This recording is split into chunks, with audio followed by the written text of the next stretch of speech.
Our guest is none other than the Majority Leader of the National Assembly, Honorable Kimani Ichung'wa, is going to highlight for us the business ahead as the National Assembly resumes from recess. Thank you so much. And Mheshimiwa, how are you doing? Very well. Thank you for your time. Asante. How was your recess? Recess was good. Okay. Restful but busy. Okay.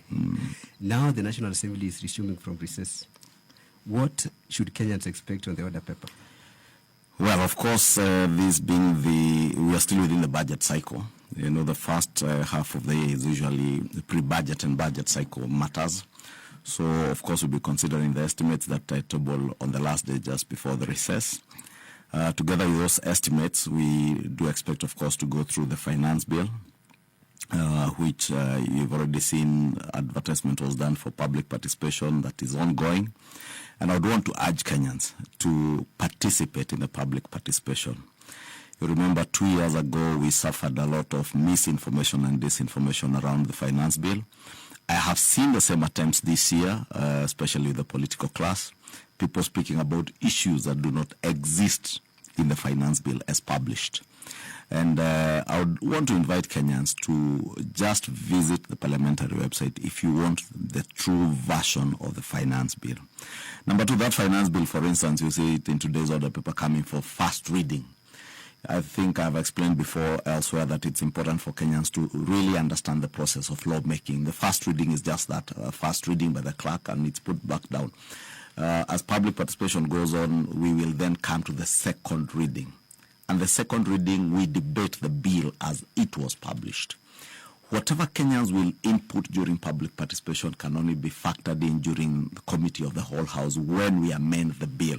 You remember in 2024 we are being told, do not amend, reject. You cannot reject a whole bill. The process of lawmaking is, once the bill is published, even if you want to change a full stop or a comma where it sits in the bill, you have to move an amendment. And therefore, it's important for people to understand that.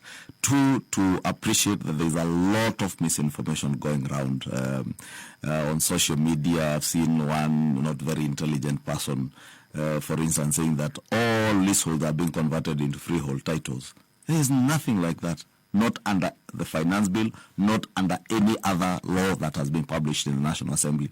But these are political players who will say and do anything. And therefore, it's important that the good-meaning Kenyans acquaint themselves with what is in the bill by just going through what is in the bill. The session is not just about the finance bill and the budget-making process. We also have a lot of more important business. There are bills, for instance, on there's a Kenya Revenue Authority amendment bill. There is the Central Bank amendment bill. We have a microfinance bill. We have the Quality Healthcare and Patient Safety Bill, a very critical bill, which had gone through the second reading, gone through public participation, and will be going to the Committee of the Whole House. There's the Kenya Judiciary Academy Bill. We have the Fisheries Management Bill that we also expect probably by Thursday this week to go into Committee of the Whole House on. And I know many members have a keen interest on many of these bills. And therefore, it will be a very busy session. The next 5-6 weeks will be quite busy for the National Assembly. It's also to call on all our members to be active participants. Of course, there are also ongoing issues that touch on the cost of living, especially the global crisis that is there around the cost of fuel emanating from the crisis in the Middle East and fuel. We do expect, I have seen a motion that has been proposed jointly by the chair of the Transport and Infrastructure Committee and the chair Energy, Honorable Gekari and Honorable GK, to give the House an opportunity to debate on what measures can be taken to help alleviate the suffering of the people that emanates from this crisis in the Middle East. Okay. Given what we have witnessed in the past, Kenyans going to the streets against the finance bill, what are some of the significant changes that Kenyans should brace themselves in this particular finance bill? Let me just say, largely, there is nothing for Kenyans to worry about. Finance bill is a bill that sets out taxation measures that help you to raise revenue for government.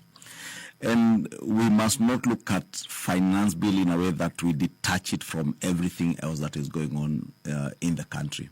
For instance, I'm speaking about finance bill together with the budget estimates. I have seen we are considering the Senate amendments to the Division of Revenue bill.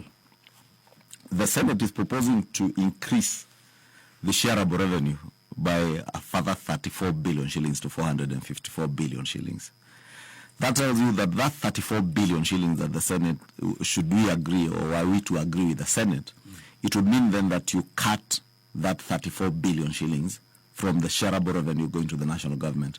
So we must ask ourselves, do we either increase taxes to raise an additional 34 billion shillings to give the counties, or do we reduce on the money that we are paying for school capitation or going into healthcare or going into the construction of roads to be able to allocate a further 34 billion shillings? Therefore, we must never look at the finance bill as a bill that sits by itself somewhere to just help government to raise revenue. This revenue is raised to be able to offer services and goods and services to the people of Kenya. And that is the money that is expended in the budget estimates. Therefore, even as we look at that finance bill, I would really invite Kenyans to consider that this bill only helps to streamline the revenue-raising measures, and not necessarily to increase taxes, as many Kenyans are made to believe. It also enhances the efficiency of tax collection. There are many proposals that you see that are enhancing around the tax procedures amendments that are geared towards enhanced collection of revenue and sealing loopholes where people are avoiding or evading tax. The last question, because of time, on the revenue, the bill on the allocation of revenue. In the past, we have seen the National Assembly not agreeing with the amendments of the Senate, and as we are waiting for that bill to come from the Senate, what should we expect? Are we going to do? I know the Budget and Appropriation Committee was sitting this morning to consider those amendments from the Senate. From where I sit, I do not see us agreeing entirely with all those amendments because, as I said, of the challenges that are there in terms of the money that is available. Money is limited and resources are limited elsewhere, everywhere, not elsewhere, everywhere. Therefore, if we were to grant everybody their wish, then we would have to have a basket of unlimited resources. Unfortunately, we don't have that luxury of unlimited resources. There is a huge possibility that we shall not agree, and I foresee a mediation process being taken through the two houses. They shouldn't brace for a delay because we can mediate and within a day or two agree. It's just it's a give and take process, and we have done it in the past. I do hope that the Senate will and the Council of Governors will work with us to be able to go through the possible mediation. And I say that possible mediation because that matter is, I cannot anticipate what will happen in the House because, as I said, the committee was in discussions this morning. I am yet to get to them and see what they will bring before the House in the afternoon. All right. Give us your last comment. My last comment, I think, is to urge Kenyans to trust the process.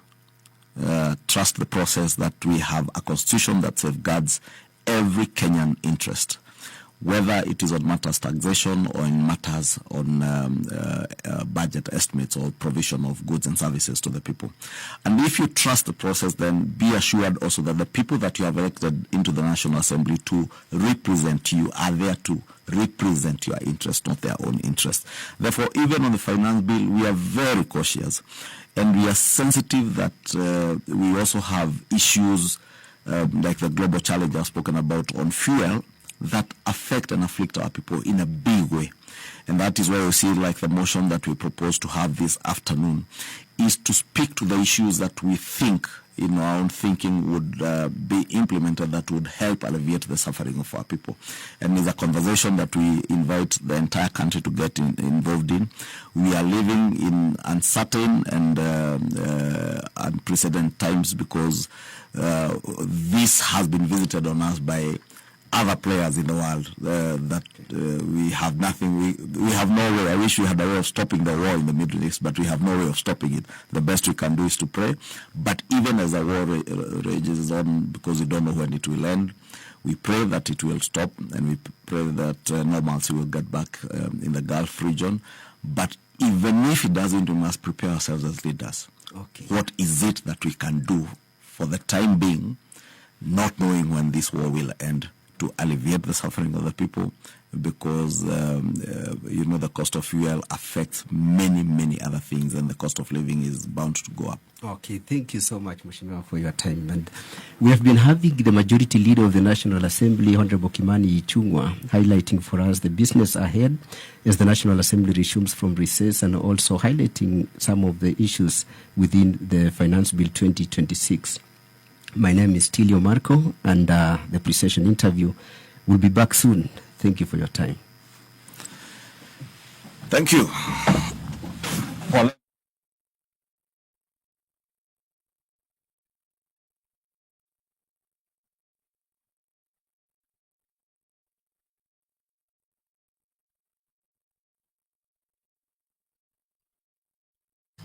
unaendelea na kutazama na kusikiliza matangazo ya moja kwa moja kutoka Bunge la Taifa. Kumbuka Bunge la Taifa limerejea kutoka likizo, na baadhi ya shughuli zinazotarajiwa kutekelezwa katika ukumbi wa Bunge la Taifa, jinsi kiongozi wa wengi alivyotuelezea, ni kwamba mswada wa fedha wa mwaka 2026 ndio ambao umepewa kipaumbele bunge linaporejea kutoka katika likizo fupi. Na kwenye ratiba ya Bunge la Taifa vile vile, hoja ya kwanza ni hoja ya kiutaratibu ambao ni hoja ambayo unahusu mswada wa marekebisho ya sheria ya sekta ya benki, au mswada wa marekebisho ya sheria ya Benki Kuu ya Kenya, na vile vile mswada wa marekebisho ya sheria ya halmashauri ya ukusanyaji ushuru hapa nchini. Halmashauri ya ushuru hapa nchini ni mswada nambari 28 wa mwaka 2026. Bunge la Taifa vile vile linatarajiwa kuidhinisha ripoti ya kamati ya afya ambayo ilizingatia rufaa ya umma nambari 21 ya mwaka 2025 kuhusu huduma za afya kwa wagonjwa wanaougua ugonjwa wa saratani hapa nchini. Vile vile mswada wa marekebisho ya sheria kuhusu biashara unatarajiwa kusomwa kwa mara ya kwanza, ni mswada nambari 51 wa mwaka 2024. Vile vile kwenye ratiba ya Bunge la Taifa leo alasiri, kuna mswada wa fedha ambao ni mswada nambari 26 wa mwaka 2026 unatarajiwa kusomwa kwa mara ya kwanza. Mswada wa marekebisho ya sheria kuhusu Benki Kuu ya Kenya vile vile unatarajiwa kusomwa kwa mara ya kwanza, ni mswada nambari 27 wa mwaka 2026. Vile vile mswada wa marekebisho ya sheria ya halmashauri ya ukusanyaji ushuru vile vile unatarajiwa kusomwa kwa mara ya kwanza, ni mswada nambari 28 wa mwaka 2026. Vile vile kuna hoja ya kuidhinisha kuna hoja kuhusiana na marekebisho kwenye mswada wa ugavi wa mapato ambao ni mswada nambari 2 wa mwaka 2026. Kamati ya bunge lote inatarajiwa kushughulikia marekebisho ya bunge la Senate kwenye mswada wa ugavi wa mapato ambao ni mswada nambari 2 wa mwaka 2026. Vile vile mswada wa marekebisho ya sheria kuhusu usimamizi wa pesa za umma ambao ni mswada nambari 17 wa mwaka 2025 unatarajiwa kusomwa kwa mara ya kwanza. Unatarajiwa kuendelea kujadiliwa katika ukumbi wa Bunge la Taifa, na muona spika wa Bunge la Taifa Honorable Speaker, introduce to you MP-elect for Mbwadikir, Keter David Kipsang. Christian, take the Bible in your right hand, raise it, and recite this oath. I, Use the mic. I, David Kipsang Keter, having been elected a member of the National Assembly, do swear in the name of the Almighty God that I will bear true faith and allegiance to the people and the Republic of Kenya, that I will obey, respect, uphold, preserve, protect, and defend the Constitution of the Republic of Kenya, and that I will faithfully and conscientiously discharge the duties of a member of Parliament. So help me God.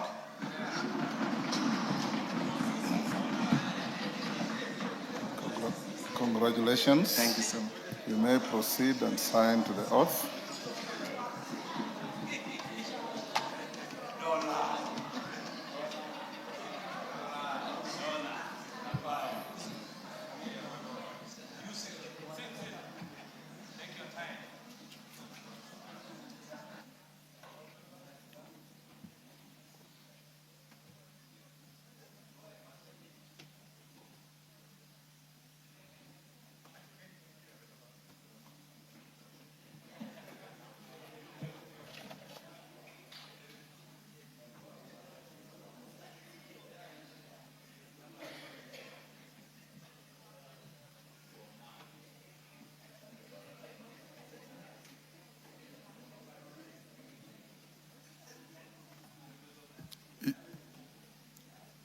Finished? You can proceed to the bar, and the new member can take his space in the House.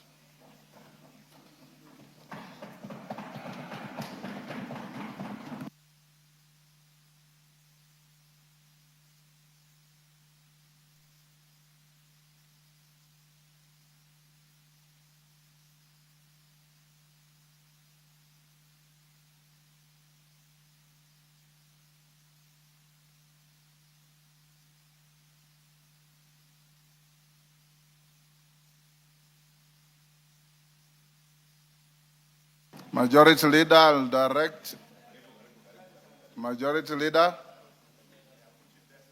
I know we have now 2 members who have not been assigned committees. So I direct that in the shortest time possible, you convene the committee so that you can assign the member for Isiolo. Is it Isiolo North or South? Isiolo South, and the member for Emurua Digiri committees so that they can start their work in earnest. Next.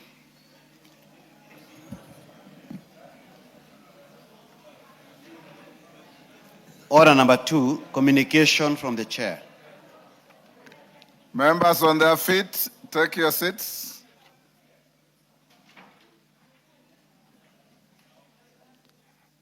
Member for Bumula, take the nearest seat.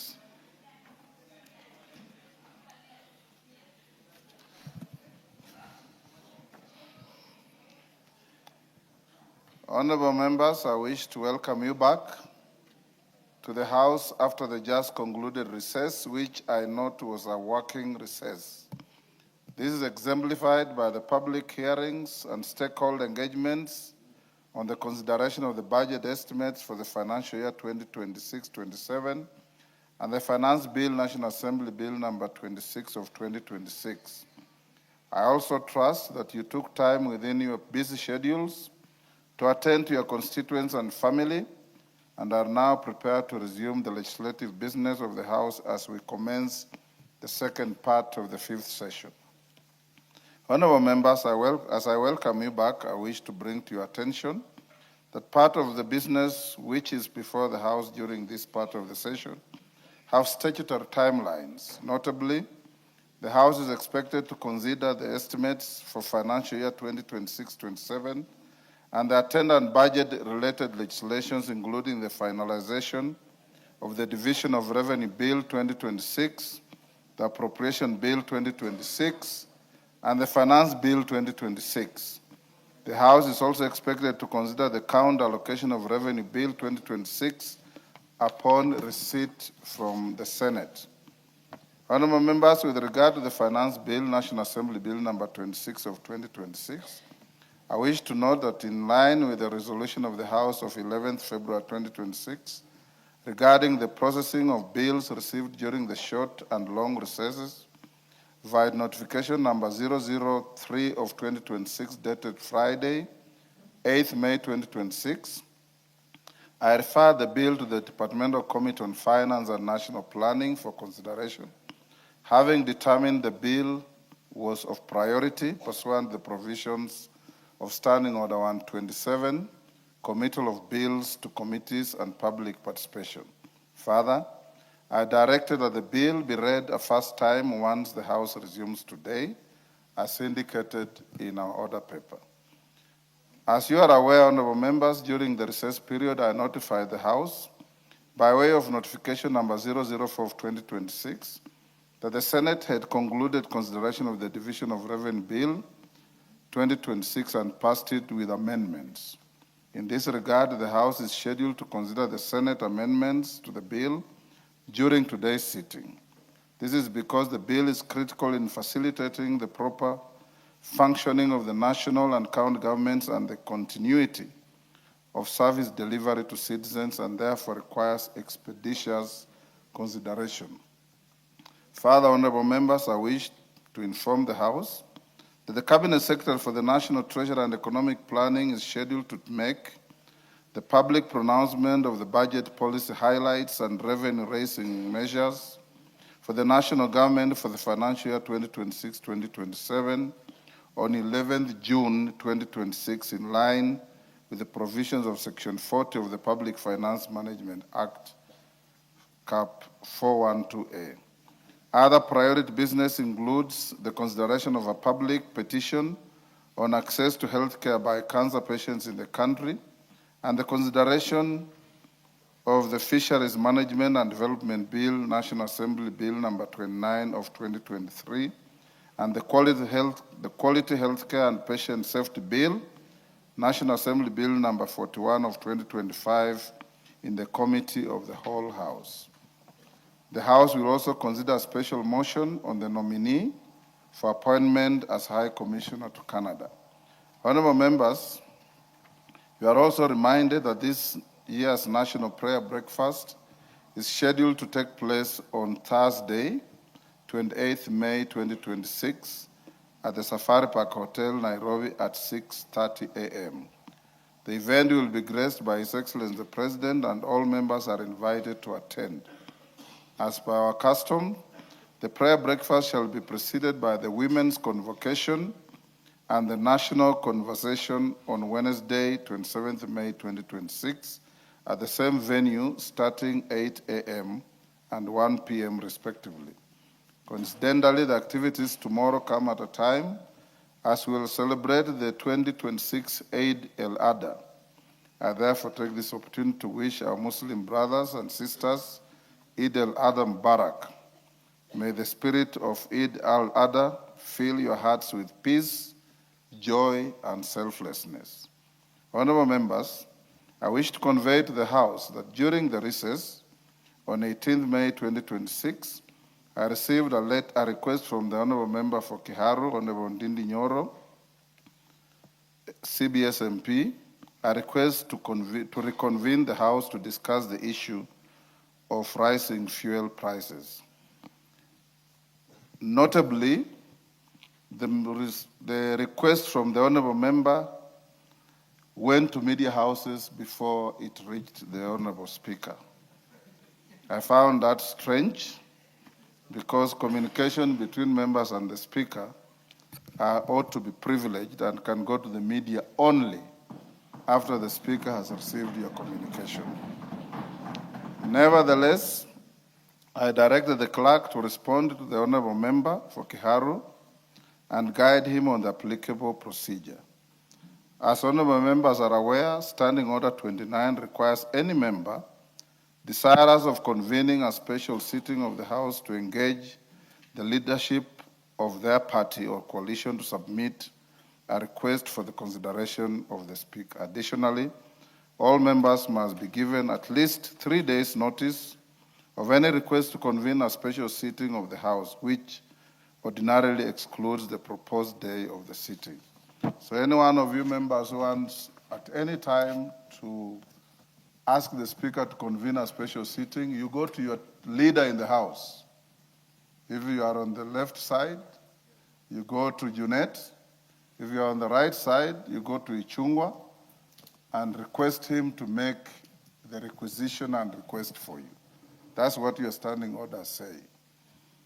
In this regard, accepting the honorable members and procedural request would have led to his proposed special sitting being held yesterday or today, a day on which the House was scheduled to resume its sittings as per the approved calendar. This rendered the question of special sitting moot or simply academic. Honorable members, it is my view that the issue of rising fuel costs may only be addressed through concerted, objective, and cross-cutting efforts across all players, including the national government, the legislature, and our private sector. Isolated and subjective utterances are unhelpful at this time and only serve to politicize a matter that is of critical concern to our economy and the welfare of all Kenyans. Cognizant of several prior requests received from the honorable members to prioritize debate on the subject upon resumption of the sittings of the House, I have approved a motion on the matter for consideration by the House during this afternoon sitting, even as other efforts by all players to address the issue continue. Allow me, members, to mention that I also received a request in the same defective procedure from member Wandeto, who also asked me, like Nindi Nyoro, to unprocedurally call the House. In conclusion, honorable members, the timely consideration of the critical House business that I have highlighted calls for your utmost dedication. I therefore urge each member to rise to the occasion so that together we deliver on the legislative mandate of this House in line with the Constitution. This House is informed accordingly. So all members who wish to talk to this petrol issue, we will be able to assign you time this afternoon after the notice has been given to the motion. And I encourage you as members whose mandate is to represent the people of Kenya, who are privileged to represent 55 million Kenyans, to speak soberly without incitement and emotion so that together and collectively we assist our country to move forward. We know we have a problem, and we know the problem is not limited to Kenya. It's a global issue, but Kenya as a country must also rise to the occasion to find solutions to its unique problems through the people's representatives who, for the time being, are privileged to be yourselves. Thank you.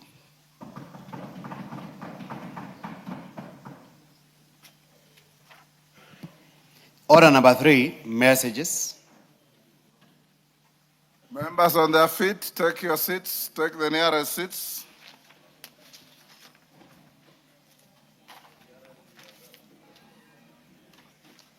Koyo, take the nearest seat.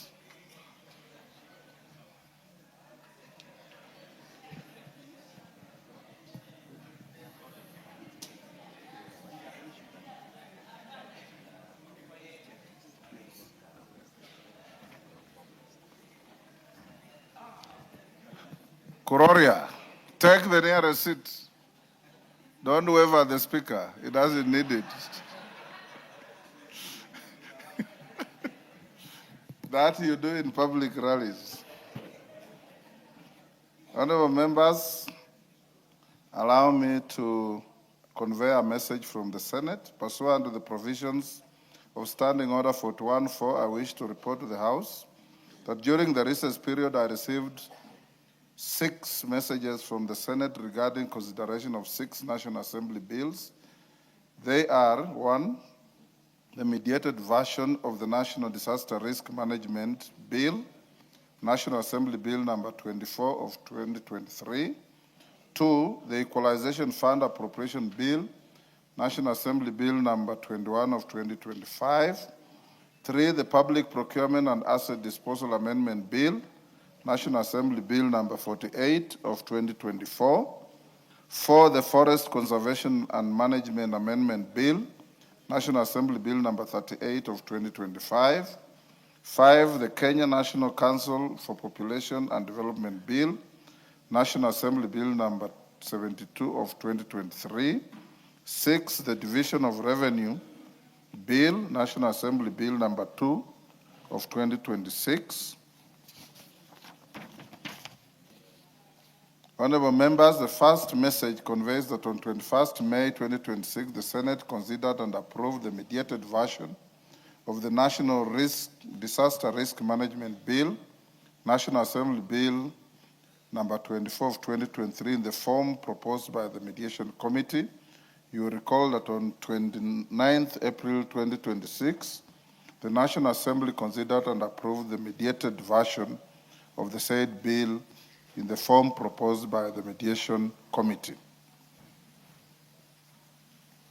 Consequent to this, the approval of the mediated version of the National Disaster Risk Management Bill, National Assembly Bill number 24 of 2023, by the House of Parliament concludes the bicameral consideration of the bill. Members at the bar, take the nearest seats.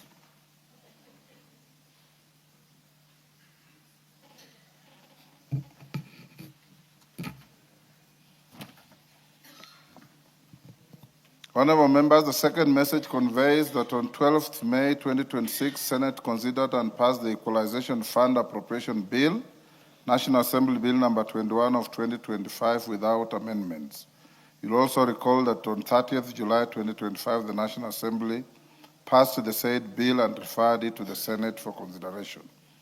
The third message conveys that on 12th May 2026, the Senate considered and passed the Public Procurement and Asset Disposal Amendment Bill, National Assembly Bill number 48 of 2024, without amendments. You'll also recall that on 28 November 2024, the National Assembly passed the said bill and referred it to the Senate for consideration. The fourth message conveys that on 14th May 2026, the Senate considered and passed the Forest Conservation and Management Amendment Bill, National Assembly Bill number 38 of 2025, without amendments. The said bill was passed by the National Assembly on 29th April 2026 and referred it to the Senate for consideration. Honorable members, the passage of the four bills, the mediated version of the National Disaster Risk Management National Assembly Bill number 24 of 2023, the Equalization Fund Appropriation Bill number 2025, the Public Procurement and Asset Disposal Amendment Bill 2024, and the Forest Conservation and Management Amendment Bill 2025 by the Senate in the form passed by the National Assembly effectively concludes their bicameral consideration. I will therefore proceed to present the bills to His Excellency the President for assent in accordance with the provisions of Article 110(5) and 113(3) of the Constitution. Honorable members, the fifth and sixth messages convey that on the 12th May 2026, the Senate considered and passed the Kenya National Council for Population and Development Bill, National Assembly Bill number 72 of 2023, and the Division of Revenue Bill, National Assembly Bill number 2 of 2026, with amendments. The Senate now seeks the National Assembly's consideration of the two bills in accordance with the provisions of Article 1121B of the Constitution. To this end, I hereby refer the Senate amendments to the Kenya National Council for Population and Development Bill, National Assembly Bill number 72 of 2023, and to the Departmental Committee on Finance and National Planning for consideration and reporting.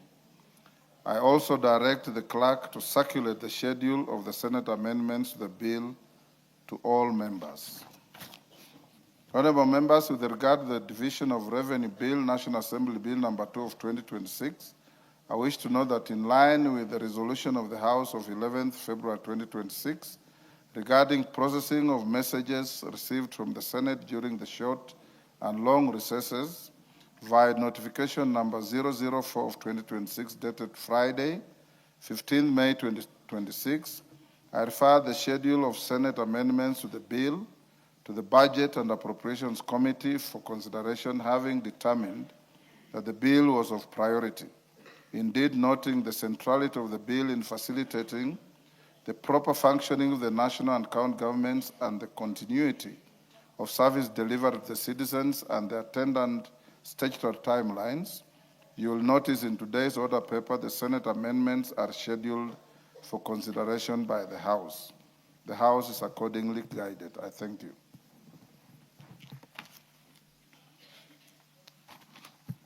Members, before we call the next order, allow me to acknowledge in the Speaker's Gallery St. Teresa's Kimangao girls from Mwingi North, Kitui, Olkalau Secondary School from Olkalau, Nyandarua,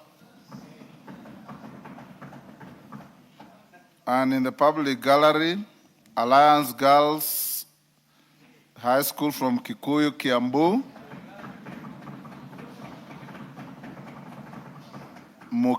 Mukabi Comprehensive School from Mumias East, Kakamega, and Great Commission Academy from Embakasi Central, Nairobi. I've been requested by Honorable Indikiri that one of his relatives goes to Alliance High School, and he wants to welcome the girls to the house. Go ahead, 1 minute, Indikiri. Thank you, Mr. Speaker. I take this opportunity to welcome the prestigious Alliance girls into the House of Parliament. This is where laws of this country are made. This is where the future of Kenya is guided from. Alliance Girls is one of the prestigious schools in this country. And we know it has produced so many doctors, professors, engineers, etc. I want to tell you, there is no limit to your success. And because you are being modeled from a very prestigious institution, it's upon you to grasp the opportunity to advance your future, which is very great. I'm privileged today because my daughter is part of this school, Ivana Alex Rendikiri. We want to welcome you and state that you are in the same steps with your cousins. Mr. Speaker, we have had 5 cousins pass through this prestigious school. So I want to take this opportunity to tell her she is the next line, most likely the Member of Parliament of Wari. Thank you. I thank you. Honorable Indikiri, ordinarily you should have taken the opportunity to welcome all the other schools, but you haven't done so, Murugara. Thank you. 1 minute.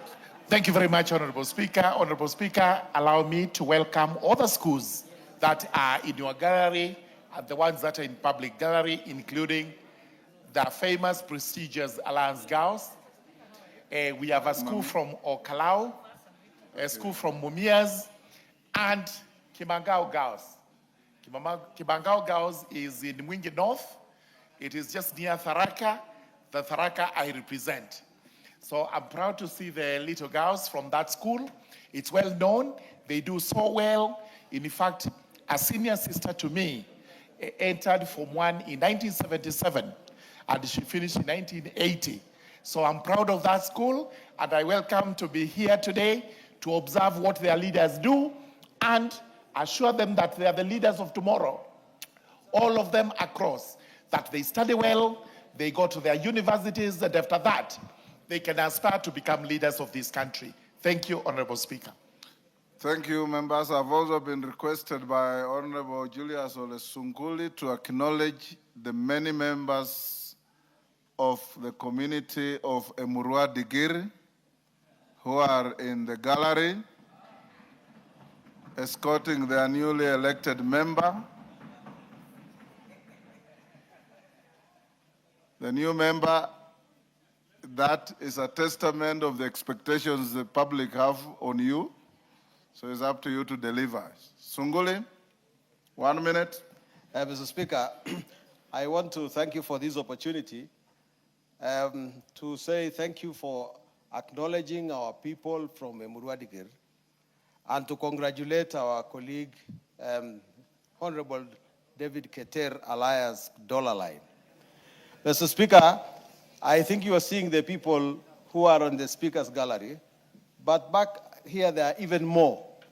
That is a testament of the fact that we, the people of Transmara, are extremely glad that the elections got finished peacefully. We were mourning greatly the death of our colleague, Honorable Joanna Ngeno. And Emurua-Dikir has gone through a painful season. But we now hope, Mr. Speaker, that with the election of the Honorable Dollar Line, we open a new chapter. This was part of my constituency, and most of the people who have come today, you know, are from my constituency. I wish to say that in the group, there is the Deputy Governor of Narok, Honorable Tamalinye, who is here, the former councillor of Kimintet, an elder of Transmara, Councillor Kijabe, and very many other prominent Transmarans who have come here. We consider this to be our success, and that we wish Honorable David Keter success, and thank the people of Emurua-Dikir for completing this exercise peacefully. Thank you, Mr. Speaker. Richard Yegon, 1 minute.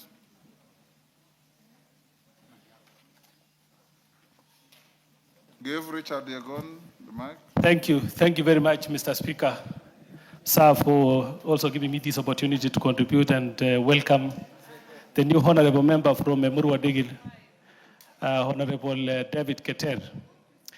Mr. Speaker, you know, I think Mheshimiwa David Keter has a lot of similarities with myself because... Physical or intellectual? I would like to congratulate him for being elected as a member of Parliament of Emurua-Dikir, and I would like to say that he has a lot of similarities with me, not in terms of how we look together, but the honorable member had tried so many times to be elected as a member of Parliament for Emurua-Dikir. And personally, I tried also 3 times. Himself, he tried 3 times. The 4th time, he managed. And I would like to ask him to work very smart so that at least he can continue representing the people of Emurua-Dikir. And I would like to ask him I would like to tell him that he's welcome to this honorable and august house and represent the people of Emurua-Dikir very well, my friend. We are here to guide you and we'll assist each other in going forward. Thank you very much, Honorable Speaker. Honorable Speaker, on my own behalf and on behalf of the people of Marakwet West, Honorable Speaker, I would like to congratulate Honorable Keter, aka Dollar Line, on being elected as the Member of Parliament for Emurua-Dikir. Honorable Speaker, Honorable Joanna Ngong was my very good friend and was my mentor politically. And for that reason, Honorable Speaker, I have no doubt that the new Member of Parliament from Emurua-Dikir will be able to fill the shoes of Honorable Joanna Ngong and will deliver for the people of Emurua-Dikir. Honorable Keter, I wish you the very best. Stand firm, be bold, be firm, and leave a legacy in this parliament. Vini, vidi, vici, that when your time comes and you serve your term, may you tell the people of Emurua-Dikir, just like Julius Caesar said, vini, vidi, vici, that I went to parliament, I saw, and I conquered. Congratulations. That is not the correct translation. Veni, vici, I came, I saw, I conquered. There's no parliament in it. Yes, Carolo Mondi. Thank you very much, Honorable Speaker, for giving me the opportunity to warmly welcome the new member and to congratulate him. I just have a small point of information and that I would like to share with him and also to invite him to follow up. On behalf of the Committee on Sports, we did engage with the Sports Fund and the Ministry of Culture to have a musical extravaganza incorporated in their annual program on the basis of a directive given by His Excellency the President when we were burying Honorable Ngong. So it is up to you to follow up with the committee and to see that the funding is secured. And we did request that it be formalized and not left on an ad hoc basis. I hope you'll work with the committee and the other interested parties, because Ngong really loved Benga. And for your information, Ngong, I think I paid his school fees for you at the University of Nairobi on the instructions of the late Raila Amolo Odinga, and we actually created that constituency for him specifically. Thank you very much. Last, Honorable Ambassador Sigei.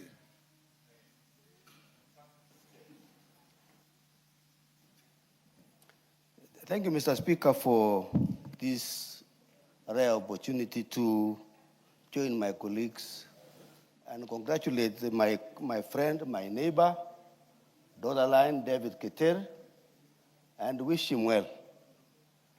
Mr. Speaker, as you may have seen in the media, it was one of the cruising battles in Mogadikir. We want to thank the late Ngeno posthumously for doing a very good job.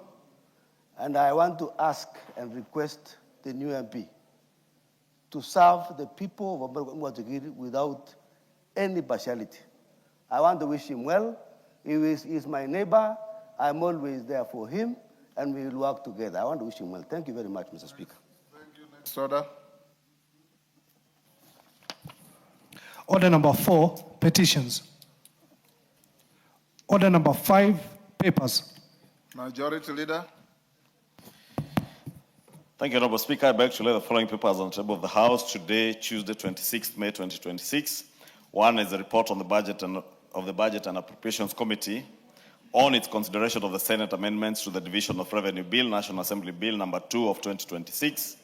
2 is legal notice number 78 of 2026 relating to the tariffs for healthcare services amendment regulations of 2026, and the explanatory memorandum, regulatory impact statement, the consolidated written submissions matrix, and report of the public participation and stakeholder engagements from the Ministry of Health. 3 is amendment of Article 10, Sub-Article 4 of the Constitution of the African Civil Aviation Commission, AFCAC, from the Ministry of Foreign Affairs and Diaspora Affairs. 4 is the annual report of insurance industry for the year ended 31st December 2024 from the National Treasury. 5 is the intergovernmental partnership agreement between national government through the Ministry of Education and the county government of Bomet. 6, intergovernmental partnership agreement between the national government through the Ministry of Education and the county government of Elgeyo Marakwet. 7 is report of the third quarter of the National Government Constituency Development Fund for the financial year 2025-2026. 8 is the annual report of the Teacher Service Commission for the financial year 2024-2025. And 9, report of the Auditor General on the citizens' accountability on the implementation of the Green Zones Development Support Project, Phase 2. And finally, 10 is the 2024-2025 annual report of the Kenya National Commission on Human Rights. Honorable Speaker, I beg to lay all these papers on the table of the House. And with your indulgence, allow me to also welcome the Honorable Keter, the new member for Emurua Dikir, aka Dollarline, to the National Assembly. And to tell Honorable Keter, you indeed have huge shoes to fit into those of our former colleague and former chair of the Housing Committee, and as the representative of the people of Emurua Dikir. Very good people from Emurua Dikir, and I know Honorable Keter because I did campaign for Honorable Keter. As a member for Bomet Central was saying, he has Bomet East. The Honorable Keter has made several attempts to get into this house. And I was among his chief campaigners in 2017 when he narrowly lost in Emurua Dikir to the Honorable Johanna Ngeno. And in fact, I must congratulate Honorable Keter or Dollarline because this is the first election in Emurua Dikir to have such a huge margin. The first one in the history of Emurua Dikir constituency. all previous elections from 2007, I think when these constituencies came into being, have been won with a very narrow margin, always of between 1,700 votes. I think the 2013, yes. Not 2007. Yes, 2007 it was a larger Kilgoris constituency. And successively, the margin has always been less than 2,000 votes. So, Honorable Keter, the huge margin that you won this election is testament to the confidence that the people of Emurua Dikir have in you, that in this 1 year plus before the next general elections, you will work and work hard for them. And we wish you all the best, and we will be there to support you. Honorable Speaker, finally, allow me to also welcome, on behalf of the House, all the students that you have welcomed to the House, and particularly those from the Alliance Girls High School, who I know, Honorable Speaker, I do not know why Millie, the two whips, the minority whip and the majority whip, the Honorable Millie and Osoro, are insisting that the girls from the Alliance Girls High School have left. They are behind here waiting for the Member of Parliament for Kikuyu constituency to take a photo moment with them and buy them lunch, yes. Honorable Speaker, because these are our children, and this school hosts students from every corner of this country, Honorable Speaker, being a national school. And therefore, it is not a school that belongs to Kikuyu constituency. Yes, it's a school. Thank you, Mr. Speaker. Mr. Speaker, actually, from wherever I was, I came running because I was listening to the proceedings online. And I could only hear, because we were talking about Alliance Olkalau and another girls' school from Ukambani, but the only people who are talking are men, Mr. Speaker. And I want to also just say that, is it in order that Honorable Kimani Chungwa wants to keep boasting about Alliance? It just happens to be in his constituency, but is a village. But even my own constituency has people in Alliance, but we say. He's just said so. And on the issue of no women welcoming the students, the Speaker does not prod anybody to speak. And no lady MP volunteered or sought, yes, the attention of the Speaker. Thank you, Honorable Speaker, for seemingly defending me, because if Honorable Millie was listening, I was just appreciating that Alliance Girls High School hosts girls and students from across the entire Republic of Kenya. It is actually about the only school you will find a child from almost every constituency. This school has challenges, Honorable Speaker, because last year alone, they admitted an additional 600 girls. In fact, when Alliance High School was celebrating... Honorable Chungwa, I am a living witness. Yes. There is a boy from Bungoma who lives in Naivasha. His daughter got very high marks and was not selected anywhere. Yes. But she had chosen Alliance Girls as first choice. I bumped into this young man in Naivasha in one of our meetings. He came to me crying. I picked the phone, called the principal, and she told me, although the class is full, I'll take that one child. And she took the child. Now, and the girl is in Alliance, and I'm paying fees for her.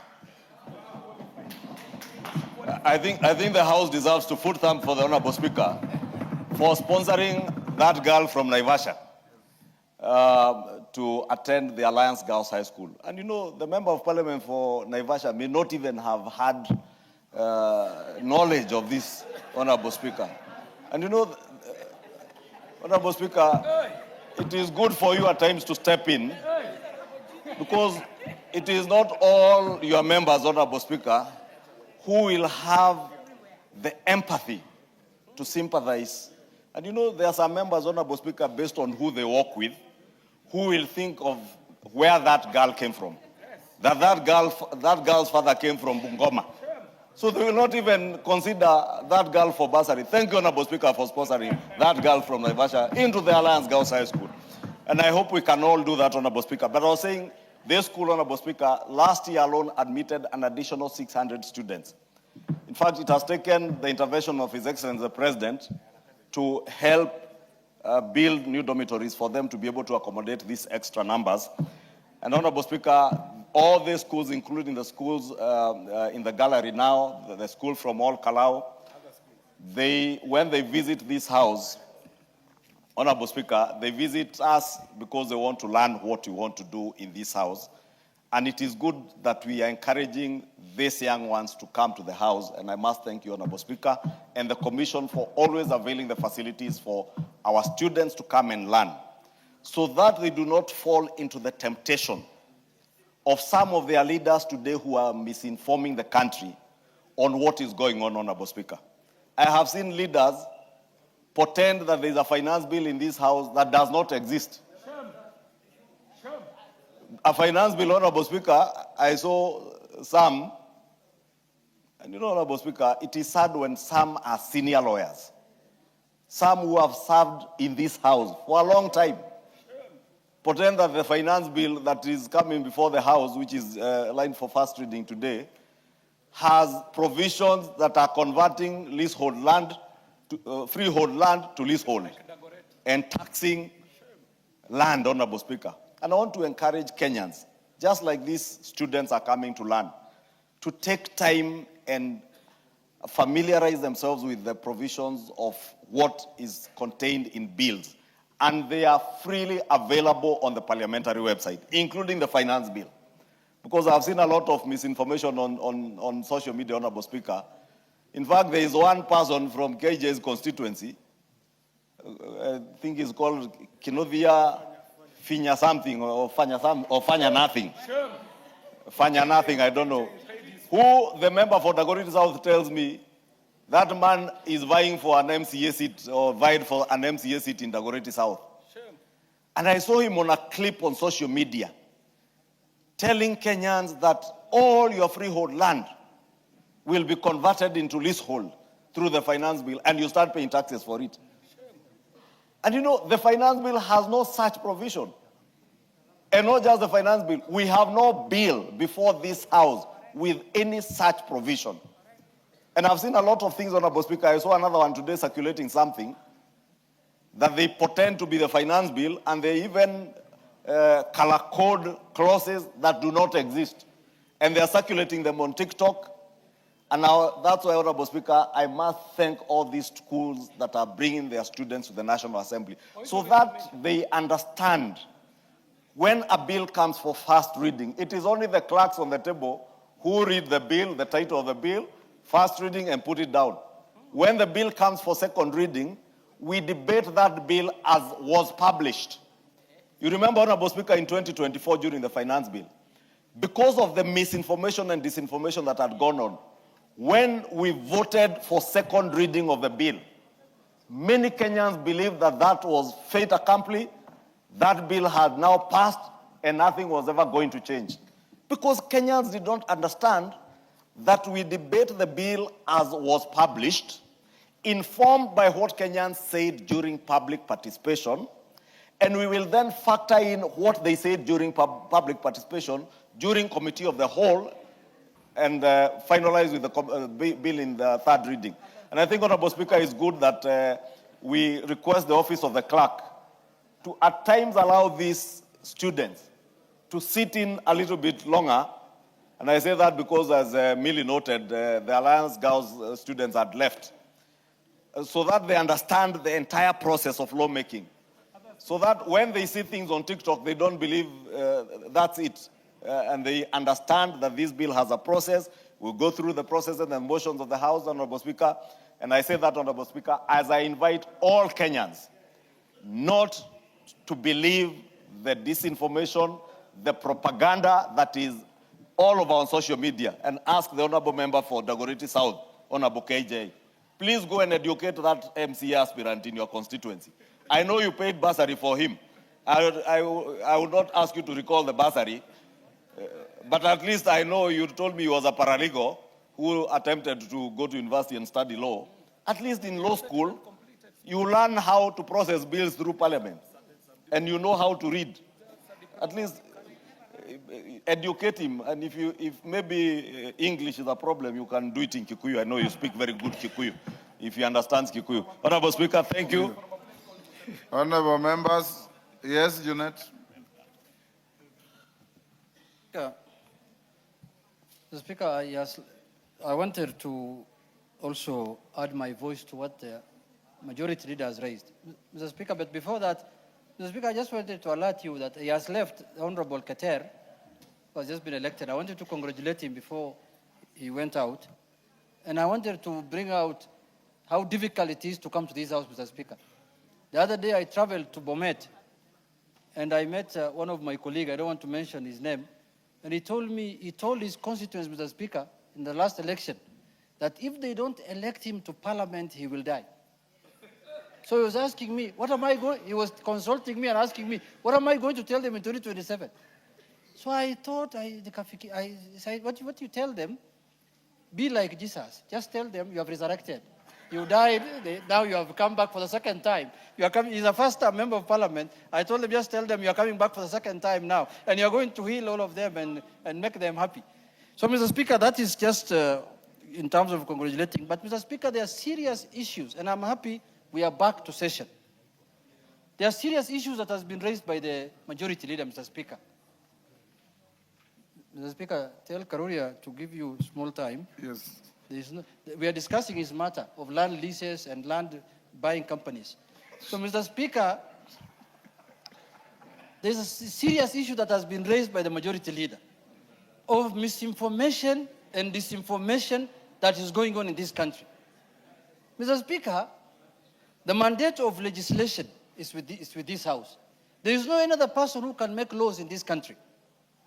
And it's very important to tell Kenyans the truth that the finance bill that is before this House, that we have come back to this session to deal with it, is not the finance bill that is being discussed in public, Mr. Speaker. And anybody who wants to know what is contained in the finance bill should take a copy from Parliament so they can understand. Or I mean on the website, even the parliamentary website. Mr. Speaker, there are people who are still stuck at the finance bill of 2024. There are people, very senior members of the society, some of them who want to become president, Mr. Speaker. Like my deputy, my majority leader's party leader, Honorable Kalonzo, who are telling Kenyans that land is going to be changed, all freehold land will be changed to leases, Mr. Speaker. I have not seen that kind of finance bill in this House. The last 2 weeks, I have been preparing for this session so that I come and contribute to the finance bill that has been tabled by Treasury. Mr. Speaker, those clauses are not in this finance bill. Very senior members of the society. What the two of you are not saying, yes, Mr. Speaker, is that you cannot amend the Lands Act through the finance bill. You cannot. You have even put it better. The finance bill is not a miscellaneous law amendments bill. Correct. It's the finance bill. Mr. Speaker, what happened, in fact, 2 years ago, Mr. Speaker, you can check the records of Parliament. There was a land amendment bill that was supposed to turn all freehold titles to leases that was sent here by the former Attorney General, my former Speaker, J.B. Muturi. And Parliament refused to publish that bill in their own wisdom under your leadership, Mr. Speaker. And he's the one now talking outside there, as if we want to change. He's the one as the Attorney General, and I have a copy of that. Hey. I rejected it. It didn't go beyond my desk. You rejected it. You didn't even accept it to be published. No. So, Mr. Speaker, I look at people, I look at people and I just say, is it lack of, content or lack of strategy? What is happening with the current opposition in the country? Because, Mr. Speaker, they are telling Kenyans that the finance bill wants to tax now bread, it wants to tax tea. That is the finance bill of 2024. The finance bill that is before us now does not have anything of that nature, Mr. Speaker. Mr. Speaker, in conclusion, I want to say this. If we continue misinforming Kenyans, if we continue disinforming Kenyans, and I don't know whom we can send to them, I think indeed Nyoro can go and convey this message on my behalf to them, Mr. Speaker. Sometimes he interacts with them, but I don't know at what length, Mr. Speaker, because I'm told he also is very soon becoming a party leader in this country. So I think they can have bilateral discussion at that level. Mr. Speaker, I want to urge my colleagues, my fellow leaders, that please, before you misinform Kenyans, before you disinform Kenyans, take time to read. And if you have no time to read, please ask your staff, ask your researchers to read it for you, the finance bill, before you communicate or you speak to Kenyans at any level. Mr. Speaker, some of the issues that are being discussed today in this country concerning the finance bill are issues you can see that are meant purely for incitement, nothing else. The end game is to incite Kenyans so that Kenyans can rise up and fight each other, Mr. Speaker.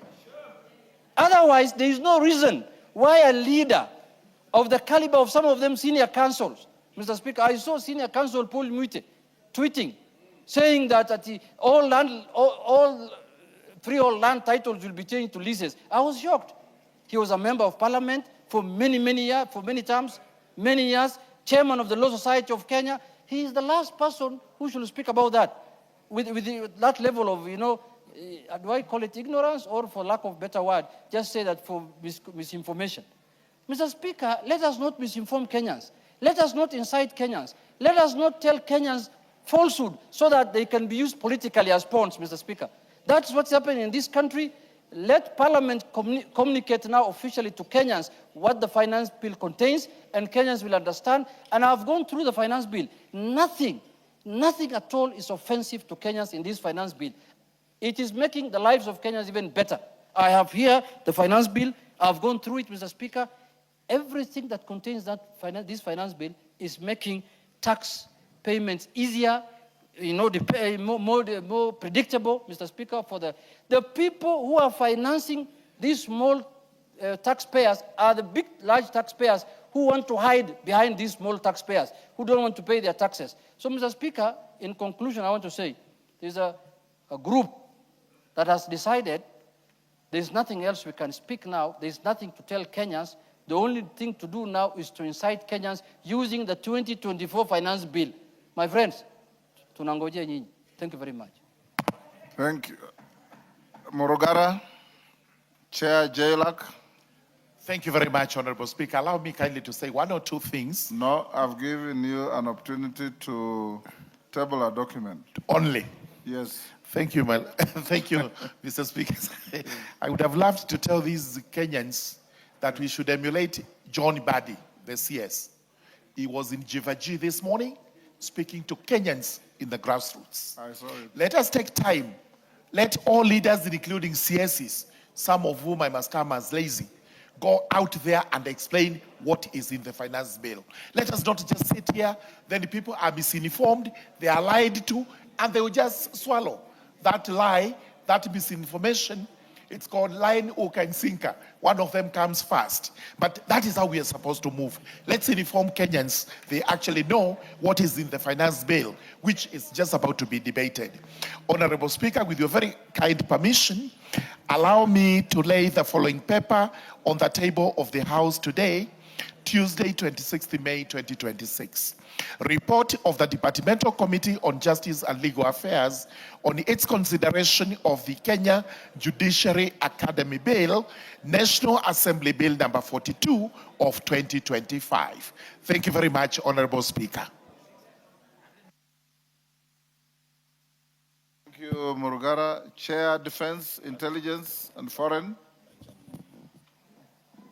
Chairperson, Departmental Committee on Defense and Foreign Relations. Caleb, you are the one holding brief? Yes, I'm holding brief for the Chairperson, Departmental Committee on Defense. Go ahead. Honorable Speaker, I beg to lay the following paper on the table of the House today, Tuesday, 26 May 2026. Report of the Departmental Committee on Defense, Intelligence and Foreign Relations on the approval hearing of Mr. Humphrey Mulongo Watanga, EBS, for appointment of the High Commissioner to Ottawa, Canada.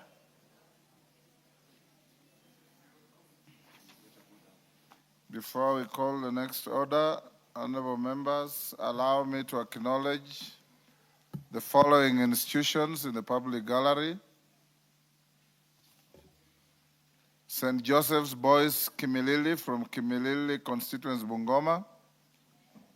Siunji Secondary School from Mwingi Central, Kitui. AIC Chebisas Girls School from Aldai Nandi, Mutonguni Boys Senior from Kitui West, Kitui. On my behalf and on behalf of the House, we welcome the students to the House of Parliament. Next. Order number 6, notices of motion. Caleb Amisi. On behalf of the chairperson, the Committee on Defense, Yes. Intelligence and Foreign. Yes, thank you, Honorable Speaker. I beg to give notice of the following motion. That taking into consideration the findings of the Departmental Committee on Defense, Intelligence and Foreign Relations in its report on the approval hearing of a nominee for appointment as High Commissioner to Ottawa, Canada, laid on the table of the House on Tuesday, 26 May 2026, and pursuant to the provisions of Article 132(2)(e) of the Constitution, Section 22 of the Foreign Service Act, Cap 185E, under Sections 3 and Sections 8 of the Public Appointments Parliamentary Approval Act, Cap 7F, this House approves the appointment of Mr. Humphrey Mulongo Watanga, EBS, as High Commissioner to Ottawa, Canada. Thank you. GK, Chair, Roads and Transport. Thank you, Honorable Speaker.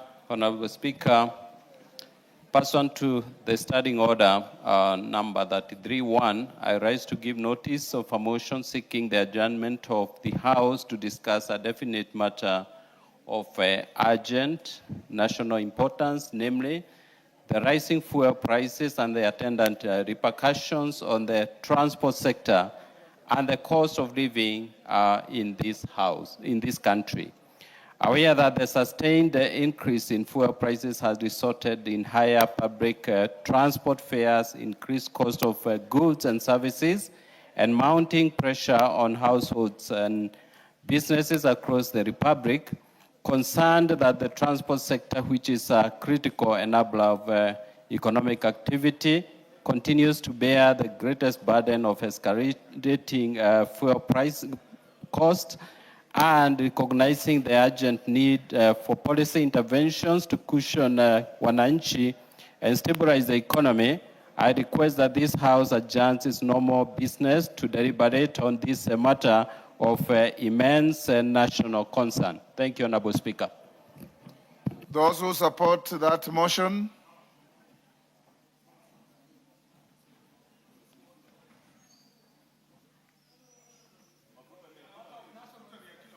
The support is overwhelming. You may take your seats. Now, GK, I'll give you an opportunity to move your motion at 4:15 or at the end of order number 15, whichever comes earlier. Next order.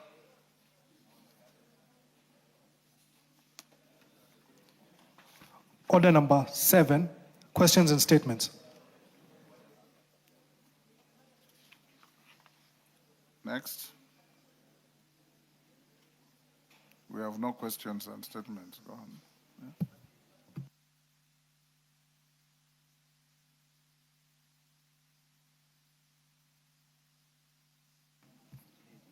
Lea Sangaira had approved a statement for you. You'll do it on Thursday. Order, members on their feet, take your seats. Caleb, take your seat. Members on their feet, take your seats.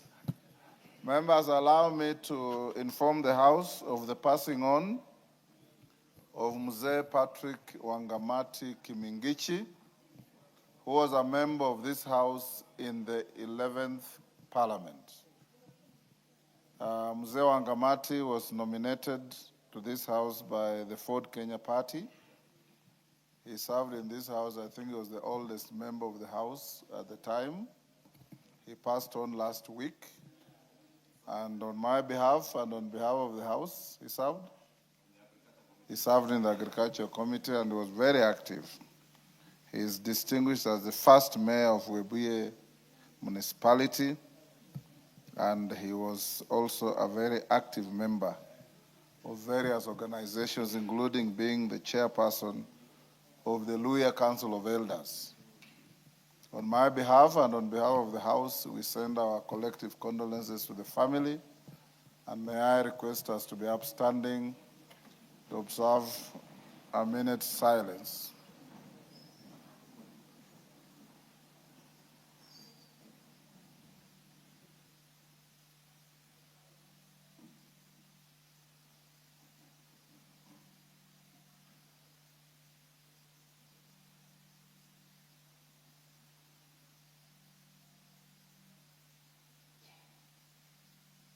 May his soul rest in eternal peace.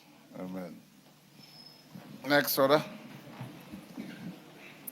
Order number 8, procedural motion, reduction of publication period for specified bills. Majority Leader. Hold on, Majority. Yes, Tongoyo.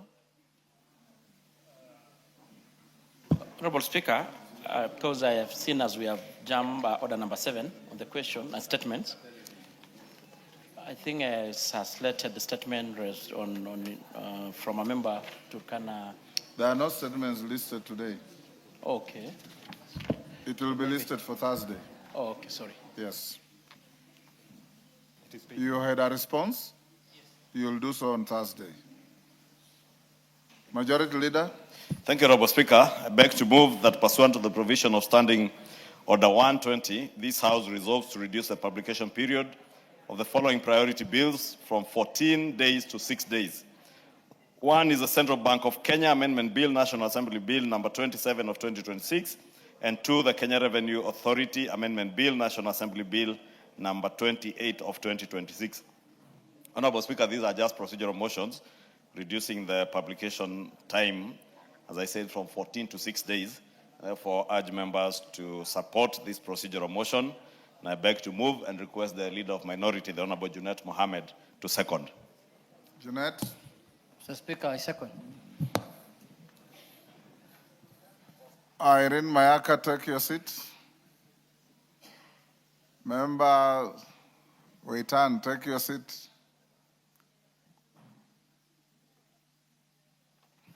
Honorable members, I now propose the question at order number 8, which is that pursuant the provisions of Standing Order 120, this House resolves to reduce the publication period of the following priority bills from 14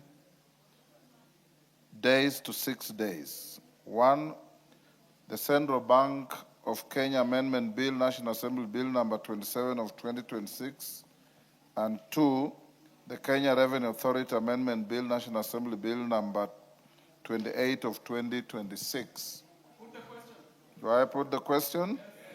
Honorable members, I now put the question at order number 8, which is that pursuant the provisions of Standing Order 120, this House resolves to reduce the publication period of the following priority bills from 14 days to 6 days. 1, the Central Bank of Kenya Amendment Bill, National Assembly Bill number 27 of 2026, and 2, the Kenya Revenue Authority Amendment Bill, National Assembly Bill number 28 of 2026. As members of that opinion say aye. Aye. Will those of the contrary opinion say nay? The ayes have it. Next. Order number 9, motion, report on public petition number 21 of 2025 regarding access to healthcare by cancer patients in the country. Mover to reply. The Chairman of Health, I don't see on the Wanyikal where he normally sits. Is he sitting elsewhere in the House? Is there any member of the committee that has been tasked to reply?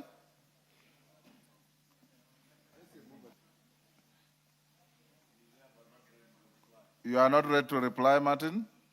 Or you have no authority to reply? We'll defer the matter to Thursday. Next order. Order number 10, the Business Laws Amendment Bill, Senate Bill number 51 of 2024, first reading. A bill for an act of parliament to various laws and for connected purposes. Next.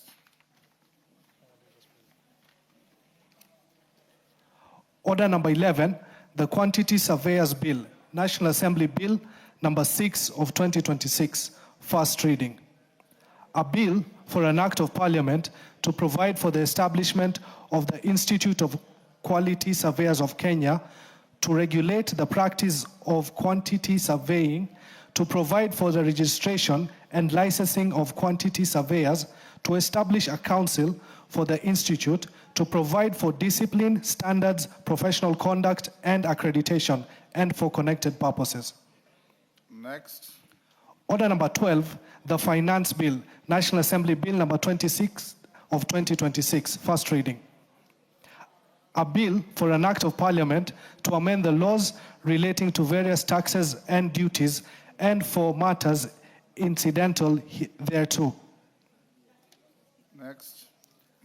Order number 13, the Central Bank of Kenya Amendment Bill, National Assembly Bill number 27 of 2026, first reading. A bill for an act of parliament to amend the Central Bank of Kenya Act and for connected purposes. I've been advised that we stay order number 14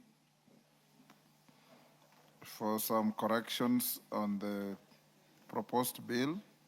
So next, go to number 15. Order number 15, motion, consideration of Senate amendments to the Division of Revenue Bill, National Assembly Bill number 2 of 2026.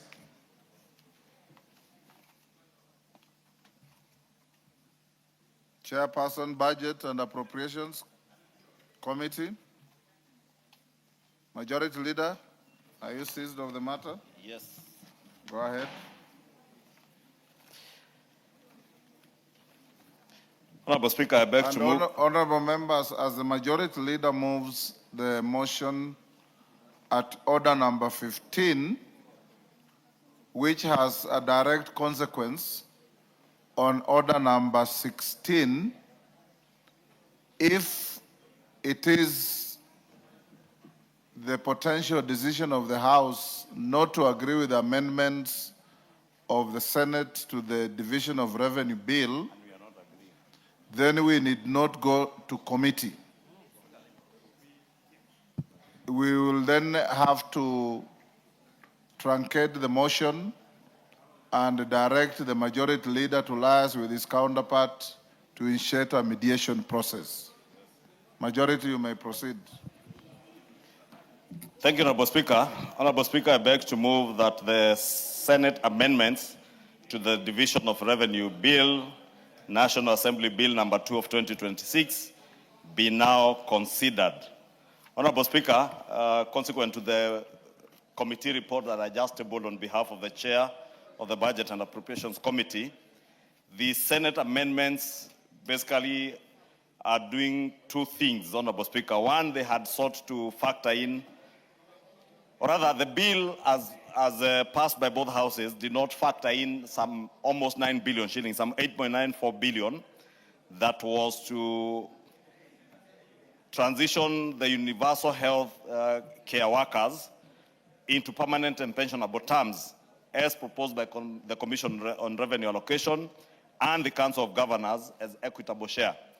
And this, Honorable Speaker, has since been factored in the annual estimates as part of the shareable revenue, or rather as part of the estimates for the State Department for Medical Services as a conditional transfer to county governments.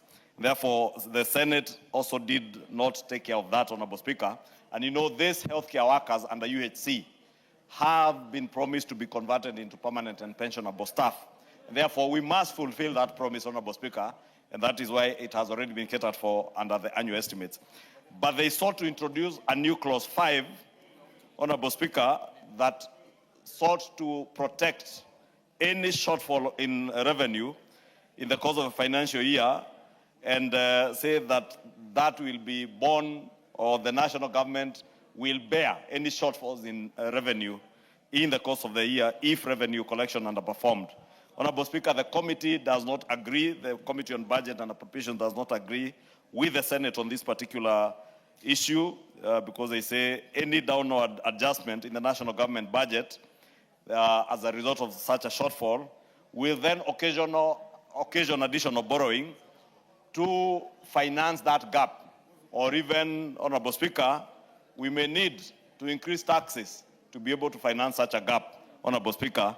And as you know, Kenyans are not very keen on any additional taxation measures. True, Honorable Speaker, and more fundamentally, the Senate proposed to increase the shareable revenue from what is provided for in the estimates of a figure of 420 billion to 454.74 billion. And therefore, they're increasing the shareable revenue by a further 34.74 billion.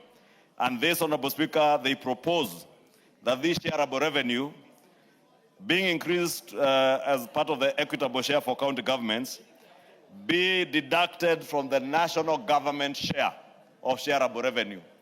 What that means, Honorable Speaker, for the benefit of the member for Kisii, Honorable Donya, and the member from Meru, the Honorable Dorothy Kiara, for your benefit, what this means is that if 34 billion shillings is to be deducted from the national government share of shareable revenue, even Honorable Osoro and Honorable Millie Odhiambo will lose, because it will mean you have either to reduce your NGCDF, your NGAF. Majority Leader, that's a clever way of calling members to order. Yes, Honorable Speaker, because I could hardly hear myself. You know, when Osoro speaks to Millie and Osoro speaks in a very animated manner, you get distracted. So I was calling them to order. But also to inform them that if we were to agree with the Senate, it would mean then that we reduce the amount of school capitation money that is going to pay school capitation to children. It would mean that the 9 billion shillings, the 8.94 billion shillings, that is being appropriated to take care of healthcare workers under UHC, then has to take a cut. Because if you increase the shareable revenue going to the counties by almost 35 billion, something somewhere has to give in. The Senate has proposed that the national government gives in. The national government share of revenue is what NGCDF shares from. It is what NGAF shares from. It is what the Ministry of Education shares from, to be able to have capitation in schools as children open schools, as happened this time. It is what we will give to the UHC workers. It is what will take care of the completion of projects. And honorable members, I was drawing your attention because remember, this is your last substantive budget in this parliament, this budget. Because the next budget that we will do in March, April next year will be implemented from 1st of July when you'll be out there campaigning. So if you have projects that you want to complete under the national government, this is the budget to complete. And I think I have communicated effectively in terms of what you want to do with these Senate amendments. And therefore, it is a proposal of the Budget and Appropriations Committee that we decline these amendments by the Senate to allow us to go into mediation and agree with our counterparts in the Senate that it would not be fair to reduce the national government share by 35 billion shillings. Then in the same spirit say, in case there is any shortfall in revenue, it is only the national government that can bear that shortfall in revenue. Honorable Speaker, we are living in very uncertain times. 6 months ago, we didn't know that there will be a war in the Gulf region. We never knew or imagined that anybody could close down the Strait of Hormuz, and we assumed things would move on normally. Today, we are confronted with a global crisis around the Strait of Hormuz and the war in the Middle East. The disruption that it comes with, Honorable Speaker, in terms of the trade routes in and out of the Middle East and connecting to other destinations in Europe, in Asia, the ramifications will be felt not just now, but even over the next many months, Honorable Speaker. And we do not know when this war will end. Therefore, Honorable Speaker, when we talk of a possible shortfall in revenue projections, it is a possibility. And if we say that that shortfall can only the national government can bear that possible shortfall, then it means in a few months down the line, we'll have a supplementary budget cutting more of the national government share and what we have budgeted to expend in the course of this financial year, Honorable Speaker. These are no ordinary times, Honorable Speaker, and these times call for leadership. When I speak about leadership, Honorable Speaker, I say that bearing in mind what the Honorable Junet was saying here. That if you indeed you are a true leader, if you desire to lead Kenya as a nation, as a president, if you have served in this house as a member of parliament for 15 years, 20 years, 30 years, you know what to do in times of crisis. Honorable Speaker, when we had the COVID pandemic 6 years or so ago, we all came together as a nation and took some very painful but necessary measures. We are confronted with such a time, Honorable Speaker, again, where we have to take painful measures, and I hope we'll have that opportunity when we debate the motion by the Honorable GK. Let me not get into that. But I really want to urge the House to agree with the Budget and Appropriations Committee that we decline the amendments by the Senate to allow the two houses time, together with the Council of Governors and CRA and the National Treasury, time to go through a process of mediation and finish with this bill as quickly as we can, because as you know, we cannot even be able to finish with the appropriation bill without finalizing with this. So the earlier we go into mediation, the better. With that, Honorable Speaker, I beg to move, and I want to request the Leader of Minority to second this proposal, Honorable Speaker, by the Budget and Appropriations Committee. Junet. I beg to move. Mr. Speaker, I stand to second. And Mr. Speaker, I agree with the majority leader that we are at difficult times, because 6 months ago, as he said, no one knew that the world will turn to what it is today. And it was unforeseen, because that time we thought that things will be normal, there will be no war in the Middle East, the Strait of Hormuz will not be closed, and life will be as good as it were. But now that we are in a difficult time, the Speaker, so it is prudent upon us to show leadership. And as you know, mediation is provided for in our standing orders. So, Mr. Speaker, there is no harm in having a mediation on this matter, so that the Senate and the National Assembly could sit and analyze this matter deeper, so that we look at the issues holistically and we look at the issues in accordance with what is happening in the world today, Mr. Speaker. Mr. Speaker, because of what's happening in the world today, the government had to do extra measures to cushion Kenyans from the excesses that has happened in terms of fuel prices. So, Mr. Speaker, I want to agree with the majority leader that we take this matter to mediation, so that we come up with an informed and a better and more in-depth decision than we took at the beginning of the year when we were doing, in the last session when we were doing the division of revenue bill. So with those few remarks, Mr. Speaker, I second, and I urge members to support that, so that the mediation process also could be expedited, so that a report could be tabled in the houses as fast as possible, Mr. Speaker. Members on their feet, take your seats. Kuroria, take your seat. Honorable members, I now propose the question at order number 15, which is that the Senate amendments to the Division of Revenue Bill, National Assembly Bill number 2 of 2026, be now considered. I see Ndindi Nyoro wants to speak. Thank you very much, Honorable Speaker, for giving me this chance.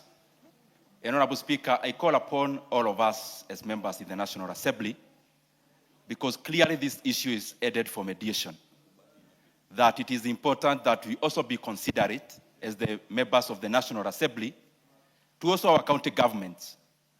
Honorable Speaker, there is a rise in terms of the revenues of Kenya from last financial year to this current financial year, nominally to around 8 to 10% in terms of those revenues. Honorable Speaker, also in terms of the cumulative budget, we will now be considering a budget of around 4.8 trillion Kenya shillings, a figure we have never considered in this House before. And therefore, Honorable Speaker, my call is that we must support devolution and be seen to actually support it. Because we have actually maintained the same amount we gave to our county governments, the shareable revenue, of 420 billion Kenya shillings. Honorable Speaker, we are proposing to sustain the same. And I don't think that is fair, Honorable Speaker, and especially given that the inflationary pressures alone, we will be talking at around maybe over 5%, Honorable Speaker. It is important, Honorable Speaker, that as we consider these kind of matters, let us not personalize. When we personalize that we are giving this money to specific governors, we are likely, Honorable Speaker, to be subjective. Yes, there's a point of order. First, we have not yet even voted whether we are sending this matter to a mediation or not. You have not put the question yet. Number two, Mr. Speaker, I want to inform the House that it is this House that in the last financial year that increased revenue shareable revenue of the counties from 385 billion to 415 billion shillings, Mr. Speaker. Mr. Speaker. It's on record, Mr. Speaker. We are the owners of devolution. We know how devolution works, and we want to support devolution. So that is why, we want to send, because it is the Senate that has given this figure. It's not the National Assembly. They have said that they want to increase this revenue to 454 billion. It doesn't mean that we have to agree with them in totality. We can decrease or we can increase in accordance with what is possible. But Mr. Speaker, let us not also use this as a political, let us not politicize this process. Yes, the majority leader can inform you as a distinguished former chair of the budget committee, not the one we removed. Honorable Speaker, I wanted to inform the Honorable Junet that indeed the former chair of the Budget and Appropriations Committee, the Honorable Dindi Nyoro, stood in his place in this House when we were passing the shareable revenue last year and pretended that this is not the only amount that we are taking to the counties. And if I remember well, Honorable Dindi Nyoro was speaking about a figure of 476 billion. It's in the Hansard. And therefore, Honorable Speaker, in the same spirit, using Honorable Dindi Nyoro's words, I had just said when I was moving, there is some 8.94 billion that had been left out in the bill by both houses. And therefore, 420, the Honorable Dindi Nyoro is simply being intellectually dishonest because he knows. And there is no more dangerous thing than when those who ought to know better seek to misinform the country for political gain, Honorable Speaker. Because the Honorable Dindi Nyoro knows that 428 billion, as proposed, is not the only money that goes to counties. Two, Honorable Speaker, to remind Honorable Junet and to inform him that when we sat with him under the broad-based government arrangement, part of the 10-point agenda is to progressively move the shareable revenue to even beyond 450 billion. And we are on course, and we are working on that, Honorable Speaker. But we must also be reasonable as leaders, and that's why I said, Honorable Speaker, earlier, that this is such a time that calls for leadership, not political posturing. The easiest thing to do is to posture politically. That is why, Honorable Speaker, the Honorable Dindi Nyoro will purport to be writing to you to recall the House when he knows he cannot recall even the Murang'a County Assembly, leave alone the National Assembly. And it is good in the clerk's advice to the Honorable Dindi Nyoro, he informed him that even if you were to recall the House, Honorable Speaker, this House ideally would have sat today. Looking at the dates when he wrote the letter, if you are the leader of majority or the leader of minority, was it to recall the House would have sat today, the same day we are supposed to resume business. And therefore, Honorable Speaker, I don't want to call my brother dishonest, but political posturing is a very dangerous thing at a time when the nation calls for leadership. Dindi? Oh. Then wind up your point of order. Yeah, Mr. Speaker, first I want to wind up by thanking the former chair of budget and the majority leader, Kachin, the majority leader, for informing me, Mr. Speaker, properly on issues that I think are important. Mr. Speaker, in conclusion, I want to say that Honorable Ndidi Nyoro is talking about governors. We are not discussing here governors, which governor is going to get what and what. That will come in the other, in Dora. The one that is Kara, the one that is coming from the Senate. Mr. Speaker, as the majority leader has affirmed here, we are on course as the broad-based government because we have increased the revenue shareable revenue from 318 to 415. Order, Irene Mayaka, what you have done is not right. Go on. Speaker, the covenant agreement between us in the broad-based government, that is one of them is to strengthen devolution. And Mr. Speaker, that is why in the last financial year we increased it by a whooping 30 billion shillings, Mr. Speaker, in one financial year. And as the majority has said, 420, what is being proposed now, is not the only money that is going to counties. We are going to make the staff, the workers who have been working for the counties now, permanent and pensionable in the new budget, Mr. Speaker. It's going to cost the government 9 billion again. There are conditional grants that are going to go to the counties, Mr. Speaker. In total, counties will get close to 500 billion shillings. Mr. Speaker, let Ndidi Nyoro not posture politically, let him wait for the mediation to happen. Okay, point made. Ndidi Nyoro. Honorable Speaker, I actually never needed to be informed and actually have no time for those frivolities and filibustering. And Honorable Speaker, it is important because they have brought up, even as I go to the conclusion, about bringing some frivolities about who needed to call what and write to which letter to the Speaker. Honorable Speaker, we need to be honest to the Kenyan people, face them honestly. Honorable Speaker, we now have a situation in this country where the government joined opposition and the opposition joined government, Honorable Speaker. That even as we listen here, the majority side and the minority side leadership, Honorable Speaker, are required singing the same song, Honorable Speaker. And Honorable Speaker, in such a house of debate, there must be alternative voices, Honorable Speaker. Honorable Speaker, we are lying to ourselves, Honorable Speaker, and to the Kenyan people, that in this house there is a minority side and the majority side. There is none, Honorable Speaker. Honorable Speaker, yes. As the House... KJ.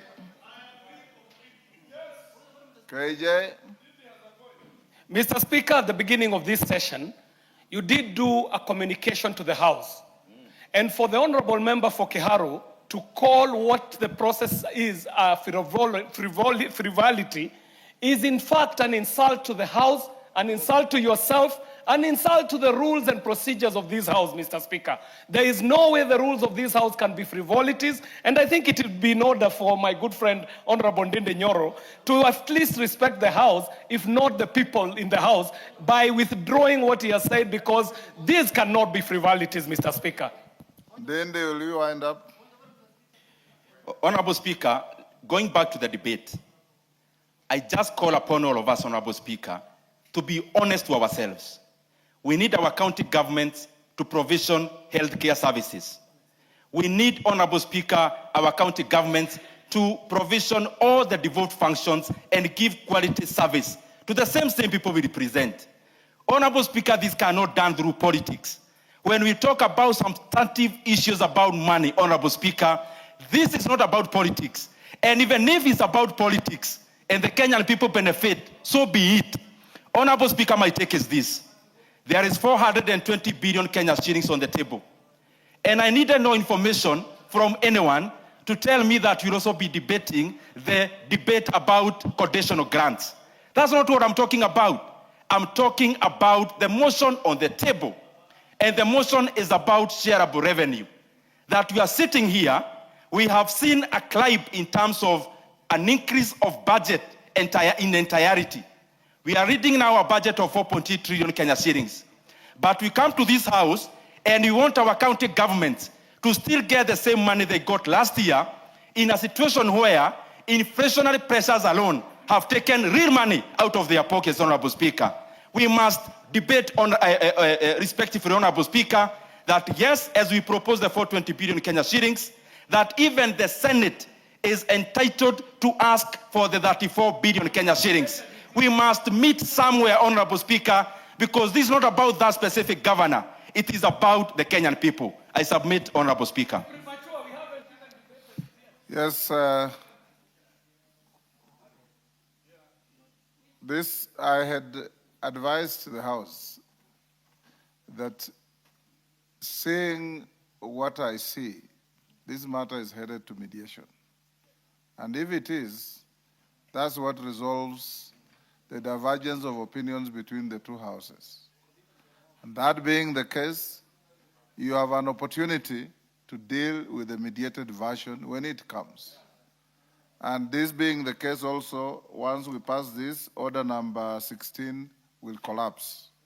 So do we really need to flog this? No, the mover to be called upon to reply since there has been debate. 1 minute, mover. Thank you, Honorable Speaker. Honorable Speaker, as I reply, Honorable Speaker, it is good to indicate, as you have rightly put it, that what is being said here is premature. And the leader of minority had aptly captured it. Because, Honorable Speaker, the 420 billion is what has been proposed. The mediation process is a give and take process. Doesn't mean that that is the end of it. The mediation process is when we come as leaders and agree that it is possible to increase from 420 not to 454. What is the reasonable figure?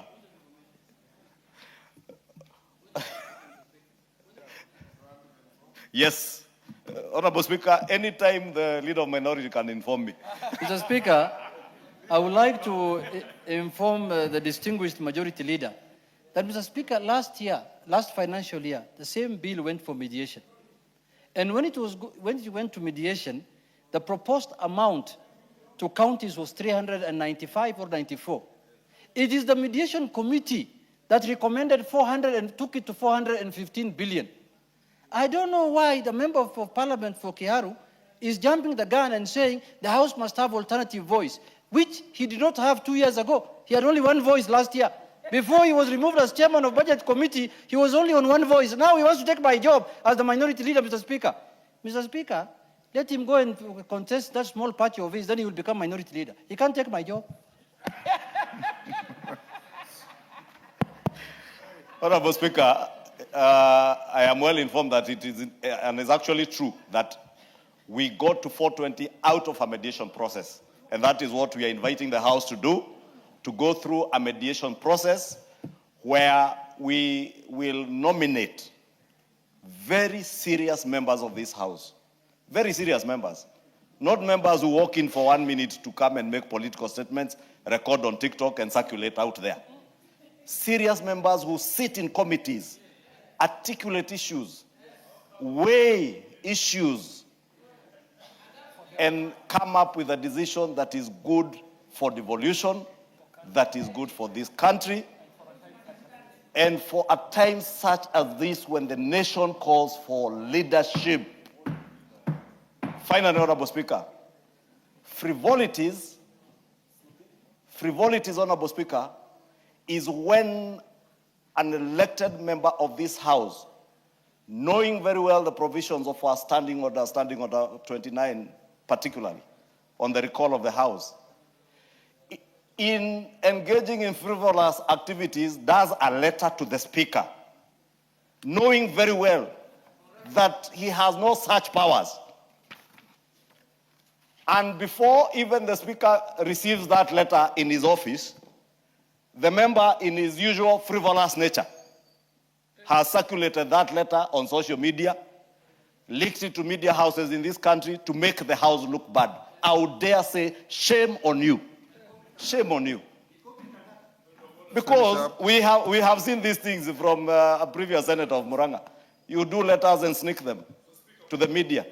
If you write to the Speaker as a dignified member of this House, write to the Speaker, wait for the Speaker to reply to you, because the Speaker, as you indicated, Honorable Speaker, you directed the clerk to inform the member that in line with our standing orders, it is only the leader of minority who could do that, or the leader of majority. But more importantly, Honorable Speaker, was what was pointed out in your reply and your communication today, which I must say was not frivolous.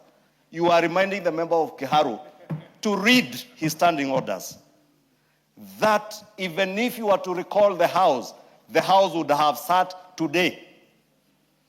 The same day the House was coming into session. I will invite the member for Kiharu to sit around this time, have the patience to listen to proposals by the distinguished member Fondia, the chair of the Transport and Infrastructure Committee, and another distinguished high-ranking member of this House, the Honorable Gekaria, who have sponsored that motion, and contribute to how we can move this country forward and leave alone political posturing for the sake of frivolous politics out there.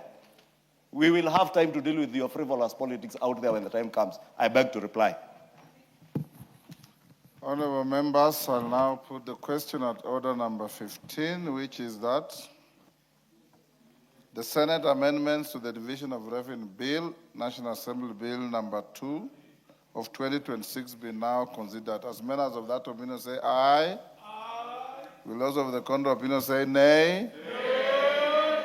The nays have it. Honorable members, that being the case, order number 16 exits from the order paper and dies there. Order, honorable member, take your seat. Honorable members, allow me to acknowledge in the public gallery Mutuma Secondary School from Gatundu, North Kiambu, Golden Angels Education from Embakasi East, Nairobi. In the Speaker's Gallery, we have Kiserian Girls School from Kajiado, North Kajiado. Kieni Girls High School from Runyenjes, Embu. And teachers from North Carolina State and team from North Carolina State University, USA. On my behalf and on behalf of the House, we welcome all of you, the students, their teachers, and those accompanying them, and the teachers from North Carolina to the House of Parliament. Honorable members, it's now 4:19. I had directed that we got this motion of adjournment at 4:15. We have exceeded by a few minutes. I now call upon the member Fondia. Yes, Mwenje, what is it? Thank you, Honorable Speaker. Honorable Speaker, I don't want to take a lot of time because the fuel issue is a very big issue that is coming up, Honorable Speaker.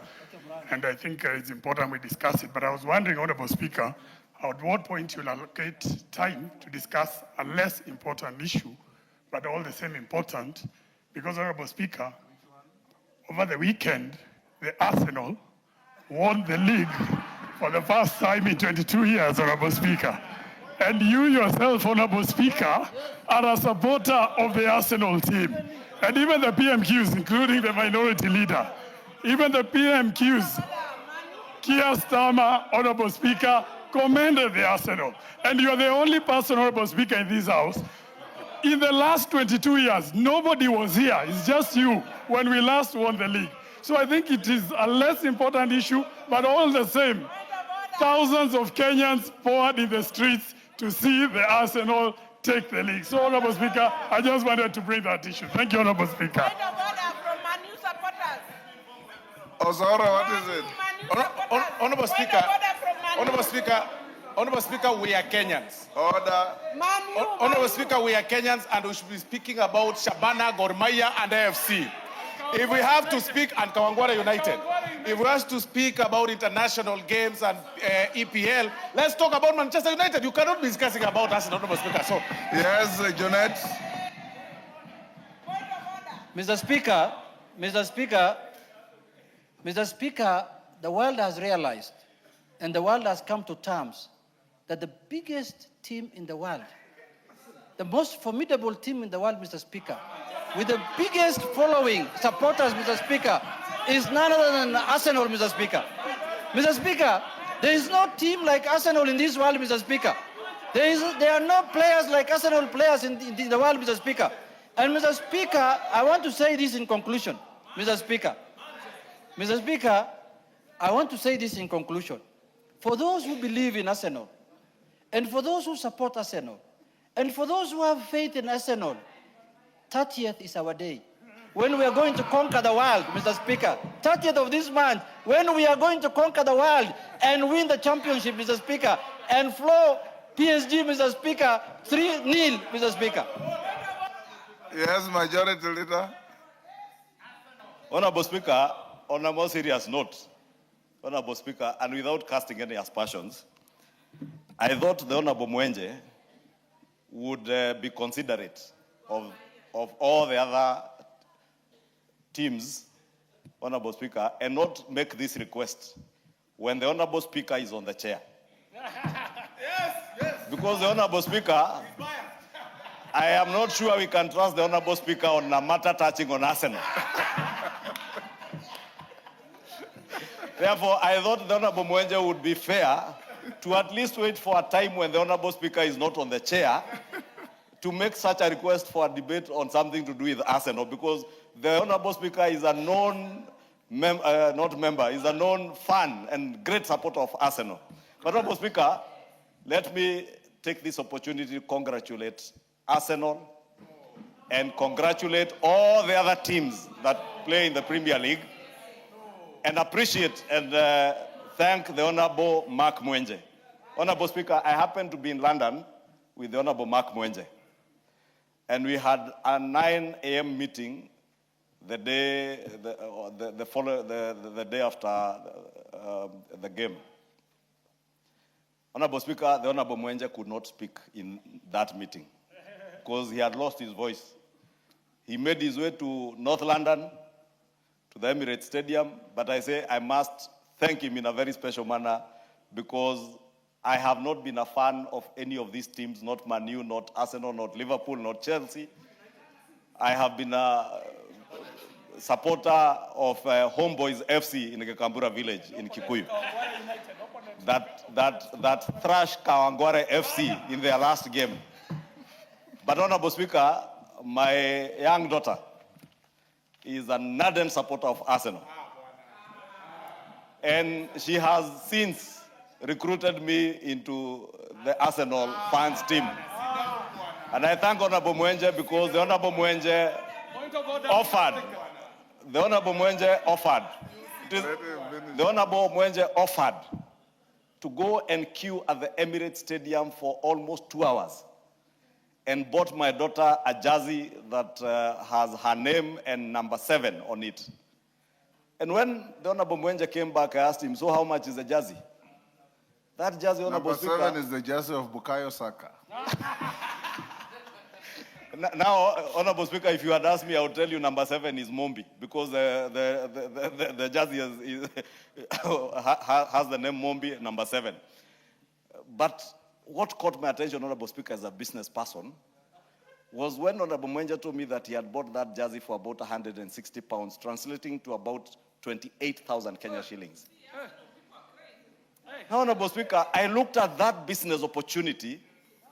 Then when I saw the celebrations around Kencom over the weekend, I asked myself how I wish I knew I would have made those jerseys and sold them.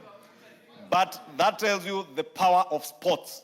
And the Honorable Mwenje, I would challenge you now to have a motion that will, or even a bill that speaks to how well we support our local teams how we use our sports fund not just to develop infrastructure, but also to make sure that all our federations are properly run and we keep politics out of our football and other sports federations, because sports, Honorable Speaker, is the next frontier of investments, Honorable Speaker, in terms of areas and spaces where people can make money. And with that, Yes, Honorable Millie. Speaker, congratulations to Arsenal and thank you, Honorable Mwenje. Yes, Millie. Thank you, Mr. Speaker. It would be a tragedy if we hear Arsenal people speaking here and you have Manu in the house. Mr. Speaker, in my mother tongue, there is a saying that the Angoto Korgodera, when a cow dies in the home of the thin person, we will never stop hearing the last of it. So a cow has died in the home of the thin person because they've never seen this a whole 22 years. Mr. Speaker, my husband is an Arsenal supporter.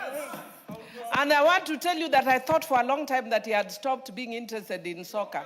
Mr. Speaker, they have just been frustrated and depressed for 22 years. The man almost divorced me out of depression because they cannot handle defeat for 22 years. They should learn from Man U. This is the biggest team on earth. Mr. Speaker, but I also want to say that we need to remember that Gor Mahia, Kogalo, also won. But let me tell you, Mr. Speaker, even though we may be saying this on a light note, but if there is one thing you can observe, is that sport has a way of uniting people. There are people who are not friends of Baba, and Baba was an Arsenal supporter, but they are all there in Arsenal, and they were putting all the photos of Baba across and sharing all over. So let us actually strengthen our sports and our games, especially the local ones, so that we can also have our sons and daughters celebrated the way these Odera people were celebrating themselves like Unite. They've not seen this thing for let them talk to us. Us, it's only 14 years. Really? But we are coming next time. Mr. Speaker, you should not rule me because you are biased. Merely in 2 minutes, you have betrayed two people, your husband and Baba. Yes, KJ. Mr. Speaker, I carefully hesitate to ask you to declare your interest in this matter, knowing full well, Mr. Speaker, that there is a distinction between the Honorable Moses Masika Wetangula and the Speaker of this House. And I want to imagine that the Speaker of this House ought to be neutral, Mr. Speaker, as we discuss some of these matters, Mr. Speaker. And the bigger point, Declare your interest. Mr. Speaker, I am a big fan of Kawangware United from Dagoretti South constituency that plays at Reruta BP Stadium, Mr. Speaker. And I think the bigger point would be for the Honorable Mwenje to look for opportunity in this house for us to be able to promote sports so that if we are big fans of Arsenal or Man U in Manchester United, we can get an opportunity for them to do an exhibition match in this country, in the new Talanta Stadium, Mr. Speaker. In that way, these teams would be encouraging youthful Kenyans, because we know that there are countries like Rwanda that invest very early in their talent, so that even 6-year-olds, 7-year-olds are already out there in these international academies getting ready for a World Cup tournament, Mr. Speaker. And I do think that our biggest joy as a country would be when our teams would be as big as the teams that are being discussed. But, Mr. Speaker, I must declare my interest that Manchester United, the great Manchester United, is my team of, is the team that I support, Mr. Speaker. The great team that even remembers when they last won this Premier League, not teams that won this Premier League last when some children who are already adults, grown-ups, were not even born, Mr. Speaker. And they have just won this Premier League by fluke, Mr. Speaker, and we know the real champions shall be claiming their place in the next year's tournament. Thank you very much. The Holy Book, the Bible, tells us that salvation is not judged by longevity. Is judged at the moment it happens. And Mwenje is damn right. Arsenal won the league. They are the champions, and they'll win Champions League. Order. Let's not spend too much of our time discussing Man U, a team that was nearly relegated last season. We'll now invite.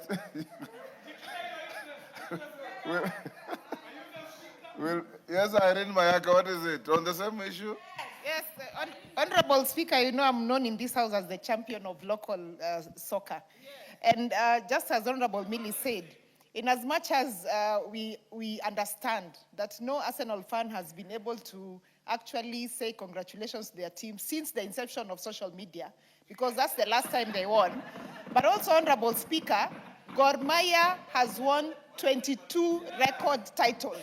So we also need to acknowledge them for that. And Honorable Speaker, just to the point that Honorable Ishungwa said about us supporting and championing for bills and legislations that are actually supporting sports in this country, is to say that I am looking forward to this House supporting my criminalizing match-fixing bill that is soon coming to the House, so that we continue supporting soccer in this country. And finally, Honorable Speaker, the Harambee Starlets have a game against Uganda on Saturday, that when they win this game, they will be participating in the World Cup for the women football. So I'm urging all the members of this House to come on Saturday to Lindsay Sports Complex so that you can also support our girls to win. Wanjala? Wanjala?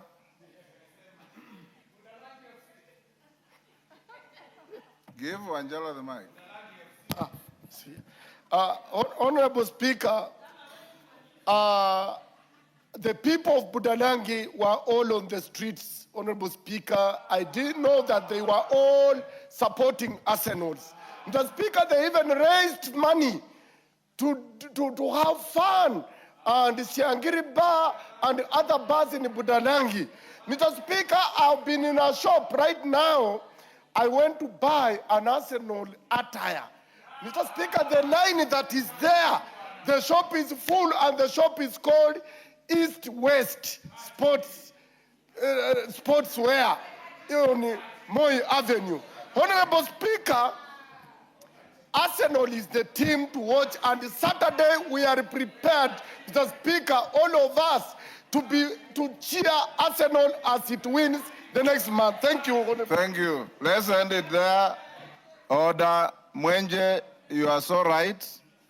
Arsenal brought 1 million Nairobians to the streets of Nairobi to celebrate their victory. GK, my interest, Millie, is the most poorly guarded secret. My support for Arsenal.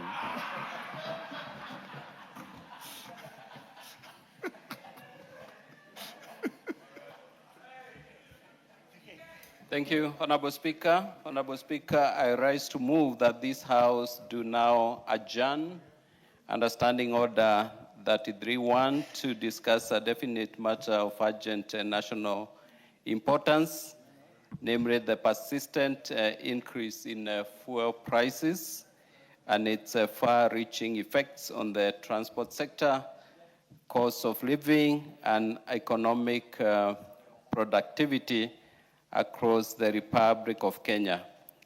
Honorable Speaker, much as we know that fuel prices are determined by issues beyond our control, especially now that we've had a war in the Gulf region, what we refer to as external shocks. Honorable Speaker, we must, as a House, reason together and see how we can mitigate the effects of these prices. Honorable Speaker, one of the areas which I think we must address is investment in EV vehicles. And I know we would want to reduce import prices or import tax for electric vehicles, but I would be happier if we invested in manufacturing of those vehicles here in the country so that we can create job opportunities for our young people. Two, Honorable Speaker, we need to invest in bus rapid transport corridors and commuter railway capacity so that the prices don't hit us as hard as we have experienced. And Honorable Speaker, the third thing that I believe we need to do to address the shocks is to increase our fuel reserves. Currently, our fuel reserves can only carry us for about 20 days, less than a month. In many countries that we admire, middle-income countries like Singapore, Malaysia, South Korea, these countries, even South Africa, their reserves can go up to 2-3 months. And so there is, Honorable Speaker, this is an area where we need to put in more money, especially now that we have a national infrastructure fund, so that the effect, whatever happens outside the country, especially in the areas where we import fuel, we can get a bit of a buffer. And Honorable Speaker, the last thing that I believe we need to do to lower the effects of fuel prices is to diversify our sources of fuel. Currently, we are importing fuel from the Middle East, but countries that are not feeling the pain that we are experiencing have diversified their sources, and I believe we need to do so. But now coming to my area, transport sector, Honorable Speaker, I know there are some people who have tried to politicize the fuel issue, and this is really not a time to bring in a lot of politics in this area. Some have even suggested that we do away with the taxes and levies that is charged per liter of fuel. But I think this will not help us. It will even make the situation worse. This fuel levy, what we call RMLF, is what we have used to securitize resources, and we've been able to raise resources to jumpstart our roads. And you know, Honorable Speaker, we had a big issue with the stored road projects because of unpaid bills, pending bills. Honorable Speaker, with the creativity of this government led by His Excellency the President, we were able to we've been able to pay all the pending bills, and now almost all contractors are back to work. So, Honorable Speaker, if we do away with the fuel levies, it means that we will go back to the problem of pending bills. And Honorable Speaker, if we do away with the fuel levies, as has been suggested by some of us, and we will have a problem with our vehicles will get into problem because of potholes. So, Honorable Speaker, we need to balance this challenge with these suggestions and contributions so that we don't do away with the fuel levy and incur costs in maintenance of our vehicles, because we are again importing these parts. So, Honorable Speaker, I would wish the House comes up with the concrete steps, concrete measures that will mitigate these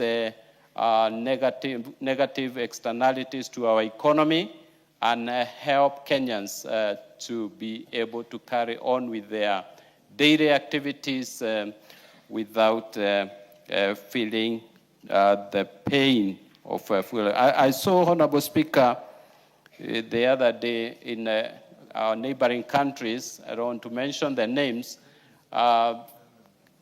their citizens struggling to get fuel.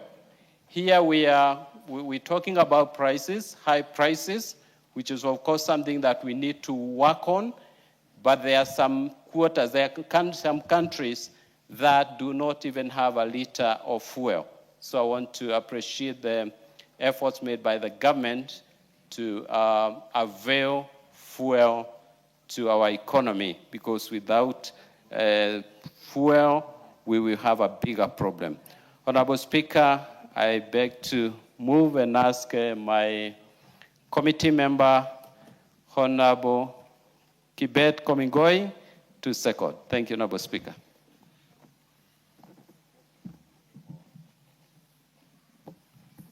Go ahead.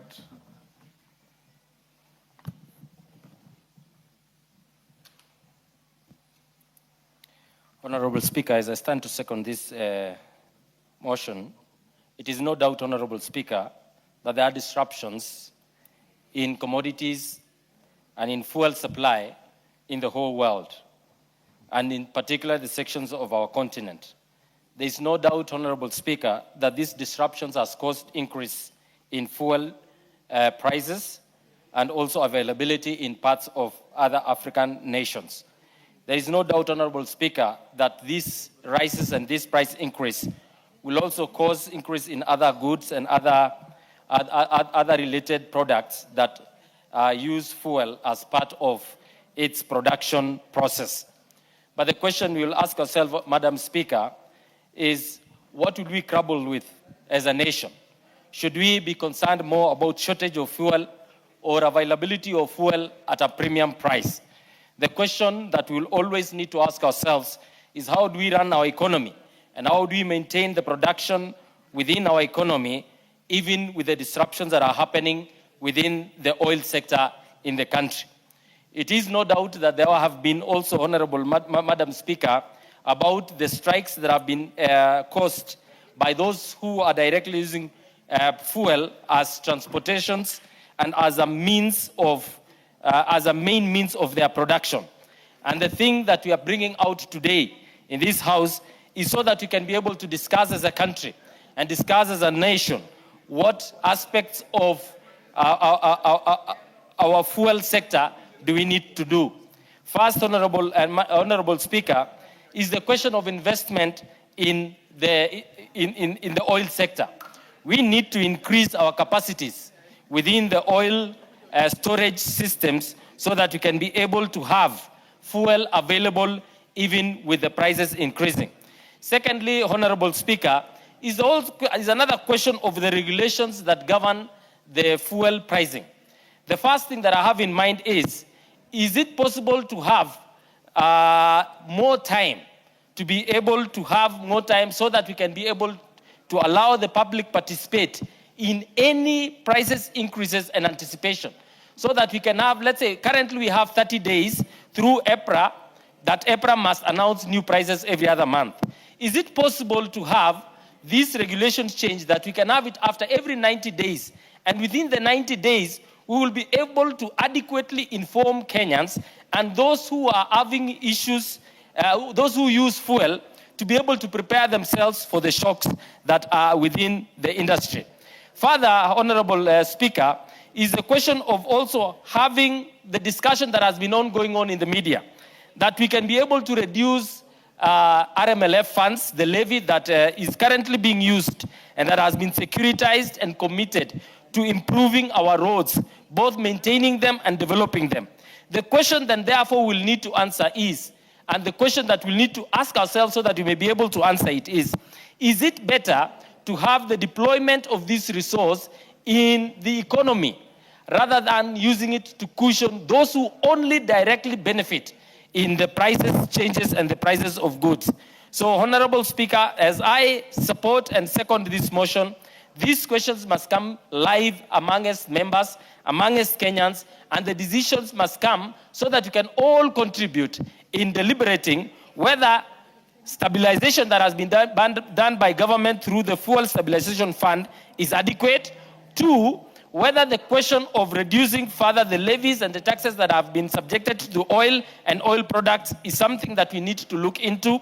Three, whether the question also of different sources of fuel, like biofuels and the regulations that govern the biofuel usage within the country so that we can be able to cushion Kenyans. I second, Madam Speaker. Thank you. Mics are not working and the screen is not working, so just raise your hand.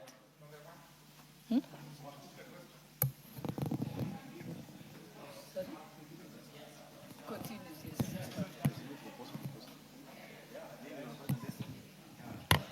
What are you saying? What are you saying?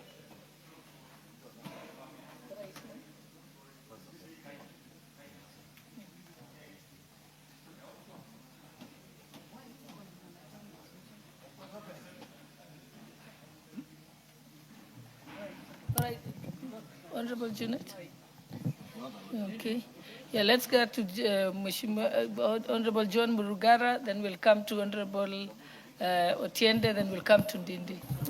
All right. Thank you very much, Madam Speaker.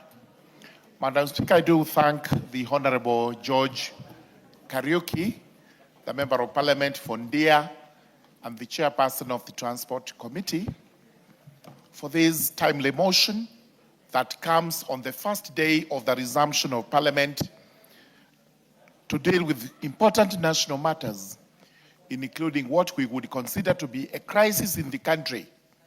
The fact that to ordinary Kenyans and to almost every Kenyan, the price of oil products, including petroleum and the other fuels, becomes unaffordable. It is very important that we discuss as a House because we were sent here by our voters, the citizens of this country, 55 million Kenyans, to represent them on matters as important as this. Honorable Speaker, it goes without gainsaying that in fact the prices of petroleum products, the oil products, have actually drastically gone up. And we have various reasons that are being given which are truthful and some of them cannot be disputed. The first one is that the war that is in the Far East between Iran and the US and the closing of that strait where ships carrying oil do pass has led to inflated prices of oil products, as a result of which pump prices in the country have also gone up. So whether we like it or not, we have to face this as reality. It's important I let this country know that some while ago I was in the UK and was privileged to visit the House of Commons. And the entire Wednesday, which is the Prime Minister's question time, in the morning, the questions that members were asking is how the UK can deal with increasing oil prices. So it is not just in Kenya where this is being experienced. It is countrywide. Even those countries that have the lowest prices, those prices have actually gone up. Therefore, as we debate, we cannot distance ourselves away from the rest of the country. It is reality. We must take it. We must have it. And therefore, we must explain to our citizens, to our fellow Kenyans, what exactly is the cause of the inflated high fuel prices. The second reason that is given is that in our country, we do have many, many levies and taxes that are put on oil products. And there may be evidence regarding this. It may be true, but we must also debate, because not long time ago, we have taken the time and the energy to ensure that we deal with the laws and regulations that reduce taxes on oil products. And recently, we had the reduction moving from 16% to 8% of VAT. That is a positive act for which this House should be commended. Number two, we have also made attempts to subsidize oil products so that the prices on our pumps can also come down and our citizens are able to afford those oil products. And this is what was done recently. There was a slight reduction. It may have been marginal, but the truth is there was a reduction. So as we debate today, is there anything we can do about the war in the Gulf states? We may not do anything about that, but we can do something when it comes to considering the levies and taxes that are actually put on these products. If there is any of them that we as a house can interfere with by bringing it down to lower the prices, nothing should stop this house from doing so, but bearing in mind that we need the taxes so that we are able to develop our country, and especially the taxes on oil products which go towards development of our roads. I do support this adjournment motion and urge this house to debate it soberly so that we are able to find a solution that is going to be of benefit to the people of Kenya. Very well. Honorable members, this adjournment motion has been moved as per Standing Order 33. Every member gets strictly 5 minutes, unless by the leave of the House. Honorable Karoli. Thank you very much, Honorable Speaker, for the opportunity to speak on this important matter. A very clear example, very clear proof that Kenya is doing something wrong when it comes to managing its petroleum imports is the fact that when you look at our prices, Kenya is actually an outlier in the region. And this is so notwithstanding the fact that Kenya has several advantages that should make its oil products more affordable. We have geographical access to the sea, we have better petroleum infrastructure, we have more oil multinationals, we have better storage and pipeline infrastructure. Nonetheless, as of today, the inflation has climbed to 5.6, largely due to high cost of fuel. The economy has had to absorb about 20 billion shillings in 2 months over increased cost of fuel, and the economic growth forecast has actually been revised downwards to about 5%. And if you look at the prices, let me just give the House some comparisons. In Kenya, petrol is 214.25, diesel is 232.92. In Uganda, petrol is actually 200. While diesel is 199, equivalent of Kenya shillings. In Tanzania, petrol is 190, diesel is 189. Rwanda, petrol is 230, diesel is actually 225. And Ethiopia, I will not want to use that data because it is heavily subsidized. But if you look at the global comparison, on average, the global price of petrol per liter is about equivalent of 188 Kenya shillings, while global average for diesel is about 204 per liter. While in Kenya, as I've said, is 214 for petrol, which is 13.6% higher than the global average, and diesel at 232, which is about 17% higher than the global average. That clearly demonstrates that there's something Kenya is doing wrong. And Honorable Speaker, it is important that we understand what is wrong that we are doing. There's this animal we call G2G, which was introduced about 3 years ago for fuel imports. It lacks transparency. It has not secured competitive prices. What the experts will tell you, better market price discovery. Why? When you import oil, there's an item called premium. Premium is where the competition is. That is where the suppliers compete. Under the G2G framework, which was not fully disclosed to this House for interrogation, the premium was fixed at $110 per ton. That premium in global markets fluctuates. It's like the rate of exchange or exchange control, foreign exchange. In our case, it has been fixed for 3 years at $110 per ton. The global average for premium has been $60 per ton, meaning Kenya is paying over $50 more per ton. The regional average has been about $80 per ton, but ours has been fixed at 110. That is where the theft is. That is where Kenyans are being squeezed and are being conned on oil prices. And it is time to audit the G2G framework and to revise it and make better price discovery possible by allowing competition on what is called premium. If we don't do that, then we are conning Kenyans, and we have been doing it for 3 years. It is now time to call a spade and say the G2G has created a non-competitive market for oil procurement in this country, and it is time to audit and revise it. Secondly, the off-takers under the G2G framework is Gulf Oil, which is a small oil marketing company without the necessary wherewithal to bring into the market the place of better infrastructure, better storage, and the rest of them. Thirdly, Honorable Speaker, we are making a big mistake.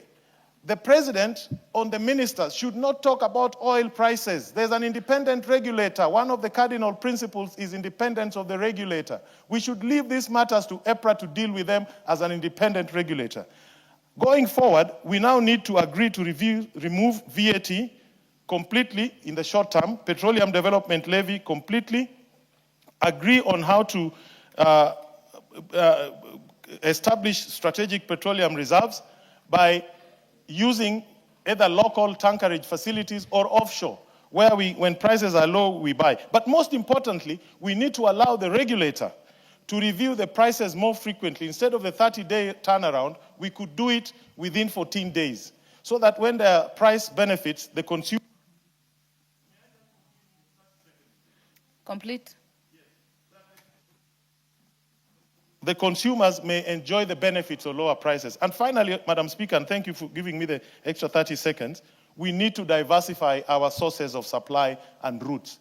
Not just strictly Strait of Hormuz. We can get oil from around the world if we use sophisticated means of trading. Thank you, Honorable Speaker. But G2G, it is time to bring it down because it is being used to scam Kenyans on oil prices. Thank you. Very well. Member for Kiharu. Thank you very much, Honorable Speaker. Honorable Speaker, I just want to go direct to the point.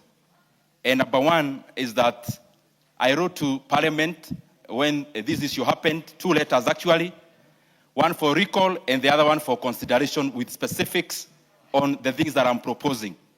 And I am happy that tomorrow I'll be appearing before the Budget Committee to further those proposals, and on Friday I'll be appearing before the Finance Committee.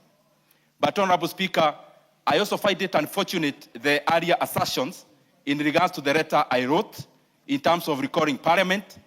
Honorable Speaker, as all of us know, as Kenyans know, the role of the Member of Parliament as to when they actually deposit the letter to the relevant office. It's not my responsibility to look for the holder of the office. He could be chairing a meeting in Bugoma, for example, for a political party, or any other, Honorable Speaker. It's not my role to look for them. And I say so because this issue went to the media way after I raised it. And Honorable Speaker, it is not my responsibility to call office holders to come back to the office and check the communication from various members. Member for Kiharu, please do not challenge the Speaker's ruling. Okay. Be careful to just use your minutes to prosecute your issue. The second thing, Honorable Speaker, that I want to raise, we now have a government that has been swallowed by the opposition, and the other way around, an opposition that is in government. We have leadership on both sides, on the government and the opposition, singing the same choir, Honorable Speaker. Who will stand in for Kenya's, Honorable Speaker, if we don't fill up the gap, Honorable Speaker? We must do what we must, Honorable Speaker, because the current situation... Order, Member for Kiharu. Honorable Member for Suna Speaker, East. What is out of order? What's out of order, Madam Speaker, is I want to educate my younger brother that there is no opposition in Parliament. What we have in Parliament is majority side and minority side. And every member, in accordance with the Constitution, is supposed to hold the executive accountable. You don't expect the minority to do, you don't have to be a minority to hold the government accountable. Even the majority where you belong, that is why nowadays you are talking the way you are talking. You've made your point, so, Madam Speaker, no, let me finish. Madam Speaker, the second order, it is more of a point of information, not point of order. What is out of order? The manner in which the member has spoken about how to call for a special sitting of the House. Madam Speaker, that matter is well articulated in the standing orders. That you has can't form been your own dealt standing with. order. Order, members. Honorable members, the Speaker already gave a ruling, and the member for Kiharu has been guided accordingly, because that issue has been dealt with. Honorable Karoli, there is no one on the floor. You cannot be possibly on a point of order. Member for Kiharu. Honorable Speaker, I want to request Honorable Junet. An ignorant member cannot inform the House. I need no information from you. I know what I'm talking about. Honorable Speaker, the second point. Honorable members. Honorable Speaker. Can we debate in decorum, honorable members? I never asked for any information. In decorum.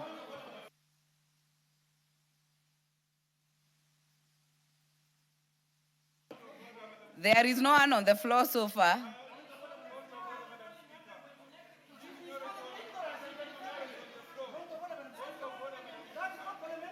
Honorable members,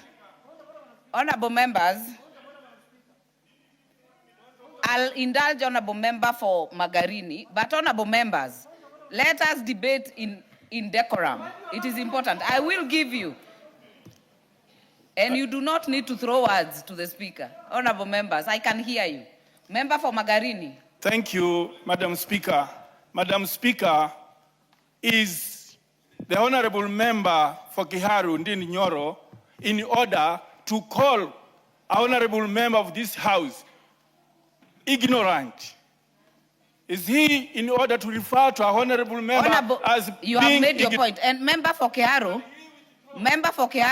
you certainly know the rules of this House. You know what is parliamentary, what is not parliamentary. Do not throw aspersions to your colleagues. Thank you, ma'am. Thank you, Honorable Speaker. Can I continue? Let me hear the member for Kiharu first. Yeah. I'm doing my submissions, Honorable Speaker. Honorable Speaker, and I hope those minutes are not eating into my time, Honorable Speaker. The second thing, Honorable Speaker. Member for Kiharu. I want to... Member for Kiharu, a point of order has been raised on you calling a member ignorant. I certainly agree with the honorable member that you cannot possibly call a member ignorant. So I will ask you to, please don't assist me, honorable members. Do not assist me. Honorable member for Kiharu, the specific issue on ignorant, you will withdraw it. Honorable Speaker, I never called any member ignorant. I said the information he was giving me was not sufficient enough to be an information, Honorable Speaker.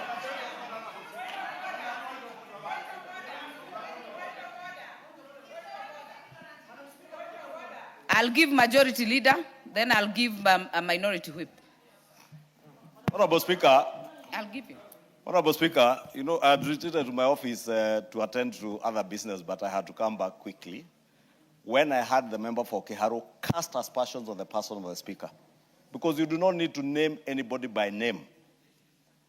But what you say could be casting aspersions, and I thank you, Honorable Speaker, because you guided the member that he cannot and he must never cast aspersions on the Speaker or any other honorable member. Two, Honorable Speaker, the issue raised by the minority leader was not you can raise on a point of information to inform the member who is on his feet. The member for Kiharu was not being informed. The leader of minority stood on a point of order and was speaking to the House. Therefore, the member for Kiharu has no choice other than to withdraw that reference, and he does not need to have mentioned a name, because if you ask for respect, you must also have the temerity to respect other people. You have made your point. And I know you are my younger brother. Listen to my advice. I'm only advising you. If you want to go far, learn to respect other people to earn your respect back. You do not.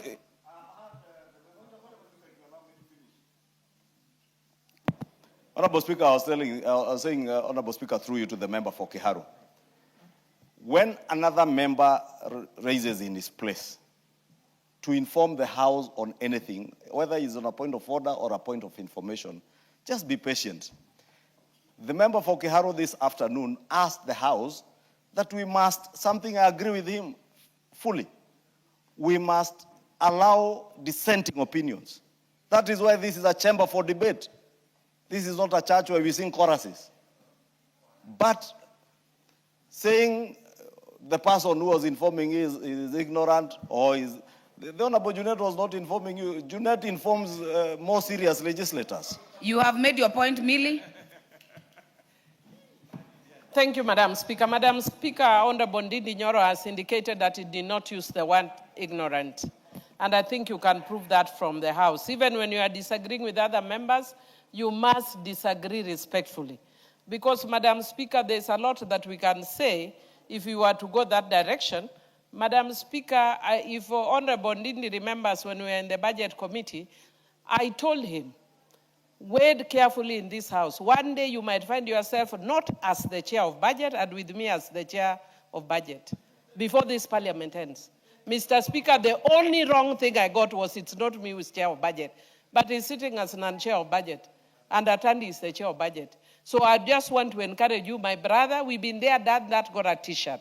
Even when you are debating, respect other honorable members. And Madam Speaker would call that we check. If indeed he called Honorable Junet ignorant, he needs to apologize so that is purged. Because his constituents did not elect him because he's ignorant. That's not up to No member is Ndindi. ignorant. I'm with you, Honorable Millie. Junet? Madam Speaker, Madam Chair, first, this is a House of Record. I stood up on a point of order. I did not request you to give me a point of information because Honorable Ndindi is one of the least people I can inform, Madam Speaker, because we don't have that relationship of informing each other. But I was standing on a point of order to bring to your attention, and you asked me twice, what is your point of order? Twice on record.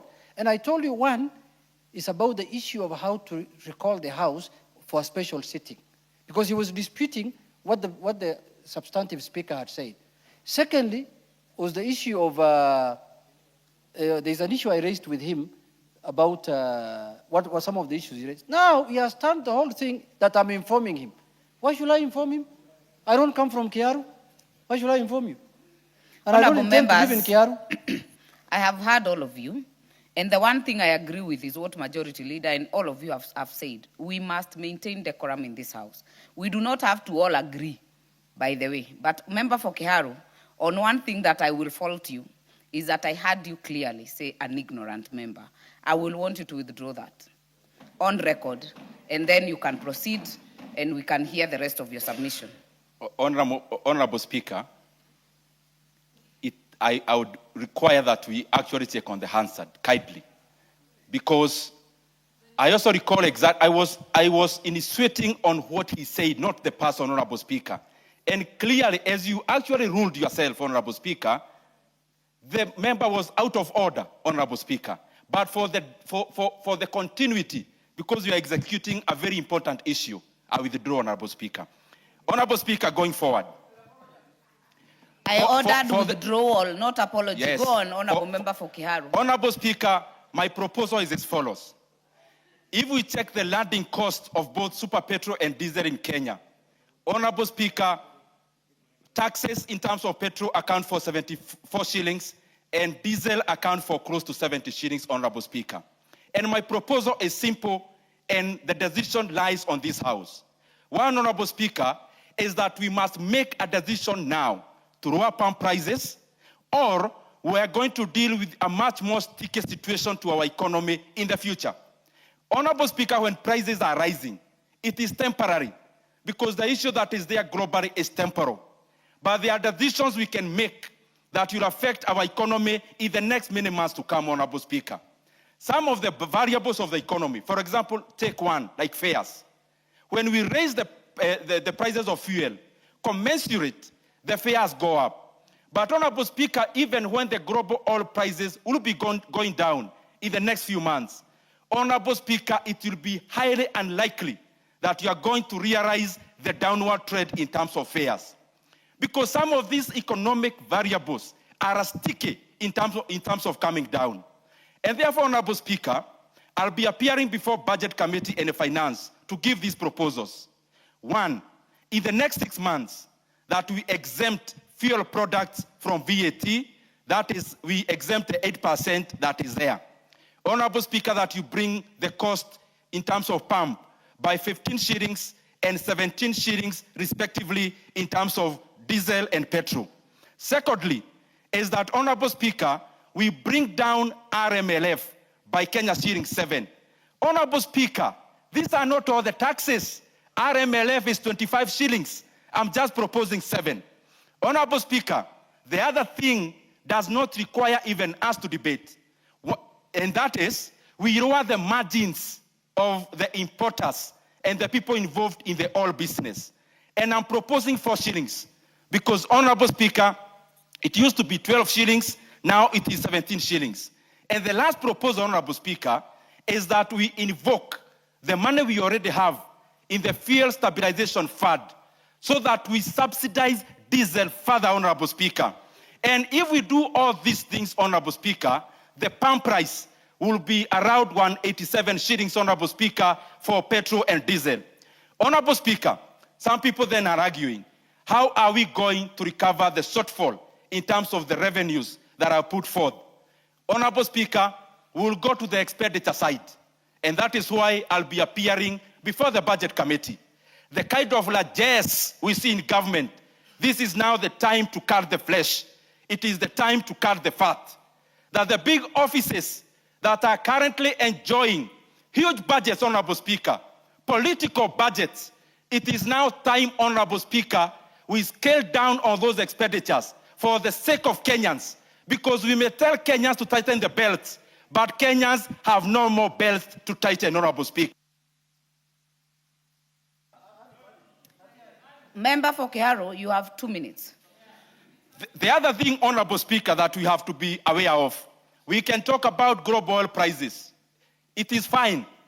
In 2022, a barrel of oil in May was around $120 per barrel. Now we are talking at around $90 per barrel as of today. Global oil prices were higher in 2022 than now. But now, the pump prices are higher than 2022. There is one denominator in there, Honorable Speaker.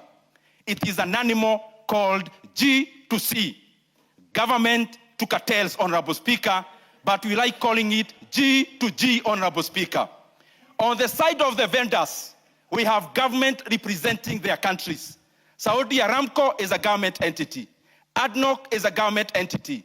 Here in Kenya, what we did around that time of G to G, instead of pumping up our NOC, National Oil Corporation, Honorable Speaker, we did the unfathomable. We actually give it the last dose and finished it, Honorable Speaker.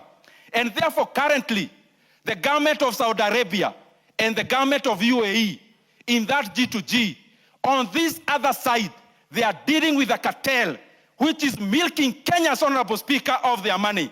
That there are people currently smiling out of profits Majority when the Leader. Kenyan people, Honorable Speaker, are having pain in the...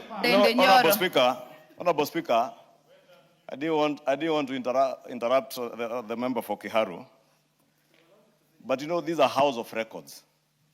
And the Honorable member for Kiharu pretends that G to G is not G to G, is G to C, and says it is government to cartels. This House and the country would benefit more from the member for Kiharu if he would substantiate and inform this House who are these cartels, because he seems to know them. Number 2, Honorable Speaker, the member pretends that global oil prices were high in 2022. It would also be important for him to let the country know what was the cost of freight then, and was the Strait of Hormuz open then and today? Because you just need to have a good analysis of the landed costs of fuel today. And you will see that part of what is bedeviling the global economy, not the Kenyan economy, is the cost of freight. The same way, even airlines today are having to detour, take longer routes, and take a hit on their profits. You've made And your some point. park in their vehicles. Majority Leader. Their equipment. You've made your point. Let Honorable Member for Kiharu respond and finish. Honorable Speaker, in response, just to make it very clear to all of us, the fuel from Saudi Arabia does not pass through the Strait of Hormuz.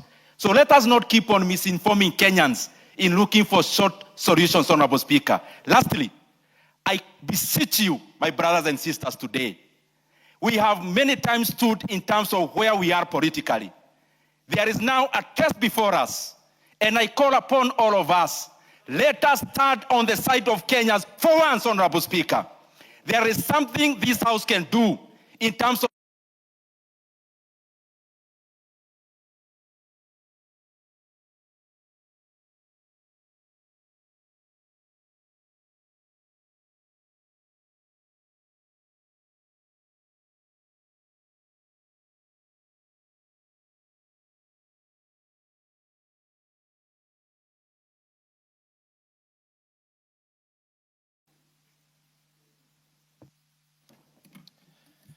Thank you, Madam Speaker. Madam Speaker, it's true. Kenyans are going through hard time, especially the lower household families because of this tragedy. It's also true that we should be aware that we are in a global village, that anything that happens in this part of the global village will affect us. The arrangement of our oil import, which is also true that we import all refined petroleum products to this country. And they tend to pass through this Strait of Hormuz, which is never straight again because of the conflict in the Middle East. Madam Speaker, that small passage measuring 30 to 39 kilometers handles 1 million barrels of oil a day. And that is the source of our problem. Now, I would just encourage all of us, when there is crisis in the country, our citizens, the common wananchi, looks upon us how we can solve them. And what seems to be missing today, Madam Speaker, is communication. That's why I'm proud of CS John Mbadi, what he was doing at Jivanji Garden today. Letting people ask questions as responding to them so that they can understand what is going on. We had it in COVID-19, and we passed through that, and many crises will come, and the people of Kenya will depend on us in order to intervene in one way or the other. The effort of the government, which they have done so far, is okay, but we need to do more.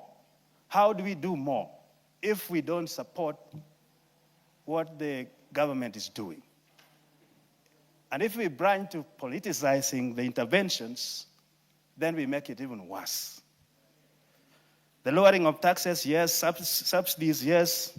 But I think the long term, which we should always be aspiring to do, is to have alternative energy source, the solar and all this, the wind, so that when crisis hit like that, does not paralyze the operation of the country. Madam Speaker, in closing, I want to urge my fellow parliamentarians on what we have just gone through here, talking about decorums and how we shout to each other. And it's not auguring well. We are honorable members, and I feel if there's a message or an opinion to be conveyed, we have to do it with decorum.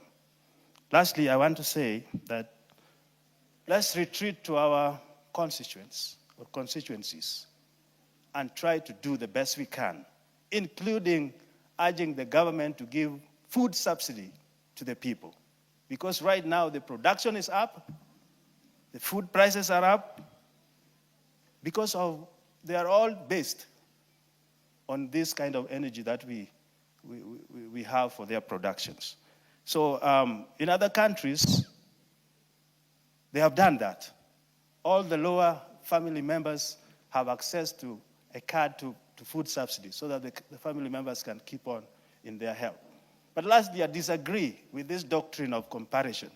Each country has different ways of dealing with things and different factors that really drive prices. So we take a lot of time comparing ourselves with this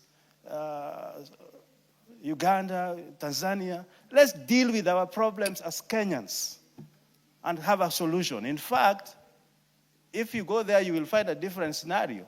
There is no common denominator for all that we go through every day as a country in comparison with that. With that, I urge our members, please communicate to our constituents. Let's support the government to deal with this. Only we have government once in a lifetime, once in per session, live for any live parliament. So let's support the government to deal with this. Let's give ideas, as I have heard from other members here, so that we can have a amicable solution to what is going on. Politics will not solve this problem. Thank you, Madam Speaker. Very well. Minority Leader.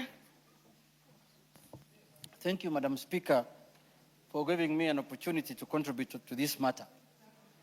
Madam Speaker, from the onset, I want to say that I sympathize and empathize with the difficulties the Kenyans are going through.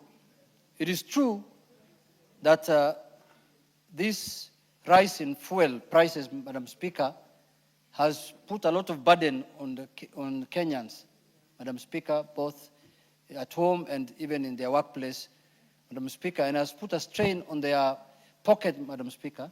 So I empathize, and we must come up with a solution. For a fact, the common denominator is that we must come with a solution on this matter. But having said, Madam Speaker, what worries me, because I really, really want a solution to this problem, because that is our job, and that is why we are members of this House, Madam Speaker, because we are supposed to deal with matters of concern to the people. That's our main mandate. So, Madam Speaker, I feel that this is the right moment for us to engage on this matter soberly and in a manner that does not politicize the issue, and we don't do it in a manner that we want to score politically. Having said, Madam Speaker, what worries me now is when I see people suddenly becoming clever, Madam Speaker. You become suddenly clever that now you know everything. Madam Speaker, why do I say so that? Why do I say so? I want someone to tell me on the floor of this House, before this war of the Middle East happened, before there was a war in the Middle East between Iran and Israel and the United States, what was the situation? Because people now want to deny the fact that this is a global problem. They want to make it a Kenyan problem, Madam Speaker. Before the war happened, was there any problem in the fuel system in this country, Madam Speaker? The answer is no. What has brought this problem is after the war is when, Madam Speaker, everyone had his own time to speak on issues. Let us be given time. Madam Speaker, I was not brought this house by someone. I was brought here by my constituents. Madam Speaker. Address the Yeah, I'm addressing. Those interruptions. Madam Speaker, I am saying before the war happened, there was no problem with the fuel. Now it's a fact that it is the global problem that has affected this country. Number two, Madam Speaker, there's these sweeping statements people make. Oh, Uganda is cheaper in fuel. Oh, Tanzania is cheaper in fuel. That's a very tired narrative in this country that we should stop using. Why do I say so? How do I qualify that? Madam Speaker, our economies are different. The amount of debt that this country has is not the same as the debt Uganda has. It's not the same the debt Tanzania has. And some of the people who have put this debt to this country are the ones speaking here. They are once the chairs of committees, of budget committee. I asked them on this floor, and it's on record. It's on record. I asked them on this floor, why are you allowing the government to borrow more then? They told me, my friend, look at Japan. They have borrowed 100% of their GDP. Look at America. They have borrowed 200% of their GDP. Look at Singapore. They have borrowed. I was that time still in the minority. Today, they're not talking about that. Now they're saying you must reduce your taxes. How do you reduce your tax when you have committed to this country 10 trillion shillings by the time you're leaving office? Madam Speaker, let's call a spade a spade. Why we are paying more taxes as a country is because we have more debts than Uganda, we have more debts than Tanzania. If we reduce our debts, give us a formula of how to reduce our debts, our taxes will come down. Secondly, Madam Speaker, you are saying that I want this fuel levy removed from that in form of taxes, I want VAT removed. Very good. Those are sweeping statements. You want me to reduce, Madam Speaker, I've not even spoken. The issue is, tell me where I am a leader. I am not any other member from Guasi or somewhere. You are actually wasting your time. Madam Speaker, I'm saying, you are telling me to remove fuel levy by 7 shillings, VAT by 8 shillings, by 8%, Madam, you are not telling me where I'm going to raise that revenue from. You are just saying there is largesse in government. No, as a good economist, the way you are trying to portray yourself, you should tell me, remove these taxes, and this is where you will raise the revenue from, in specific places. I want to go to the issue of G2G, Madam Speaker. Can this House be told what was the situation in this country before G2G came? We were queuing for fuel in petrol stations, Madam Speaker, you remember. We were walking with jerrycans in our vehicles, Madam Speaker. There was no fuel in any station in this country. When President Uhuru Kenyatta was leaving office, there was no fuel in any petrol station, Madam Speaker. Honorable members, I had guided when we started the debate that this is under Standing Order 33. It is limited to 5 minutes, but allow me to use my discretion to give 5 more minutes to Honorable Junet and 10 minutes to the majority leader. Madam Speaker, thank you But very the much. rest of you, 5 minutes. Thank you, Honorable Madam members. Speaker. Thank you very much for your indulgence. Madam Speaker, what was the situation when G2G was brought to this country? There was no fuel in this country. Prices were high, Madam Speaker. The dollar was at 160 something, Madam Speaker. There are 180 oil marketing companies in this country. All those 100 and something oil marketing companies were buying dollars at the same time to buy fuel, Madam Speaker, fuel supplies. What was happening? There was scramble for dollar in this country. And now the dollar strengthened and the Kenyan shilling was losing, Madam Speaker. Let us appreciate the gains we have made from G2G, Madam Speaker. You can call it G2C, G2D, G2Y, whatever you want. The fact of the matter, I am not here to defend Gulf Oil Company, Madam Speaker. But when you go do research on Gulf Oil Company, Madam Speaker, the fact remains that Gulf Oil Company has been in the oil business for the last 20 years, Madam Speaker. It was not registered because of the G2G. Gulf Oil Company was operating as an oil company in this country in 2009, 2008, 2009, 10. They were the ones even who were winning the OTC even that time. The open tender system, one of the companies that used to win and supply fuel the whole country was Gulf Oil Company. All that is in record, Madam Speaker. We cannot deny facts, Madam Speaker. You may have problem with the owner. You may want to extort something from him. You want money from him. That is a different matter, Madam Speaker. But the fact that will remain is that Gulf Oil Company has been an oil marketer in this country for the last 20 years. It has been there during Kibaki's time. It has been there during Uhuru's time. And it will be there during Ruto's time. And it will be there when I become president, God willing, which I'm foreseeing in the near future. Madam Speaker, I want to say this. Let us not politicize things just because we want to incite Kenyans. It is true Kenyans are suffering.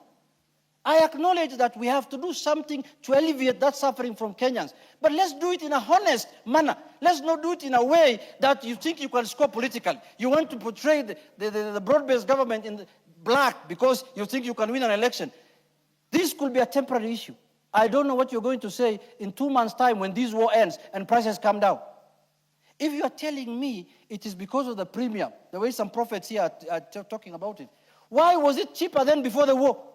It is what the majority leader is saying. What has gone up is freight, Madam Speaker. That is what is making the oil expensive today, because insurances, freight have gone up because of the war. Somebody is telling me that the oil of Kenya does not pass through the port of the Strait of Hormuz. When have you become an escort of a ship coming to Kenya? That you know now it doesn't pass Hormuz, it passes Hormuz, it passes I don't know which country. My friends, the fact of the matter is we are not an oil producing company. Neither even do we have a refinery like Nigeria. We buy from international market. And even today, people who don't watch international news also, who don't watch what is happening globally, have a problem. Even there is a problem of fuel in the United States of America that is producing fuel. Let us not lie to Kenyans. Let us not incite them. Let us come with a solution that can help them. Madam Speaker, one of the solutions I want to propose, I don't want to be, general like my colleagues. This transport industry that has been affected heavily by the fuel prices, Madam Speaker, majority of them have loans that they pay. They have borrowed from banks. Just like the COVID time, we need to speak to the financial, companies, the banks, to freeze their interest for the time being. to freeze their loans so that there's nothing to declare here. I'm not a conman like you, Bana. You are a, Bana, keep quiet, Bana. I don't want to engage you. Honorable Junet, focus. Madam Do Speaker, not be. it is high time we allow the matatus. And you know, I've come to realize Kenyans need to diversify even in these matatu things. Because there are people who have used it politically of late, I can see. We allow the matatu industry to be, I mean the financial companies, the banks, to allow the matatu industries to give them moratorium in terms of payments of their interest and loans. Madam Speaker, if we are truly leaders, as we call ourselves, let us not come here to posture politically. Let us give solutions that can advance the country, that can make our country better, that can make our country look good. Madam Speaker, it's not, I don't benefit in any way by paying higher prices for fuel. It doesn't pay, it doesn't, I'm actually in the transport. You've made your point, Majority Leader. Thank you, Honorable Speaker. Honorable Speaker, allow me to support this motion. And Honorable Speaker, as I begin, as I said earlier, this is a time that calls for leadership. The easiest thing for us to do as politicians is political posturing, saying and speaking to the gallery, saying all manner of pleasantries that we think will excite our supporters, and that which sounds good to the people, but may not be true. And I say that, Honorable Speaker, because when we make proposals here, as members of parliament, we must not make proposals that simply speaks to the gallery. And that is what I see with some of our colleagues, Honorable Speaker. Honorable Speaker, this is the house that is charged with the responsibility of making budgets.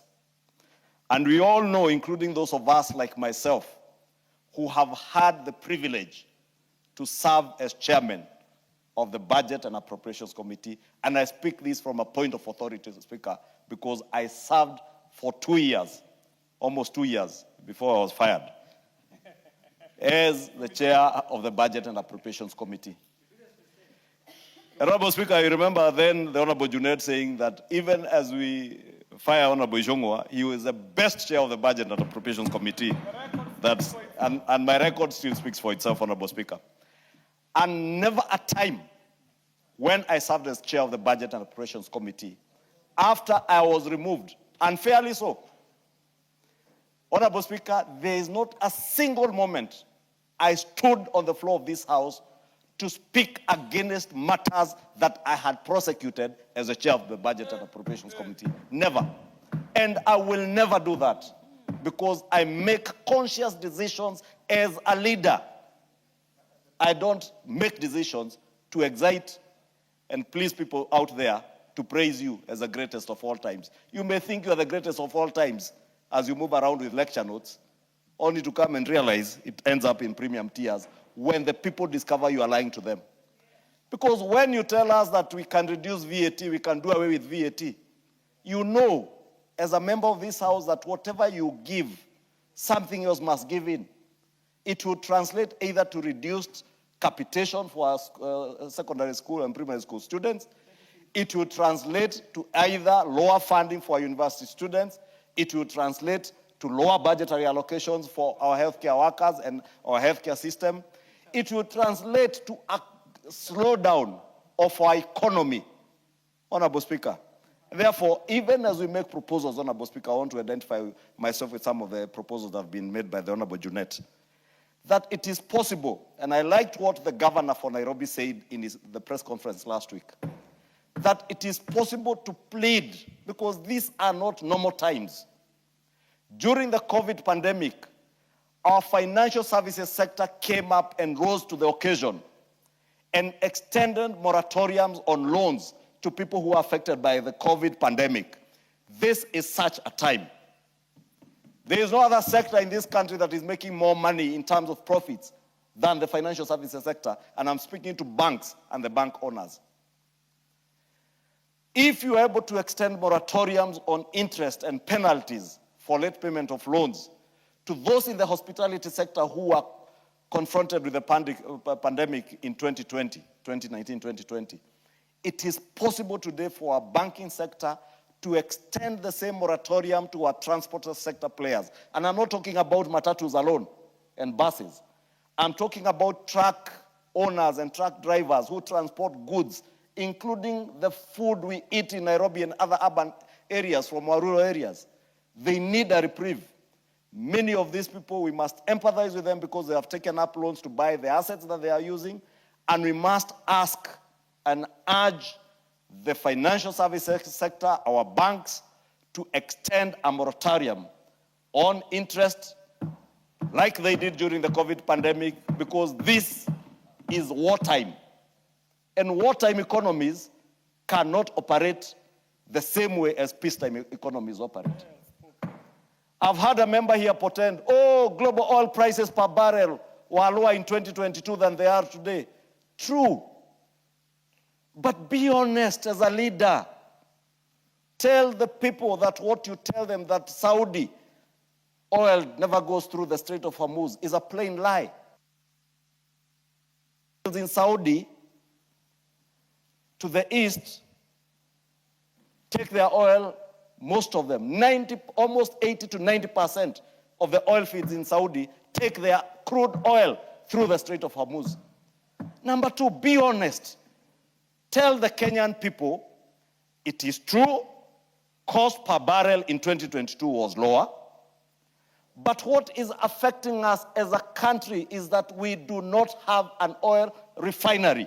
We killed Changamwe Oil Refinery in the earlier years, before this administration, in the Kibaki days.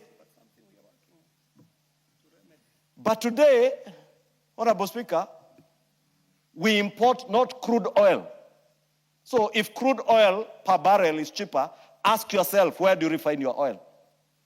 If you are refining your oil, for instance, in Bahrain, the oil refinery in Bahrain was bombed. What does that do to the cost of the refined fuel that we import, because we import refined fuel into this country? Therefore, Honorable Speaker, what should this motion be doing? This motion is not an opportunity for people to come and posture here, wannabe opposition leaders, like those who are attempting to interrupt me now. Honorable Speaker, they have not the merit to listen to the truth, because the truth stands firm, Honorable Order, Speaker. Majority Leader. Honorable Speaker, there is nothing that I've said that is out of order. Honorable Karoli, Yes, what is Honorable out Speaker, of order? I don't think the Honorable Member is not in order to mislead not just the House, but the nation. What is out of order? His explanation that the closure of the Kenya petroleum refineries has led to increase in the cost of fuel in Kenya. It is the opposite. Kenya, when we had the KPRL, was importing 70% white Honorable oil. Karoli. So it is Honorable, wrong. order, It is wrong. order. What is trying, I am trying to also listen to you. I had you debate, and you gave your point of view. Allow the honorable member to also debate, unless something is totally out of order. Thank you, Honorable Speaker, for the protection, Majority because Leader. the member is on debate and he had his time. If he can just have the temerity and the patience to listen to me, educate him a bit, just a bit. I may not have the ability to educate him on everything. But, Honorable Speaker, I was talking about the price of crude oil. We do not import crude oil into this country. We import refined product or processed product, Honorable Speaker. And therefore, if we have seen refineries being bombed, what does that tell you in simple economics, in the law of demand and supply, Honorable Speaker? We have been told, Honorable Speaker, oh, the price of oil in Ethiopia is much lower. I must thank Citizen TV and the journalist called Alex Chamwada. They did a very good piece showing us as the people of Kenya how fortunate we are that we entered into the G2G arrangement that ensures today we are not short of supply.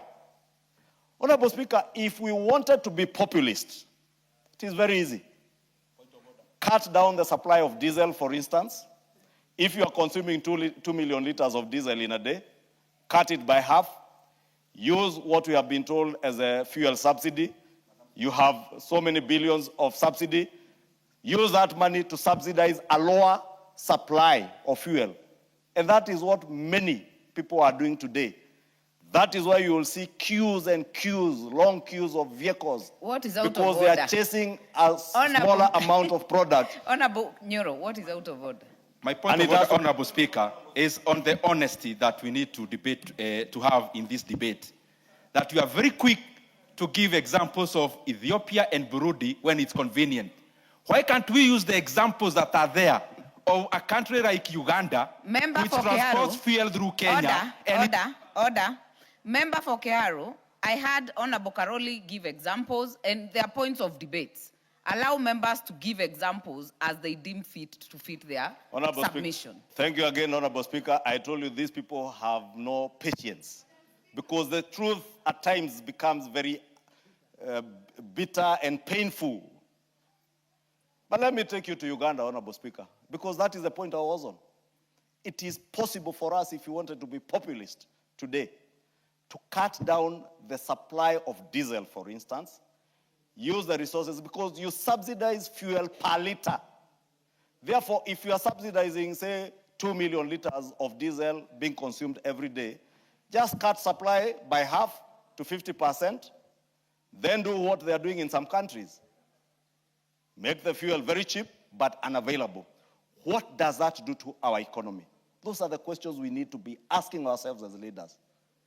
Because I can stand here, Honorable Speaker, and pontificate all manner of goodies and sweet nothings, but they will not help this economy. What we need to look at is how do we chew gum and scale the stairs at the same time, Honorable Speaker. And we now must not look at this thing from a short-term perspective, Honorable Speaker. We must look at it in the short term, medium term, and long term. And long term, Honorable Speaker, is what government has done through the National Infrastructure Fund. We must begin devoting resources to ensure that we have adequate resources to generate power and transmit that power. So that what? So that we are able to move to e-mobility, the electric vehicles that we are talking about here. Because we move to e-mobility today, as Honorable KJ is telling me, but do we have the power to be able to charge these cars? That is why the National Infrastructure Fund, and I must thank President William Ruto. As much as all these people will shout at him, he has remained true to the cause and focused on what needs to be done to transform this country. And he has done that amidst all this noise and shouting and insults. But with the National Infrastructure Fund, we can develop adequate power to be able to have resources, power resources to charge our electric mobility sector. We must also look at long-term solutions on supply optionality. We have seen that war in one area can completely disrupt our economies. Therefore, we must have supply optionality to look at ways where we can get supplies, whether it's from West Africa or from other areas and other far-flung corners like the US also. But I also agree with Honorable Junet. I was speaking to my nephew last night, and he was telling me now fuel in the US is more expensive than in Kenya, despite them being an oil-producing country. And I don't want to mention Venezuela and what they did in Venezuela, because they are a friendly nation. And I know many Kenyans will tell you, don't compare us with America. Don't compare us with the developed world. They have more disposable income. That is why, as responsible leaders, we must protect your disposable income from further degradation if we allow your economy to go down, were we to follow some of these populist things you are being told here. Because if you do not have money on VAT for school capitation, that will mean parents will have to pay for school fees, higher school fees. That further eats to their disposable income, Honorable Speaker. As a nation, Honorable Speaker, and I'm saying this looking at the long term and the medium term, it is inexcusable and indefensible that over the last few decades, we have allowed our country to operate without strategic oil reserves. It's inexcusable, understandable, but indefensible.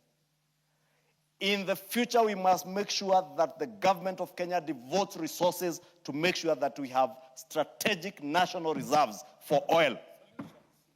If we had strategic oil reserves in this country today, we would be using the oil that was purchased when it was cheaper now to balance out with what we are getting and have moderate prices.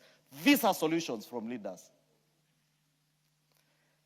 I spoke about diversified sourcing, Honorable Speaker. We must diversify our sourcing of fuel. The Strait of Hormuz, Honorable Speaker, I've heard someone say, oh, all the oil does not pass through the oil of Hormuz. Where the refineries are, you must go through the Strait of Hormuz. Fact of life.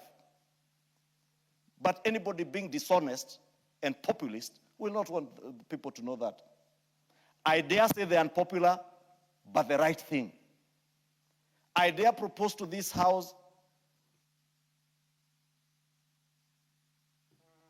Let me add you 1 minute. Conclude. I was saying, Honorable Speaker, I dare say to this House that as leaders, we are dealing with wartime style of logistics around the world in the global supply chain. We cannot compare peacetime supply chain to wartime supply chain. We must be innovative. Locally, Honorable Speaker, I want to call on our financial services sector, our banks. Let us be sensitive. Let us empathize, not with the person you see as a matatu owner, but with the passenger in that matatu. Not the person you see as a farmer of maize, but the consumer of maize flour who buys that maize flour from a kiosk or from a supermarket. So that the moratorium that we extend to our matatu and transport sector owners, whether it is transporters like Honorable Junet, that Honorable Junet will be able, with his trucks, to extend the moratorium he gets from a bank to the consumer by not unreasonably increasing the transportation costs once your financing costs are rationalized. And I want to ask that part of what we should be doing today as a House and as leaders, not as politicians, is working on means and ways on how we'll help our banking sector, first, to extend those sort of moratoriums that they did during the COVID pandemic to the hospitality industry. Let us see the same. And I hope the Kenya Bankers Association, because I have seen them appear before the Finance Committee, will be speaking to some of these issues. And I want to plead with them from the floor of this House. Please, it is okay, and I say this because I'm a shareholder to one of the banks. I am willing to take no dividend from the banks that I hold shares.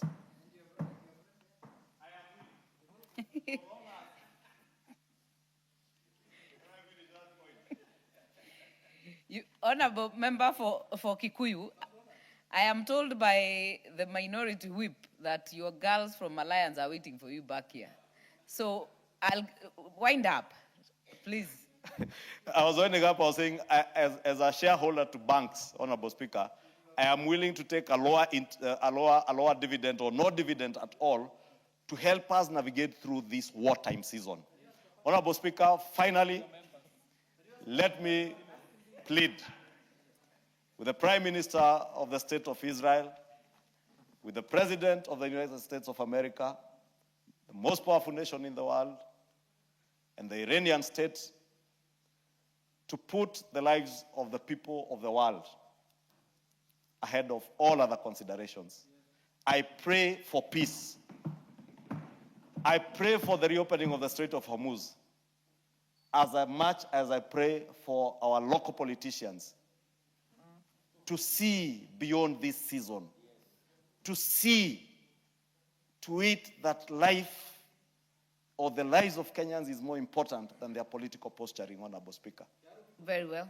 Thank you, Honorable Speaker, and I pray, Honorable Speaker, that as we move to the finance bill, we will see the bank owners and the Kenya Bankers Association bring in proposals on how we can help them to be able to extend some of these moratoriums to the people. And in closing, Honorable Speaker, to the government and the people of Kenya, the leaders of the people of Kenya. Through the National Infrastructure Fund, let us start thinking about alternative public transportation. Let us start thinking about not just e-mobility, light rail, trams, because a railway line or a rail infrastructure will take in more passengers cheaper. Your time is and up. And the rail, Honorable Speaker. Your time is up. The next one will go to the member for Malava. Your card has been malfunctioning. Honorable Ndakwa. Thank you, Madam Speaker. I rise to contribute to this important debate on the soaring of prices of fuel in our country. Mr. Speaker, the situation continues to hurt ordinary Kenyans, and especially the poor and the vulnerable members of our society. Mr. Speaker, looking at the prices on the pump, the fuel is not just a commodity. It directly affects transport, food, electricity, even the fees we pay for our kids, and almost, Mr. Speaker, sir, every basic necessity of our society. Member for Malava, I'm definitely not sir. The speaker is definitely not sir. Madam Speaker. Unless you're seeing what I'm not seeing. Madam Speaker, you pardon me. I'm used to, Honorable Wetangula, our Speaker, has been there. So, Madam Speaker, I hope you pardon me. As I continue, I'd like to say that, Madam Speaker, the burden of fuel prices going high, it is a burden that is transferred to the common mwananchi in the villages, in informal settlements in towns, and also it is a high cost that is being led to the people whom we serve, and this is the time we should rise up as people of this country, not just as politicians. Mr. Speaker, Madam Speaker, as leaders of this House, we must move beyond lamentations. We must also provide solutions, and they should be very practical, Madam Speaker. We are talking about the economy of this country, which is a pressure being mounted on a common person. And where I come from, Malava constituency, Madam Speaker, farmers are paying more to transport their farm produce like sugarcane. They are suffering in doing their daily businesses, and they're also spending more in the operations, in the families. And it is about basic household needs. Madam Speaker, this ripple is devastating, and it is mainly transferred to the low earners. As a solution, Madam Speaker, looking at what we must measure as a House to put everything at rest and making it a continued measure to cushion Kenyans, the government should strengthen and properly utilize the fuel standardization, which stabilizes the fund to protect consumers. And this is mainly looking at the certain global risks, whereby when the calf sneezes, we as Kenyans here, we shiver, and when the Americans or USA loses its diplomacy, we are affected.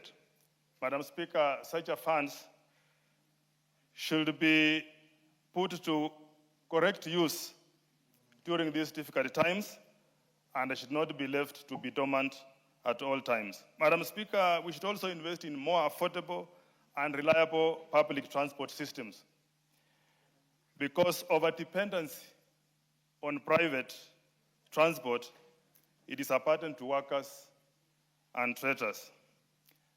Madam Speaker, as a solution to Kenyans who are suffering more, this House should support policies that encourage local production. Madam Speaker, we should have renewable energy, and also, where Mheshimiwa majority said, we should have renewable alternative energy sources where we have strategic natural reserves that will give us a long-term solution. And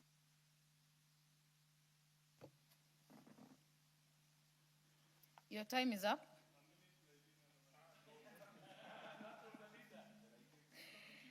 I had already given direction, Honorable Member. Let us utilize 5 minutes so that all of you get to speak. Honorable Member for Magarini. Asante Mheshimiwa Spika kwa kunipatia nafasi hii nikaweze kuchangia mswada huu. Naunga mkono na kwamba ni hakika Wakenya wanahangaika.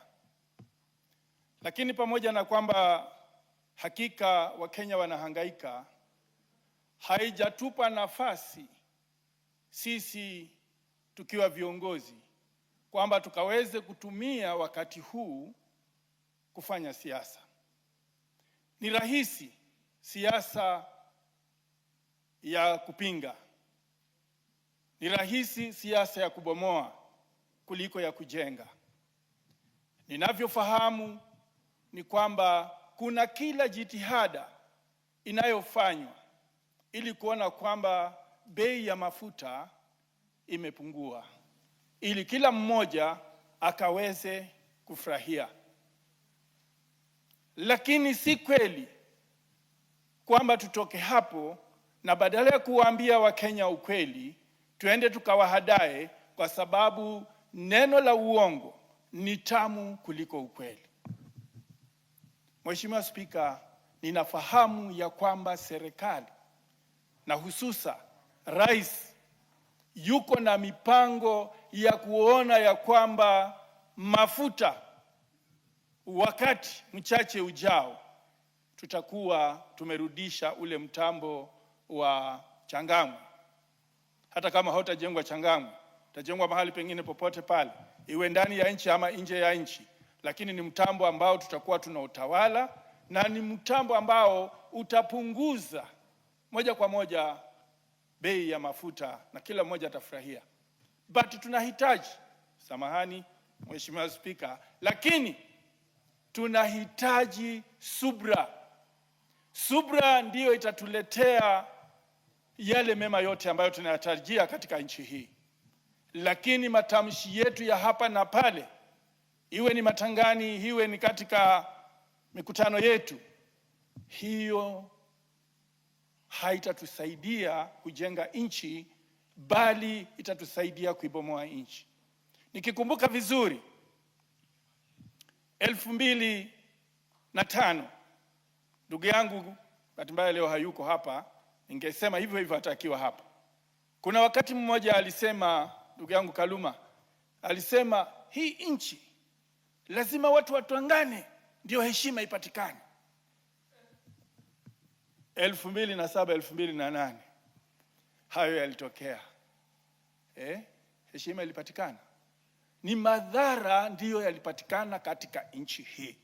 Hivyo basi ni wajibu wetu tukiwa viongozi tuone kwamba matamshi yetu yawe ni ya kujenga nchi. Naunga mkono pia wazo la kwamba tukaweze kuwa na hazina, tukaweze kuwa na mapipa ama matangi ambayo yatakuwa ni ya kuhifadhi mafuta kwa siku za usoni. Hiyo itaweza kutusaidia, lakini tusijilinganishe na nchi jirani, kwa sababu ukora wanaofanya kwa mafuta yao ya kupunguza bei ya mafuta, sisi tukitumia gari zetu zitaharibika. Kuna hayo makampuni ambayo huchanganya hayo mafuta ili kurudisha bei kuja chini, na hiyo itatuharibia magari. Kwa hayo machache, Mheshimiwa Spika, asante. Asante sana. Mheshimiwa Bernard Kitur, mbunge wa Milima Nandi. Thank you very much, Madam Speaker, for the opportunity to also contribute on this very important conversation, and to appreciate also the Speaker for allowing that we have this opportunity. I know Kenyans were expectant that today, when we are opening up, when resuming up the recess, this is a serious conversation that we needed to have. And I want to thank you for giving us this chance. First of all, I want to thank the government for taking the initial conversation immediately on February 28th, when we had this challenge of the problems that happened in the Gulf, and the prices spiked, and immediately the government, of course, with this great house, reduced the VAT from 16% to 8%, which obviously really assisted. And besides that, there was the utilization of the Petroleum Development Levy Fund of about 6.2 billion. And that was an immediate measure that was done. None of us expected that this was going then to take quite a long time of having the work continue. But nonetheless, we've had conversations as a country, we've had conversations as leaders of various industries, the matatu industry, transport industry, and I want to thank all those Kenyans who came up for. I want to thank the leaders also in the executive who participated in this discussion. Now, Honorable Speaker, I want to encourage, and I, of course, appreciate President William Ruto, that part of the things that is proposed is that we go to have electric vehicles in our country. And for the first 100,000 vehicles, they have a window that they can be able to import some of this with reduced levies, which I think Kenyans must now use that opportunity, and also moving us into appreciating the e-space, the space that then electric vehicle space. And I want to also encourage that we also still give more support that we can have the local manufacturing around that space. Of course, someone had also suggested that let's also have the bus rapid transport system that then will carry most of us, and we reduce the utilization of too much fuel within. Also, the concerns that I think is global and real is that when you look at countries like the US and the Europe, they really have a huge power in terms of keeping this, enough reserves. In our country, we have about 20 days. Other countries do have 90 days. And in my view, I think we need to encourage also the private players that they need to have a greater power, as one of the laws, to be able to encourage all of us to be able to have enough fuel in our country. The conversation has continued in this House, Honorable Madam Speaker, and I'm really surprised also. I've had some politicians out there mention that the fuel that come to our country don't go through Strait of Hormuz. I want to teach them, because these days, it's easy. You can access all this information online.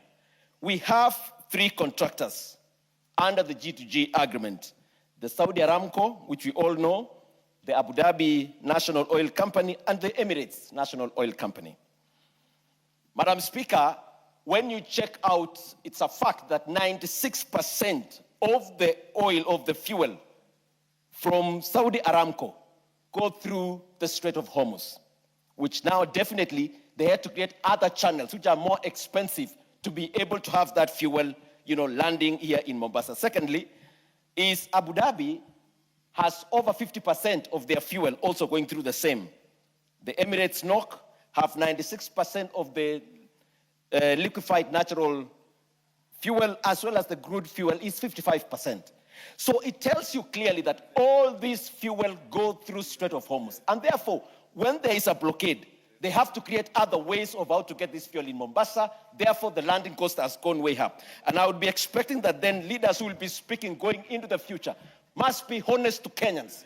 You don't speak as it suits you. There are also facts that must be backed up on what we're talking about. Finally, I want to encourage the creation of a refinery, whether we bring in the various countries around here regionally or within Kenya, so that we be processing the crude oil, which then will be a bit cheaper here, and also look at the available places that we can be able to get oil within our country, so that then we can be able to reduce the cost of fuel. But generally, I want to appreciate the initiatives the government has been able to take so that we have fuel in our country that is affordable, and encourage also Kenyans that let's use all the other things that we are, the means that we are able to use that would reduce the utilization of oil or the costly fuel in our country. Thank you, Honorable Speaker. Very well. Honorable KJ.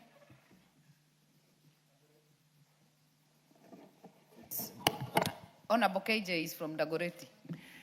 I thank you, Honorable Speaker. Yeah, and so I would Dagoretti also, South. this is Dagoretti South, the great Dagoretti South constituency. And Honorable Speaker, allow me to start by just commending the members of parliament for adjourning very serious business to discuss this very serious matter of national interest, because this is a matter that can only get solutions in the house that makes budget and in the house that is also involved in proposing taxes for this country, Madam Speaker. And as we approach this debate, Madam Speaker, my first plea would be for us as members of parliament to be true to the mantra that calls us to the wisdom that he who comes to equity must come to equity with clean hands. In the sense that, Madam Speaker, that we as a house, is that we are the ones who are responsible for the taxes that Kenyans are faced with.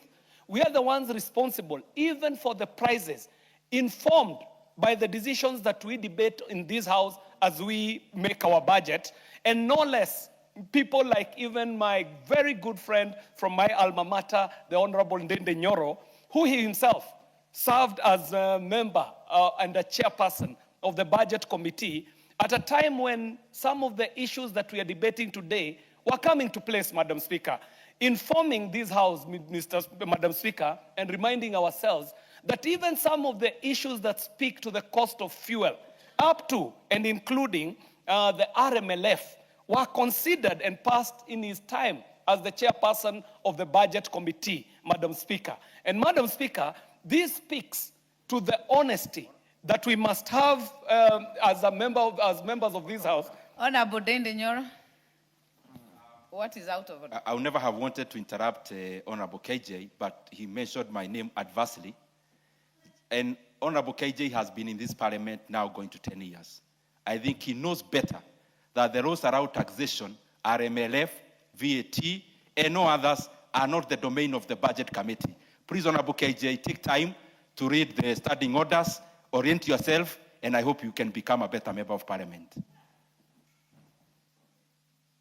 Honorable Speaker, I do say this speaking to the principle of collective responsibility, that it was in the time when Honorable Ndende Nyoro was a chairperson of budget that the RMLF came into place. And Madam Speaker, at that time, he was almost mute about this matter. So he might not have found his new voice at this time when we are debating this issue of fuel costs in this country, Madam Speaker. And Madam Speaker, that is not what I did rise up to speak about.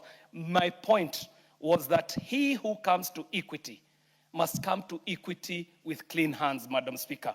Madam Speaker, it is a time when this House must make decisions. And some of these decisions are informed by matters that go beyond the boundaries of this country, Madam Speaker. The issues that are happening internationally, up to and including the wars that are happening around the world, and even the situation in the Strait of Hormuz, do speak to the cost and prices that are happening today. But Madam Speaker, this House has to be sensitive to the members of the public in this republic, and even more so, operators who are directly affected by the rise of the cost of fuel, who are our constituents, Madam Speaker, and our business is to debate solutions, Madam Speaker, as it is informed by our mantra that we serve for the welfare of society and the just government of the people. Madam Speaker, it has to also be noted that we are at the time of budgeting. It is budgeting season for this House. That some of the reliefs that we seek, Madam Speaker, we have to say that they are considered in this budget that is coming up, Madam Speaker, and I dare say, even ahead of time, that there shall be resolutions that shall be passed by this House as we are debating this budget and passing it, that will also speak to the matters that we are considering today. Madam Speaker, it must also be noted as we are debating this issue that we are not at liberty as Kenya to compare ourselves even with our neighbors, Madam Speaker, because the situation that is affecting the world is being felt across the globe. And even as we talk about fuel prices in our neighboring countries, we must be reminded that in places where the prices are fewer, the fuel is not available, Madam Speaker. And I'm reminded of an expose that was done by the journalist called Alex Chamwada, where he was showing us as Kenyans that even that Ethiopia that we compare ourselves to itself might be having lower fuel prices, but does not have the fuel to sell, Madam Speaker. And it must be a commendation to the government that there was foresight in the arrangements that availed fuel at a time of crisis, as we are speaking today, that Kenyans, unlike our neighbors, are not queuing to get fuel, Madam Speaker, and that the last time Kenyans were queuing for fuel is at a time of the last government where prices were so high and even the remedies that were put were very punitive to Kenyans. Madam Speaker, the solutions must be found in this House, and we must start walking in the direction of those solutions. Madam Speaker, we know that fuel just came about as petrol came about as fuel not more than 100 years ago. And before that, there was coal, Madam Speaker. And as we speak today, the world must start walking in a direction where we are talking about green energy, Madam Speaker. And I must commend people like Moses Nderito, he himself an industrialist and a very forward-thinking Kenyan, even with some of the things that we are seeing in innovation, up to and including the electric buses that we are seeing. But Madam Speaker, it would be unfair for me to conclude without calling upon the financial institutions and banking sector to look into this matter as a Kenyan situation that needs reprieve, even from the banks, Madam Speaker. That at a time of COVID, we saw banks moving towards cushioning Kenyans against some of the costs, Madam Speaker. And if there's a time that Kenya must call our banking sector to patriotism, that time is now, Madam Speaker. Madam Speaker, I want to thank you for this opportunity and call upon Kenyans to also consider forward thinking as we even put. Your time is up. Member for Embakasi West. Thank you, Honorable Speaker. And Honorable Speaker, right from the get-go, I want to thank the Speaker and the team that has brought this issue of fuel. Honorable Speaker, this is a very emotive issue. And even today, Honorable Speaker, when I was in one of my WhatsApp groups, I wrote that today we are reporting back to work as members of Parliament, Parliament coming back from recession, and everyone who was tagging me in that same WhatsApp group was, can you discuss fuel together with other issues? Honorable Speaker, we're talking about a war that has affected fuel prices globally. And Honorable Speaker, this issue is not new because when the Ukraine war started, fuel prices were still an issue. Honorable Speaker, it's good to note the Ukraine war has now gone on longer than the Second World War. We now have an Iran war. We don't know how long this war is going to go for. So that is something that we must bear in mind. Honorable Speaker, having learned from that, we must now anticipate what might happen, because now we know that war affects fuel prices. Palestine is a risk. We have Iraq, we have Venezuela, we have Cuba. All these countries, there is a risk that there could be a further war, maybe with the US or one of the partners of the US. So that is a risk that we must put in mind. Honorable Speaker, we must remember that tariffs are always affecting fuel prices. Sanctions that every day are always issued now and then. The economic trends, the global economic trends, scarcity as well, and that could be an issue in the future because we do know that oil fields in various countries, Dubai and other areas, we've seen them drying up. Honorable Speaker, the US dollar, how the rate goes up and down. We're not stranger to what happened in 2022, where the US dollar affected us. Honorable Speaker, disease. You know, we shut down the country just about 6 years ago because of COVID. We must accept there's an Ebola crisis just across the border. Honorable Speaker, there's still hantavirus, which had marooned a number of foreign citizens somewhere. and they're still being treated, and who knows what could happen. So these issues, Honorable Speaker, we must be alive to them, that they will always be there. And once we accept that they will always be there, then it moves us to the next step. Honorable Speaker, we look at, right now, we have a G2G deal. And Honorable Speaker, I'll submit to you that this deal was more built on supply rather than looking at price. So at the very beginning, it looked like a very good deal. But having even listened to even some of the people who've contributed, is that we can see that there is a problem with this G2G deal.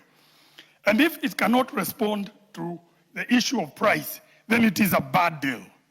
And we must consider getting rid of it. And Honorable Speaker, I want to put a practical example. We know that there are a number of people who are heading EPRA, KPC. They tried. They realized there was a problem with the G2G deal, and they tried to find a way to get cheaper fuel into the country. And lo and behold, unfortunately, these people lost their jobs or are fired, and innocent people like Joe Sang who lost their jobs. I didn't want to go into that direction. But those people who went to incite this situation to have some of those people fired, we've come to realize they had interests. And Honorable Speaker, I'm not afraid to say, the chair of KPC, Faith, we now know they had interests. And that's why they didn't want to see anybody was trying to go outside this G2G deal.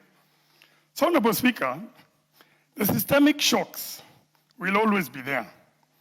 And Honorable Speaker, we must think 12 months from now, Honorable Speaker. I'd propose, when it comes to RMLF, that we retain the same because we lost a lot, Honorable Speaker, and the 290 constituencies rely on this. Let us look at the matatu prices. Let us talk to the landlords to ensure that there's a freeze on our rent. Let us do food subsidies. Let us do kazi mtaani to protect these people. KPLC, let them start looking at nuclear and coal energy. And Honorable Speaker, finally, I think it is time we consider a fuel subsidy bond or an infrastructure bond that we can float out there for a certain amount, whether it's 12%, so the government can collect a bit of money. In exchange of reducing RMLF, let us use that fund to subsidize the cost of fuel for... Very well. Member for Busia. Thank you, Madam Speaker. I just want to start by cautioning Honorable Ndindi Nyoro. He is not the sole holder or sole owner of the franchise of truth in Kenya. He sat on a committee that he witnessed unfair allocation of resources and said nothing, misled Kenyans. This global crisis, we must all accept that it is not Kenya that did that. When bigger people, giants up there, who produce also this oil, start fighting, this disruption will, of course, come to us and harm everybody, whether you have or you have nothing. I was seated with my friends who own motorbikes in Busia, and they were talking while I took notes. They said, fine, the government has reduced some taxes and reduced diesel prices, but our motorbikes, ma'am, they don't use diesel. We use petrol. I noted. Other women in the villages said, we still use lamps, kerosene, paraffin. That too, go and represent us. Why were they telling me, yet they know very well, that I am in broad-based government? Because they do not want this issue to be politicized, to be taken the direction my friend Ndindi Nyoro is taking. Let us not mislead Kenyans just because they will see us as fairer. You have mentioned member for Kearu. Let us hear. It's not information. He's on a point of order. Honorable Speaker, again, I would never have wanted to interrupt the member for Busia, but she has clearly put it that she sat down with the boda riders in Busia, and they were requesting her to do something about the fuel prices. They were not talking to you as a roadside talk. It is for you to do something about it. And that is what precisely I have done. And that is why even Parliament has allocated me time to appear before the relevant committees from tomorrow with the concrete ideas on how to lower fuel prices. If indeed you mean well for our brothers, the boda riders. What is out of order? What is out of order is for the member to keep on misinforming the House about my proposals, which I enumerated before, concrete objective, and she wants now to politicize very objective proposals on helping the same boda riders. You have made your point. Honorable Omanyo, this is a house of debate. Yes, and I'm You are debating also very free nicely, to make Madam Speaker. proposals without castigating other proposals. Madam Speaker, I went back to how he misled us when he was the chair of Budget Committee. And I realized he's the one who put us in this trouble. So I was trying to remind him that he was also part of the problem. When facing this crisis today, it has come a long way, so we can tag him along the problems. Thank you, Madam Speaker. Can I now finish? I know this scarcity has cost... Member for Kiaru. Honorable Speaker, and I think it's clear for Kenyans to see why, to be a Secretary General, you actually need to qualify to be one. And I would want to request the Honorable I would want to ask the member for Busia to put it in black and white on the things he's talking about when I was the chairman of budget. I have laid a proposal bare. It is upon her to take time to either support or oppose. Honorable Dende Nyoro. Honorable Dende Nyoro. Honorable members, we agreed we'll debate in decorum. I will also caution Honorable Dende not to castigate, to cast aspersions to Honorable Manyo. But Honorable Manyo, you have 5 minutes. Okay. You can choose to keep referring to Honorable Dende Nyoro's proposals, yes, or put forward yours in your submissions. Yeah, thank you, Madam Speaker. Because it's also good to have reference. Then you now give solutions. Thank you, Madam Speaker. He was my reference. I agree that actually the pinch has gotten everybody, whether you have or you have not. And I'm thinking ahead. As we solve, because the government has reduced a few things here and there, we will still feel the pinch because it is not coming to end soon. The way I keep reading news, we have people who, I don't know what they gain in wars.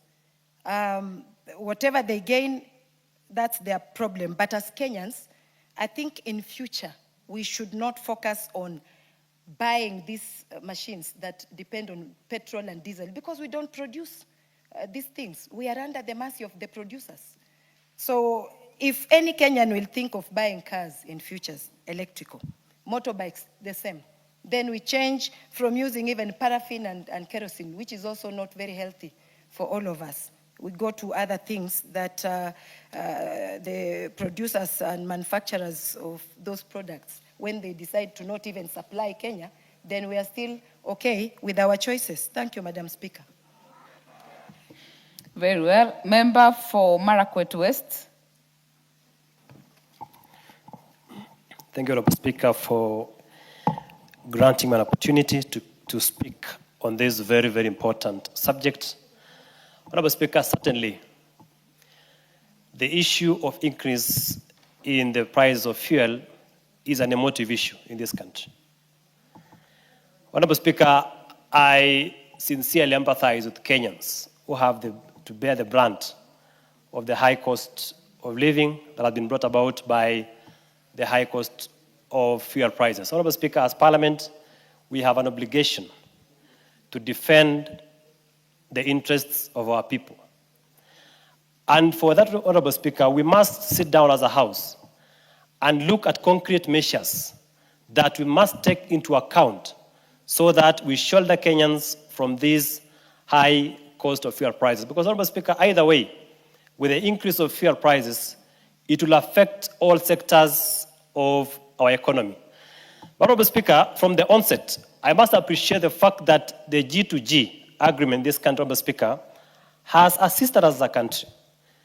I have watched news in countries like Burundi, Ethiopia, where there is there is short supply of fuel in that country. Honorable Speaker, in as much as we want to criticize this G2G agreement, Honorable Speaker, I support the fact and appreciate the fact that there has been a constant supply in Kenya of fuel, courtesy of the G2G agreement, which provided for 180 a day credit terms. Honorable Speaker, also that G2G agreement, Honorable Speaker, has eliminated the need for monthly spot purchases, and that is why you see the issue. We have a consistent supply of fuel in this country. But, Honorable Speaker, this government has focused on production subsidy rather than consumption subsidy. Honorable Speaker, I have heard many members here comparing the prices in Kenya with Tanzania. Honorable Speaker, Tanzania has heavily subsidized fuel prices. And of course, that has a way of affecting the economy of the country. Honorable Speaker, in terms of consumption subsidy, for example, in fertilizer, when we subsidized fertilizer from 7,000 shillings to 2,500 shillings, Honorable Speaker, you've seen increased production in our farms. Honorable Speaker,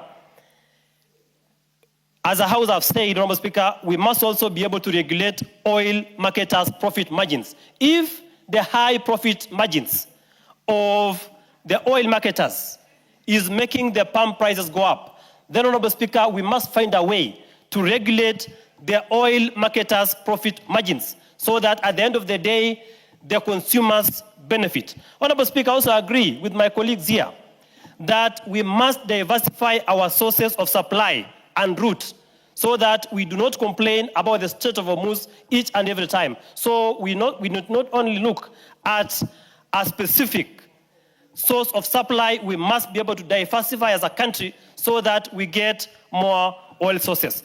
But, Honorable Speaker, having said that, last week or 2 weeks ago, we saw there were protests that were called by certain people on the issue of fuel prices. Honorable Speaker, it is unfortunate that some few individuals took advantage of those peaceful protests to engage in acts that violated our constitution. Honorable Speaker, we saw muggings in the streets. We saw vehicles being burned. We saw property being damaged. Honorable Speaker, I wish to remind our people, our Kenyans, that we have one country that we must protect.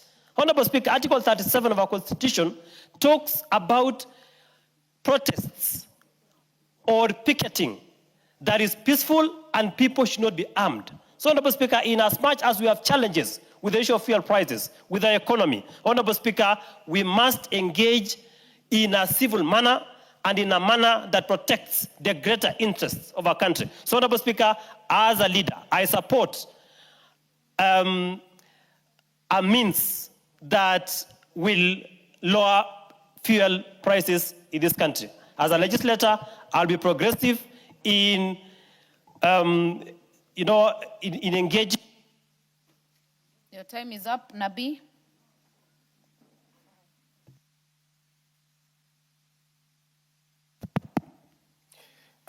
Thank you, Honorable Speaker. Honorable Speaker,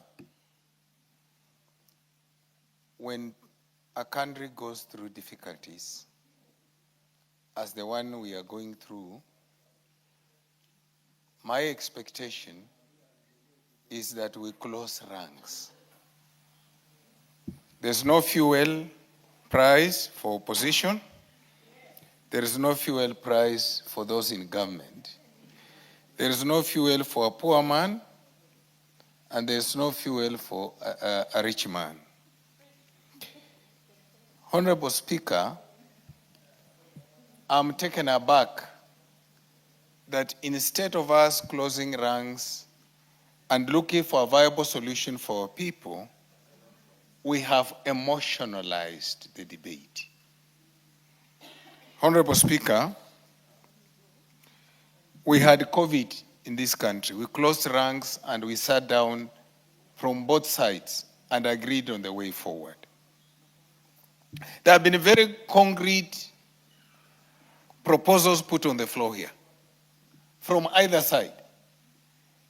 And as a country that wants to resolve an issue, we should pick those concrete proposals and put them into action. Because at the end of the day, people want reprieve. The economy wants reprieve. If oil prices continue to escalate, this economy will collapse. Fact. Honorable Speaker, these are my proposals. I agree entirely with a proposal put forward by Honorable Ndindi that we need to share the profits. We reduce the profits of the marketers.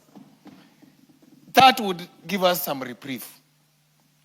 Honorable Speaker, I also want to propose that we look at an aspect of G2G and renegotiate, not only to look at the issue of supply, we must look at the issue of price so that both variables are put into the agreement. It will give us some reprieve. Thirdly, Honorable Speaker,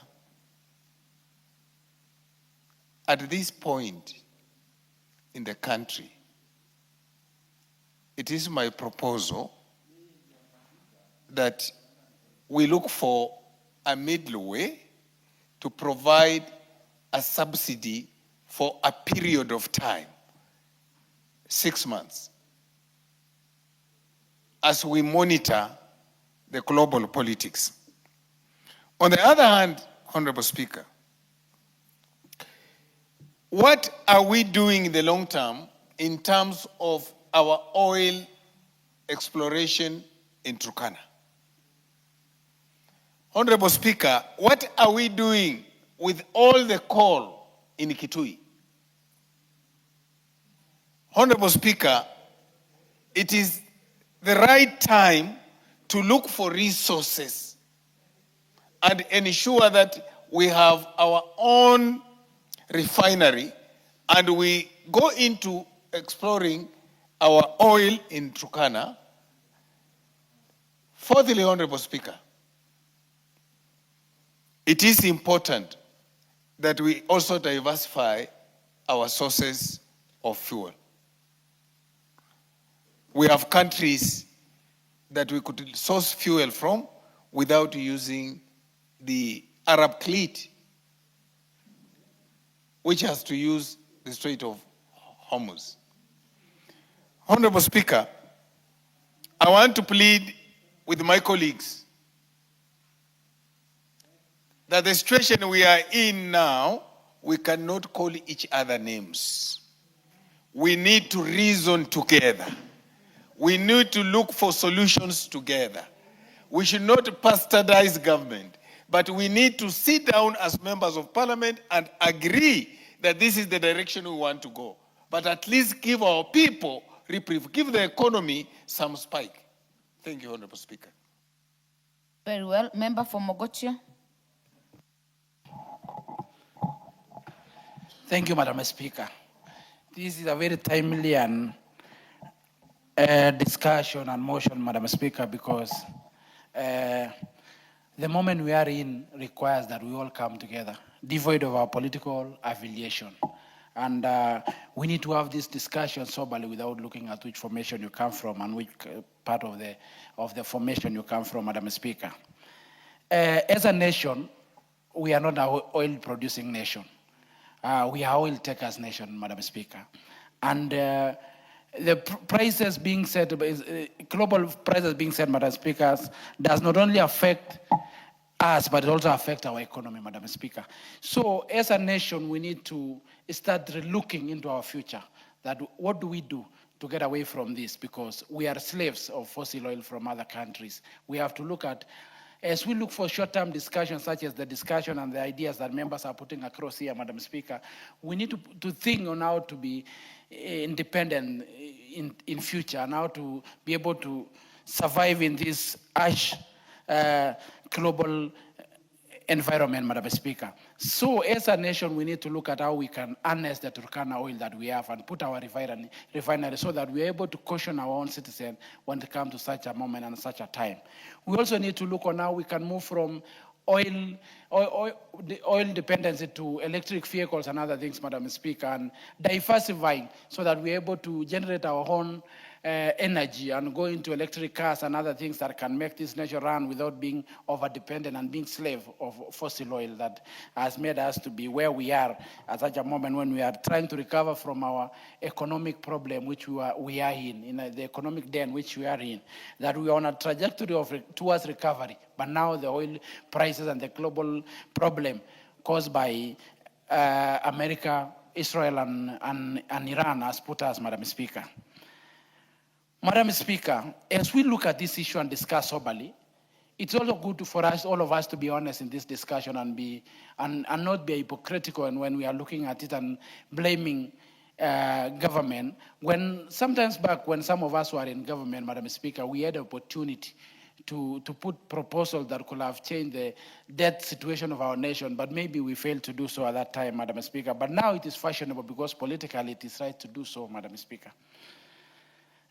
Our nation requires patriotism, not only in government, but also from private sector, Madam Speaker. That as the government look for measures, as the members of parliament here discuss on measures on how to lower the prices, Madam Speaker. Also the private sector, such as Matatu owners, should also look at a way of not hiking prices and taking advantage of the situation that we are in a nation and hiking prices. And when the oil prices come down, they don't lower the prices of the matatu or of the matatu along our roads, Madam Speaker. So Kenyans remain with the burden of paying expensive prices on our roads, Madam Speaker, when we should have been patriot enough and try to caution Kenyans. Even our banks should also caution Kenyans and assist Kenyans at such a moment, not auctioning them or selling them or putting pressure on the matatu owners and other people so that we are able to caution Kenyans from this pressure of the high prices, Madam Speaker. Madam Speaker, it's also a shame, Madam Speaker, it's also a shame that those people who have been fashioning themselves as the united opposition, Madam Speaker, when we are discussing such a serious matter like this, Madam Speaker, they are not in the House, Madam Speaker.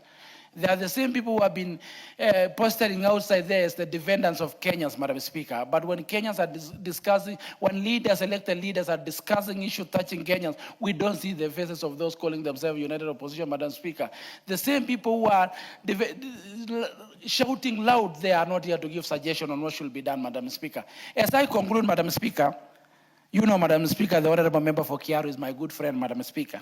And he's been my friend for a long time, Madam Speaker. But 2-3 years ago, Madam Speaker, he was the chair of Budget and Appropriation Committee, Standing Committee on Budget and Appropriation in this House, Madam Speaker. And as the chair in this House, Madam Speaker, he had an option, he had a time, and he had every other opportunity to be able to look into our debt situation because what is pressing Kenyans is our debt, Madam Speaker. But now he's telling us he wants to sit with the Committee of Budget and he's seeking for attention of the Chairman Budget and Chairman Committee to give suggestion. When for 3 years he's been the one receiving the suggestions, he should have been able to assist this country of ours. He should have been able to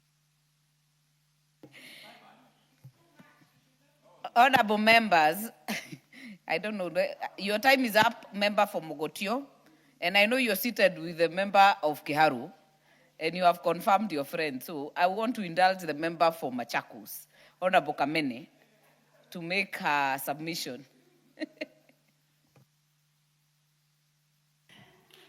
Thank you, Madam Speaker, for this opportunity.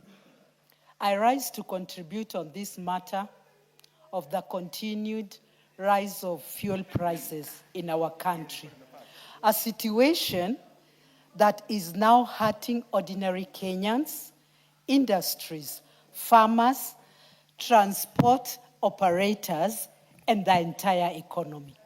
Today, the cost of fuel is no longer just an energy issue. It is the cost of living crisis. When fuel price rises, the price of food rises. Transport, fares increase, electricity, and the cost goes up. Common mwananchi is suffering. I'm therefore supporting measures that we should, as Parliament, caution to make sure that Kenyans are retrieved from this suffering they are going through. I want to bring up, and I want to thank Mheshimiwa Ndindi Nyoro, because he has been in the forefront, trying to fight, understanding what the common mwananchi is going through. And I truly respect all members of Parliament. And it is true, we speak when we are outside. And even here, we want to speak out. And these are some of the measures that, indeed, when we come together, we'll be able to see how to save this situation. We need an increased transparency in the fuel pricing by EPRA. We need that more than ever. We need to create subsidies so that, and these subsidies, we should make sure they are benefiting the consumers directly, not even the middleman. Because we are here, and this is the house that is able to do all this. We ought to strengthen the oversight of the government-to-government fuel import arrangements. Because even when you hear everybody discuss this issue outside, they keep pointing at this. But we are always quick to avoid these questions that the common mwananchi and every citizen is asking. Transparency, corruption. We saw those two ships coming the other day. Total corruption. We have never seen anybody put into book. No arrestments have been made. What does that tell us? We are comfortable. And this issue of members of Parliament of blame game. Oh, last time when you were there, nothing was done. Now you're talking. For heaven's sake, our people are suffering and we need solutions. Thank you, Madam Speaker. Very well. Chair, Energy Committee, Honorable Gekaria. Thank you, Madam Speaker, for giving me this opportunity to be able to raise and support and also thank Honorable GK, the Chair of Roads, for bringing this very important adjournment for us to be able to talk about and discuss this very important matter that is affecting this country, Honorable Speaker. Honorable Speaker, the G2G arrangement that we have, Honorable Speaker, resulted out of an understanding of what Kenya was going through, Honorable Speaker. You remember when this administration came into office, Honorable Speaker, the dollar was upwards of 160, 100 and something. And of course, Kenya needed, for you to be able to purchase this very important product, it is on a monthly basis that you are supposed to collect huge amounts of dollars for us to be able to do this.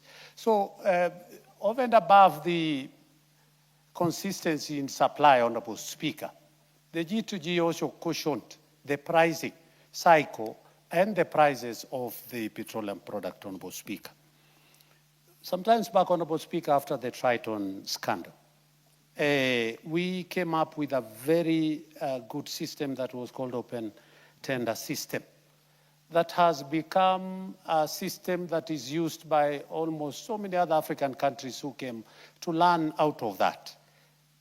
But the G2G, it was a very good system, Honorable Speaker, but because of the challenges that we fell into as a country, then we had to look for ways. And of course, this administration came with the G2G, Honorable Speaker, that really addressed so many issues for this, and of course, relieving the very physical space that we keep on talking about, Honorable Speaker. This war that is there, that actually has now come to question the G2G arrangement, Honorable Speaker. How we wish that we would be able to pray every day and night that it will come to an end, Honorable Speaker. Because it is out of this war that we have no any other responsibility, Honorable Speaker, as a country, that we are where we are. Honorable Speaker, this afternoon, I was before the Budget and Appropriation Committee. just to talk on how best then, and some of the questions, over and above the budget issue that I was presenting, Honorable Speaker, the first question that the committee wanted to know is about the fuel prices of this country. And Honorable Speaker, I took almost 20 minutes trying to explain where we are, the supply, the days, the stocks that we have. And of course, they had a lot of concerns. But I want to agree that as a few, and it's unfortunate, Honorable Speaker, we have been asking for money for an institution called NOC. Honorable Speaker, it is in the Budget Committee that we normally go so that we can be able to ask for monies. Honorable Speaker, in my tenure as a chair of the Energy Committee in 2018-2019, we had proposed this. And again, Honorable Speaker, in this Parliament,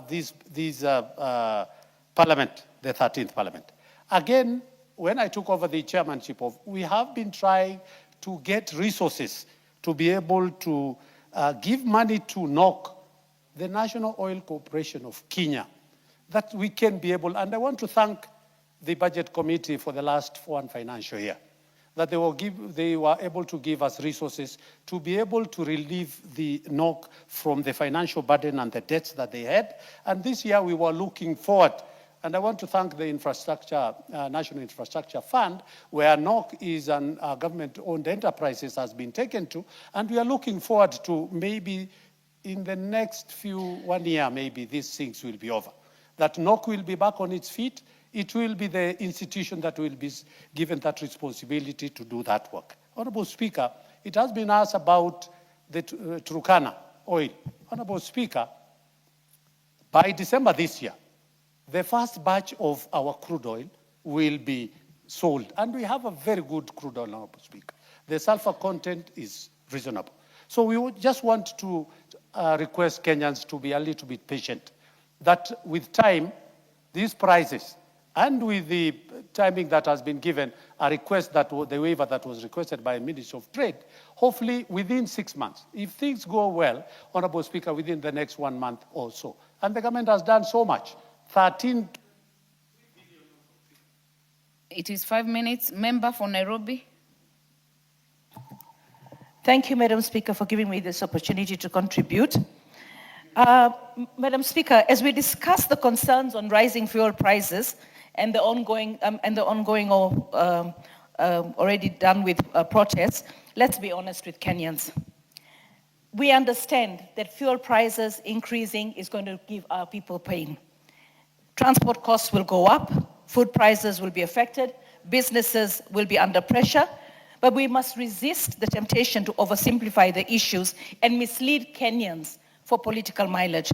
The opposition is comparing Kenya's fuel prices with those of our neighbors without giving the full picture.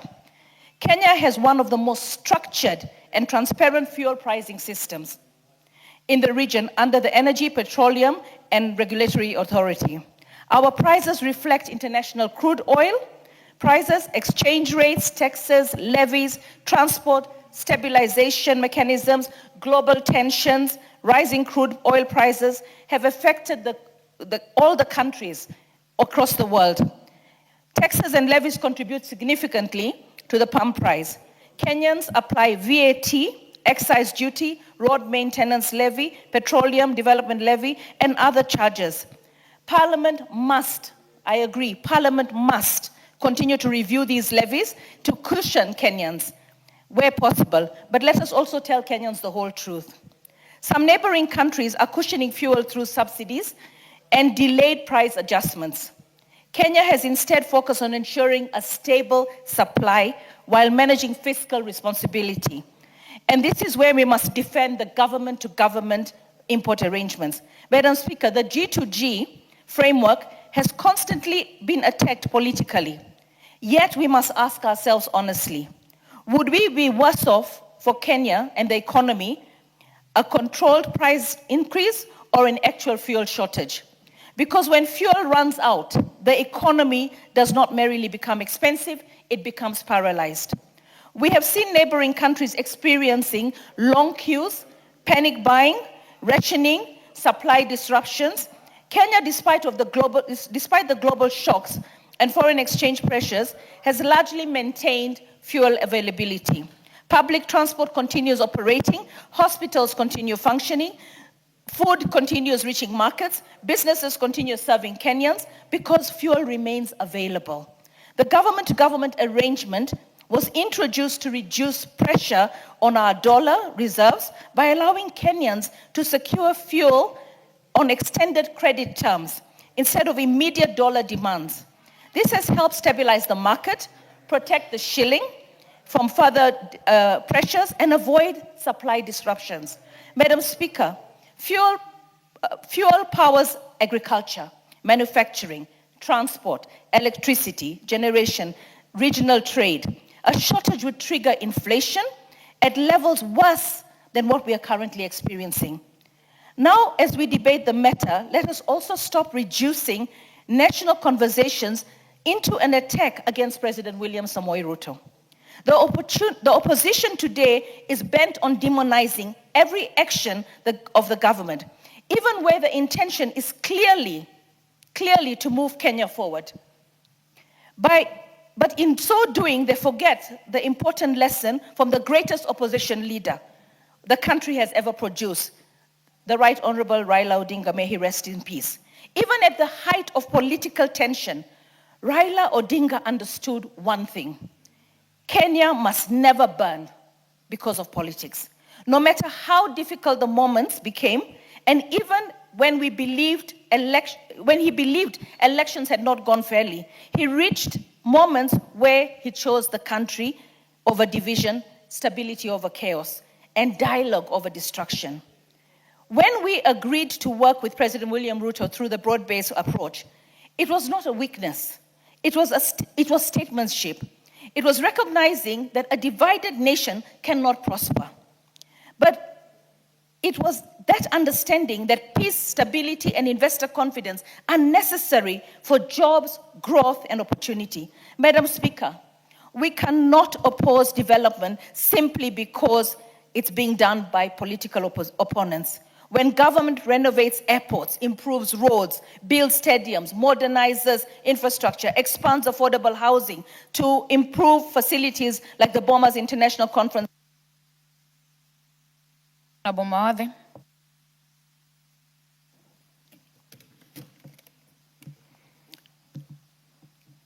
Thank you, Madam Speaker, for giving me this opportunity to contribute to this very important matter. Madam Speaker, the economy of a country runs on the back of diesel. When the cost of diesel goes up, the cost of transportation of every item goes up. And when the cost of transportation of every item goes up, it means the cost of every item, that cost will be passed to the common mwananchi out there. Madam Speaker, the cost of living has gone up because of the current cost of primarily diesel. What the government, we are calling on this government to please consider its citizens and reduce all these taxes that are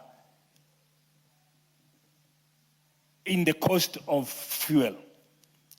Some of the costs, like the fuel levy and the VAT, should be reduced temporarily, maybe for 2 months or so, or 3 months, so that we can reduce the cost of fuel for mwananchi. I think it's a high time this government became responsible and reduce the cost of fuel for the common mwananchi. Thank you, Madam Speaker. Honorable Lelmengit.